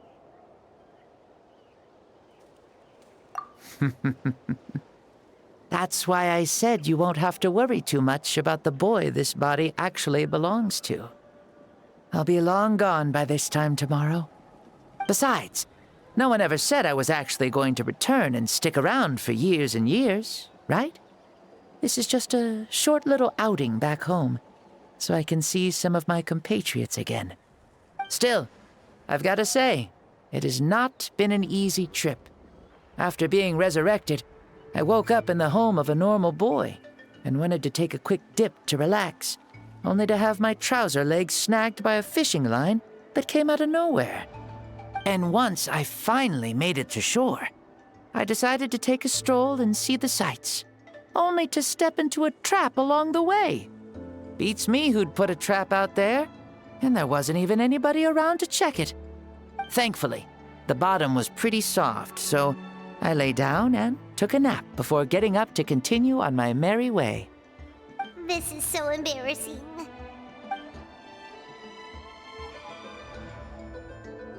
After countless trials and tribulations, I finally managed to sign up for the tournament. But then, I ran into a girl who claimed to be a fitness coach. She insisted that my muscles weren't up to snuff, and made me do twice as many warm-up exercises as everyone else. Oof, you guys in the future sure have it rough. Well then, what's next for you? Oh, what a great question. I was just about to get to that. You're a pretty considerate gal. So, I do have a small wish that I haven't been able to fulfill. I managed to participate in the pilgrimage, but alas, my potential is restricted by this form. It sure would be nice if I could show everyone what I could actually do. Why is he stealing glances at us like that? Well, now that I've said it, care to help an old man out, hero? Ahem. See, I was also quite the formidable warrior in my time. Surely a match for Mauika. I mean, I was the first Pyro Archon after all. I could shake the cliffs with a single punch, scale mountains with a single leap. Very formidable indeed. So, you'd like to spar with me? Yes. Using your current body? Will he be able to handle it? Don't worry. I'll find a suitable location for our duel, and a way to keep this body safe. The first sun. The ardent sun. This star is a flame, burning with a passion that will consume all. From the moment I first saw you, I knew you to be a true warrior, just like me. Surely you shall not refuse me this battle, O inheritor of my ancient name, the burning sun, Kiongozi Mauika. I accept. Brilliant. In that case, let us free ourselves from mortal shape. Let the ancient souls guide you to the true arena of duels.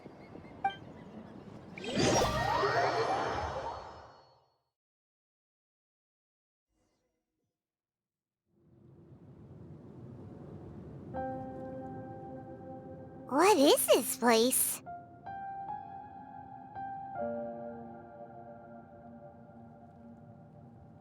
Is this a temple of the spirit? This is the land of the sun, created by my soul. Only the sun and those blessed by it can survive here. Me, you, and you. The sun, the other sun, Blessed One 1, and Blessed One 2. We've been blessed by the sun? The sun will remember the most virtuous stars. You are hope itself, the most radiant, most important friends we could have. We have invited you here, so you may witness the clash of suns. Huh, I see. We've manifested in an almost fully spiritual, consciousness-like form, removing the limits of our flesh. That's right. As I said, I knew you to be a born warrior the moment I laid eyes on you. But there are two forms of human strength, that of the body and of the spirit. The great Xbalanque, impressed upon a child's body, found less than a third of his original strength available to him. In that form, I'd lost my strength of body. But here, we meet as our true spiritual selves. In this place, even a child may shake heaven and earth due to the great soul within. What makes a true hero? Someone strong of body, or strong of mind, or must one be strong in both to surpass human limits? Which of these are you, Mawika? Well said, Xbalanque. Let us prove our mastery of both strengths through this battle. To Natlan, to each other, and to the rest of the world. You and I both know we'll never meet a better matched opponent. Indeed, that's exactly what I've always wanted. As a citizen of Natlan, as the Pyro Archon, as an opponent from across the millennia, and a friend whom you never had the chance to meet. Let us have a fair and honorable duel.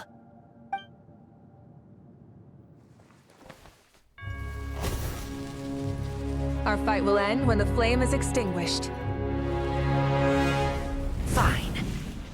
You ready?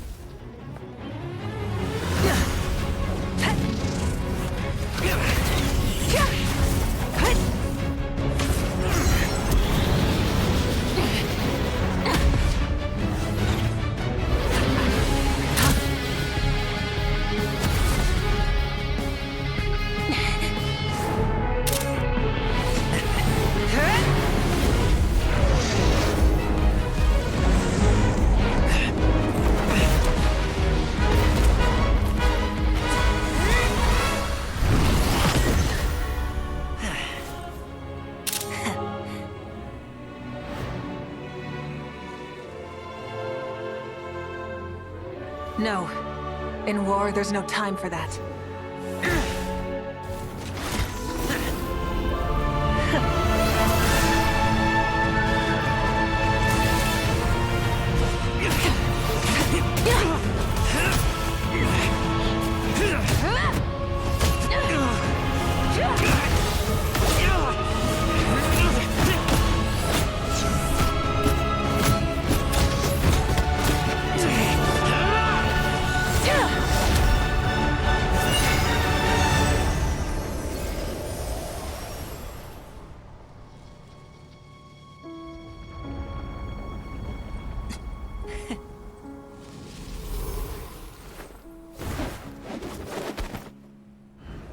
The fire's out. Let's stop here.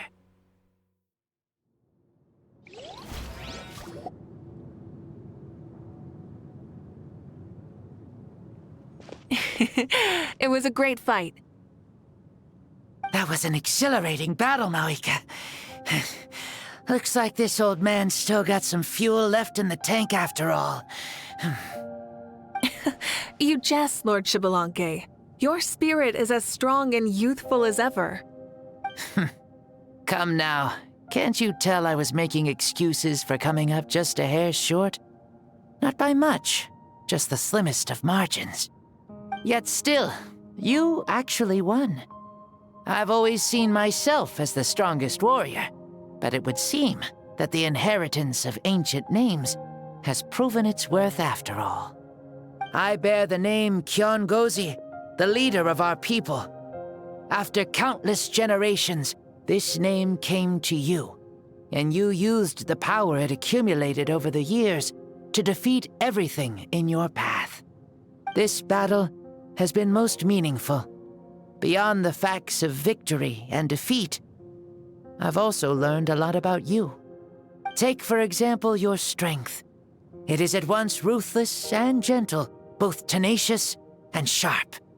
You neither overwhelm your opponent with sheer power, nor defy them with only your strength of will. You possess a great understanding of your own might, and will convert all of it into fuel, so you may climb to even greater heights. It is thanks to heroes like you that this war was won. I'd have never been able to return to the mortal realm otherwise. Your victory granted me this chance at a second life. Even if it is just for one day, the sun has risen again to drive away the darkness. Even the darkness of death that once enveloped me has been dispersed by your flames. Mawika, you are the newborn sun, greater and more radiant. Allow me to give you a present to celebrate your victory. Ooh, there's a prize too? Paimon wants to know what it is! Coming from you, it must be super awesome. My journey is complete, and I have no more need for my remaining time. Mawika, I would like to give you all my remaining life force, which I obtained from the ruler of death. Use it to awaken those you wish to see the most. Surely there must be at least one person that you'd like to meet. What? So it's a blank check to bring anyone back for a time? Though Natlan possesses incredibly unique ley lines, it is still extremely difficult to meet the dead outside of the Night Kingdom. Now, take it. Though we both became Pyro Archons in life, we were still born into this world as ordinary humans. There's no need to hesitate. Just do what you think is best. Thank you for the offer, but I don't think I'll be needing it.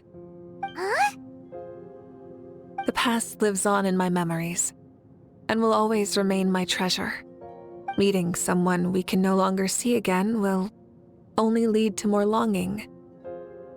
Rather than cling to the past, we should enshrine it in memory. Ever loved and never forgotten. Mawika.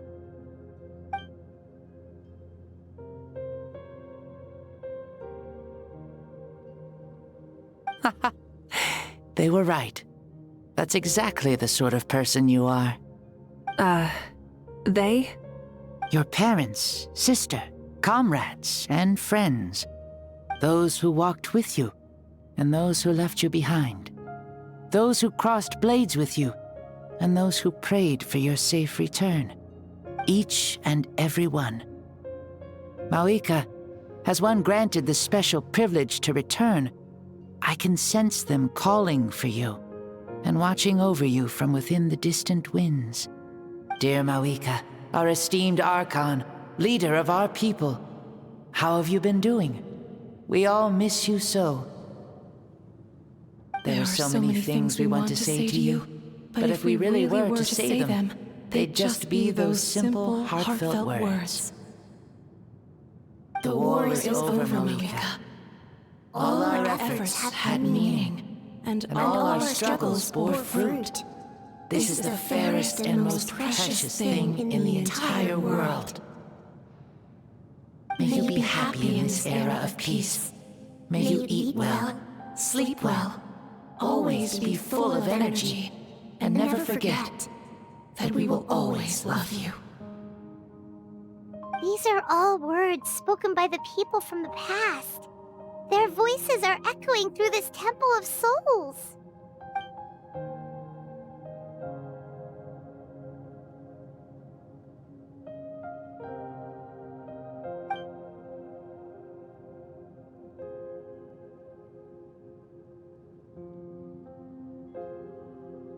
Thank you.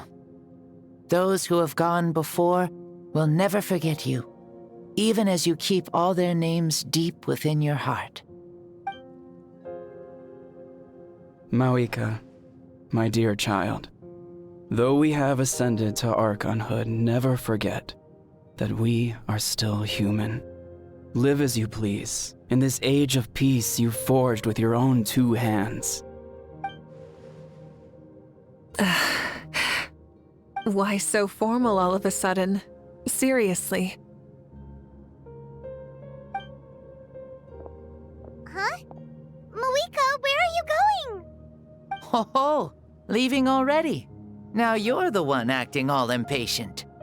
Since we're done with all the serious stuff, it's time to follow me.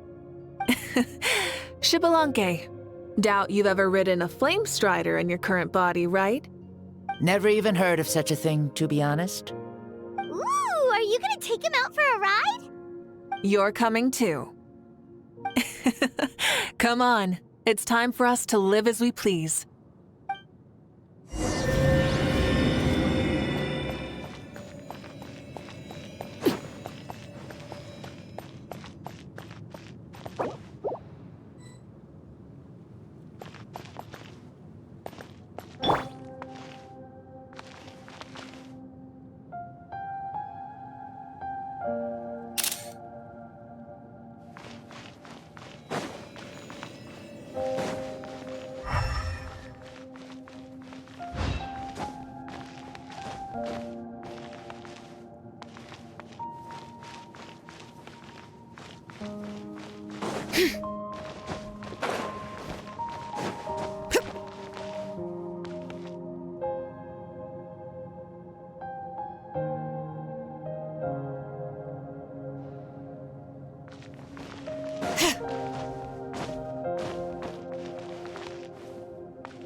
Helmets on, sit tight, and don't fall.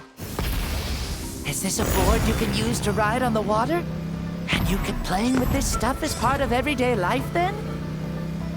Yeah, we're living good! I wonder if I would have ever become Pyro Archon if we had had these gadgets around back then. I might have had a bit too much fun with them. What? That would be terrible!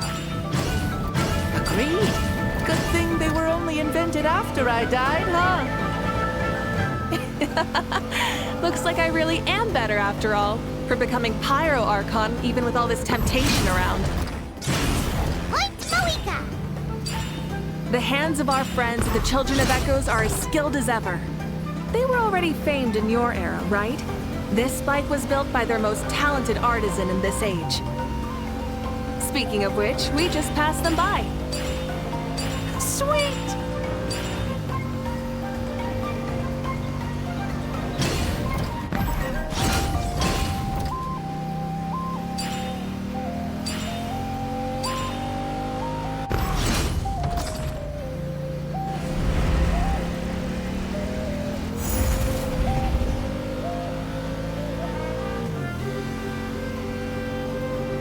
Is that Ochkanatlan? Ah, sure brings back memories. Oh yeah, that was built in your time, right? It's long become a landmark. Very popular with tourists, so I hear. They think it's a lovely place. Is that so? So that's how you all see it. Paimon thinks so too! It's especially stunning if you look at it from a spirit way. The stories of the past become things people aspire to in the future. It's just like what they say. The apex reached by those who came before will become the everyday goals of those who come after. Everything is constantly changing for the better. That's good. That's how it should be. I'll bring those words back to the Night Kingdom and share them with everyone there.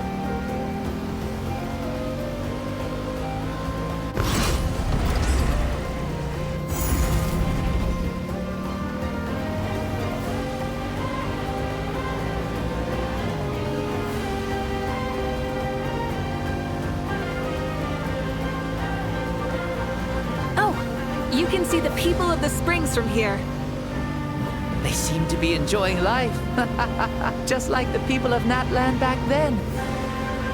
All kinds of things might happen during the day, but as the sun sets, you can always count on the people of the springs to relax by the water, playing their instruments and dancing their worries away. Because that's their way of life. Precisely. And so it is for every tribe. No matter how many years have passed, for the people who live here, some things will never change.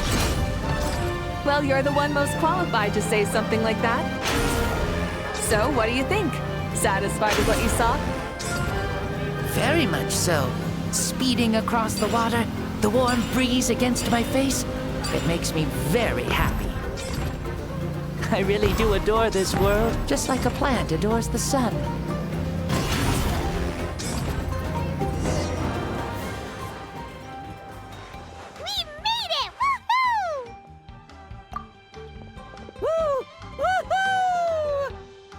Thank you, Maoika.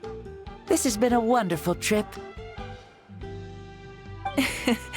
Lovely things are meant to be shared after all. It's the least we could do for our friend. I'll admit, I didn't expect people several thousand years in the future to see me as a friend. Not that I'm complaining. This old man's had a great day today. Thank you, dear friends. I can still remember how nervous you looked when you saw me for the first time, Maoika. I'll cherish that memory. Oh, is it almost time? Yes, it is. Thank you for coming back to see us. This meeting means a lot to me as well. Well, time to go. Don't forget to lead a happy life. Aw, already? Paimon's gonna miss you. See you later, Shibalonke.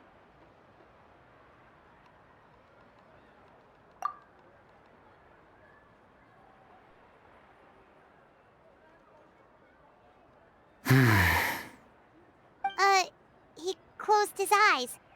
Did he fall asleep? Mm-hmm. I can no longer sense Xbalanque's soul. Well, it's gotten quite late, hasn't it? Thank you for accompanying me this whole time. Let's hurry back. You must be starving. Yes. After the end of the pilgrimage, we hold a banquet to congratulate the champion of the tournament. There will be good food and plenty of it. You guys are gonna love it. Mao Sao should be there too. I'll bring him over.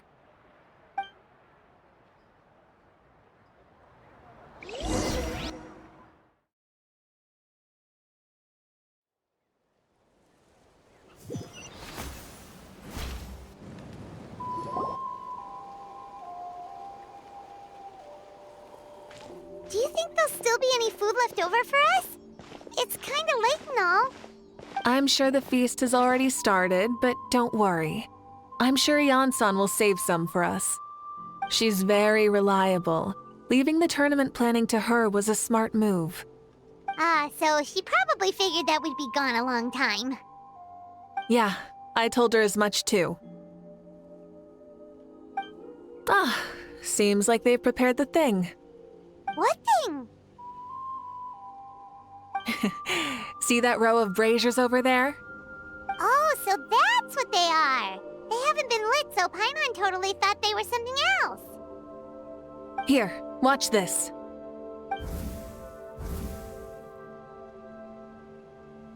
Whoa, they're beautiful!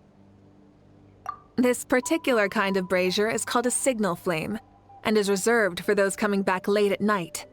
The others set up an entire path using these signal flames to await our return. Those returning to the tribes must light them with their own hands. The flames will illuminate the path ahead and show the tribe that the person has made it back. Even if you're surrounded by darkness, never forget. Your friends wait for you in the distant light. Remember that feeling when the exhaustion of your journey creeps up on you.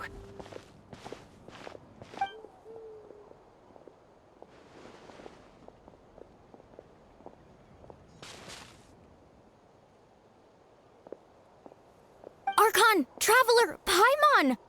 You were really gone a long time. We've already started grilling the meat.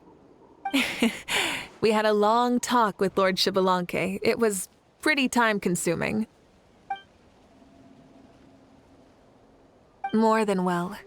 Xbalanque, he's a very good man. He far surpassed even my expectations.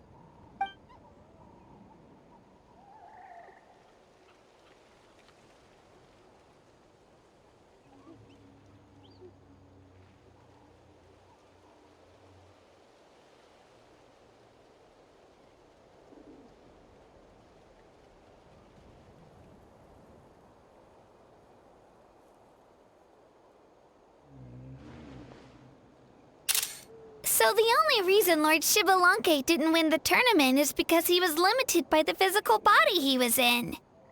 That's right, but don't feel disappointed on his behalf. He himself was not upset about that turn of events. He had many revelations during this journey, and as he said, strength of mind is as important as the strength of the body. He realized that after failing to make it to the final 32. No matter how many times Paimon hears it, it's still so funny to think that Xbalanque didn't even make it that far.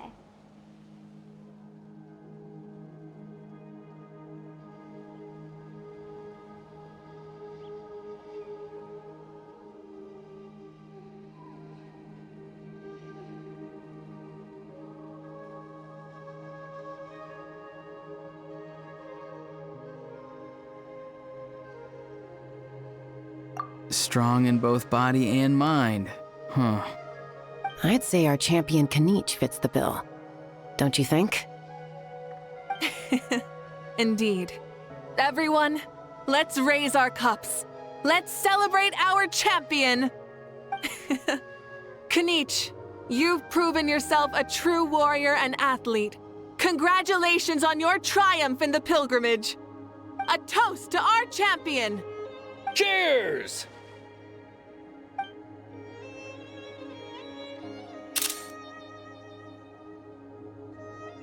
Hey, look! The kid's awake. Huh? Where am I? Hello, Maosao. You're awake. This is the celebration feast for the pilgrimage of the return of the sacred flame. You participated in the tournament too. Huh? Me? It's so long, even my lowly servant couldn't manage to give a simple summary. Ha! I see. I remember Lord Shibalanke, our Archon, Mawika, and the pilgrimage. I feel like I dreamed a very long dream. I was super strong in that dream, too. I could jump up onto the roof with one leap, and I could climb, fly, and glide. It wasn't a dream. Your body did go through all the motions of the tournament. You were already an outstanding contestant. I'm a contestant? You know, Mom and Dad always say that my health isn't the best, and I might not be able to do all the things everyone else can. But right now, I feel like I can fly. Really? Like Paimon? Yeah, I feel amazing. It's like I'm filled with power from head to toe. I want to feel like this next time, too. Then go and train hard, then come back next year and show us what you've got. Yeah, as long as you put in the work, you'll do great. I know it. That's how it is for all of us. Yes, you'll turn out to be a truly beautiful vegetable. I'm sure of it. Yeah, I will. Oh, but the pilgrimage was only half of the dream.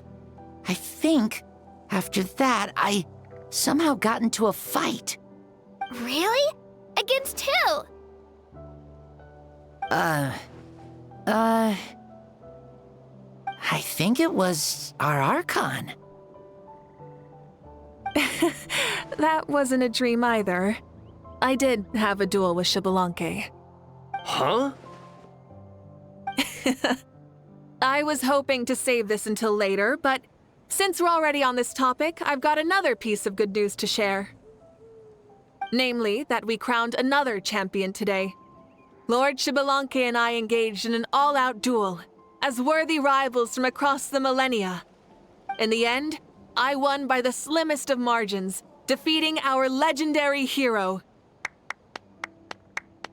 Wow!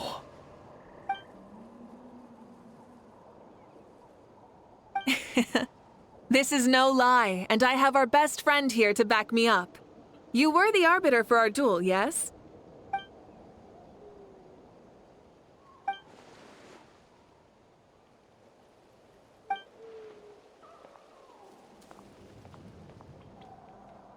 Yeah! Amazing! What an achievement! Come on, everyone, let's have another toast. For our Archon this time! Very well. Acknowledge my victory, recognize my valor, and drink this wine of victory for me. Woohoo! Yeah!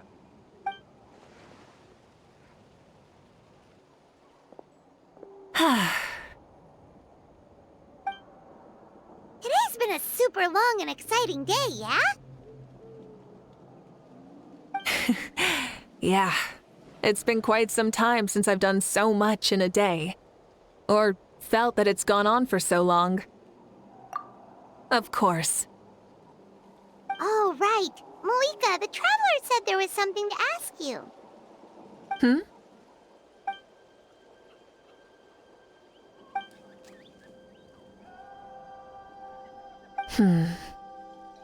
No. In battle, there's no time for that, so it never crossed my mind.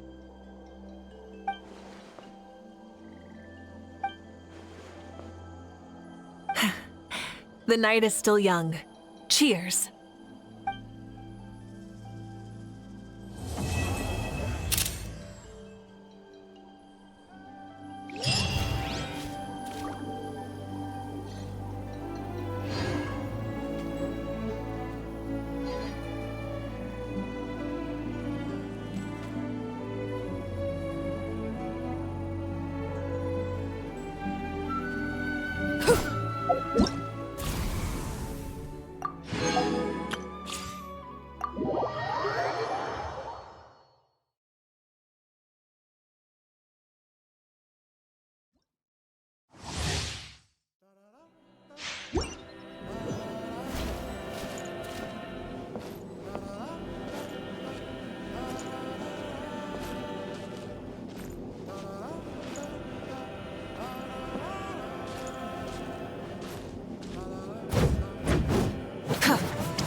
Light it up!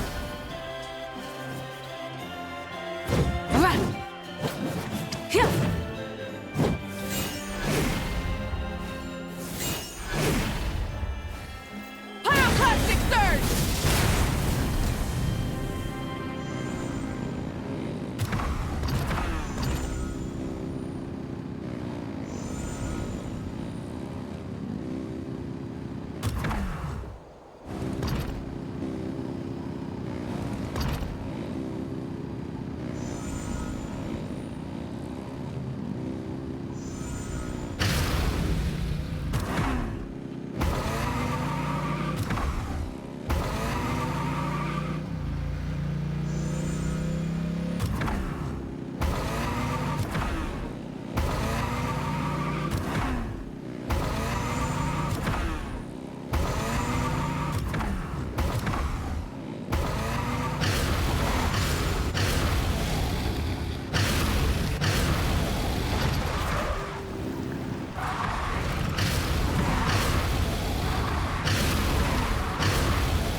Rev the engines!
Not too far now.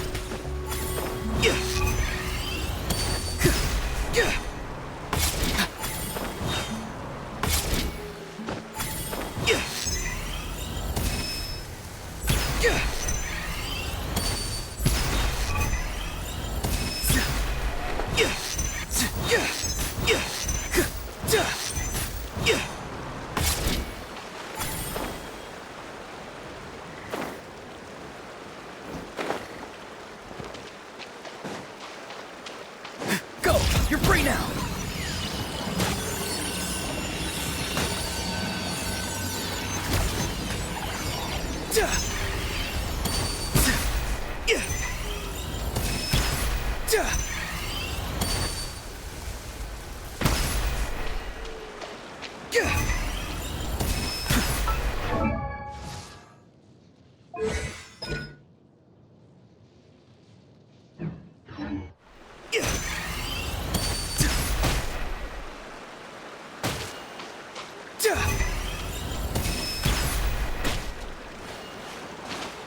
The night is cold.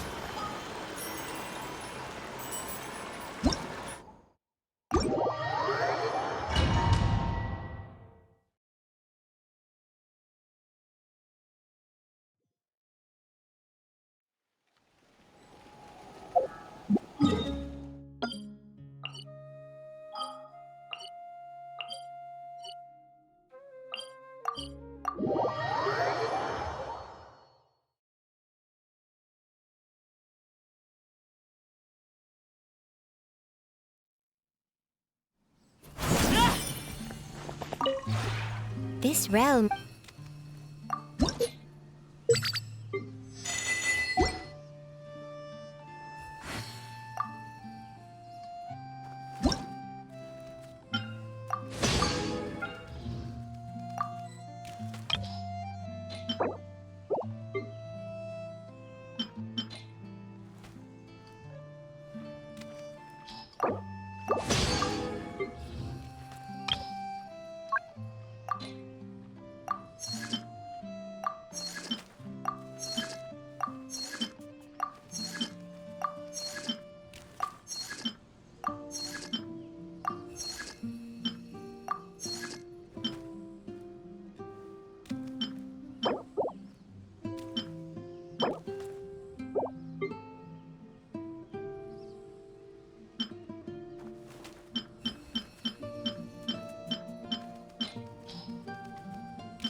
If you ever...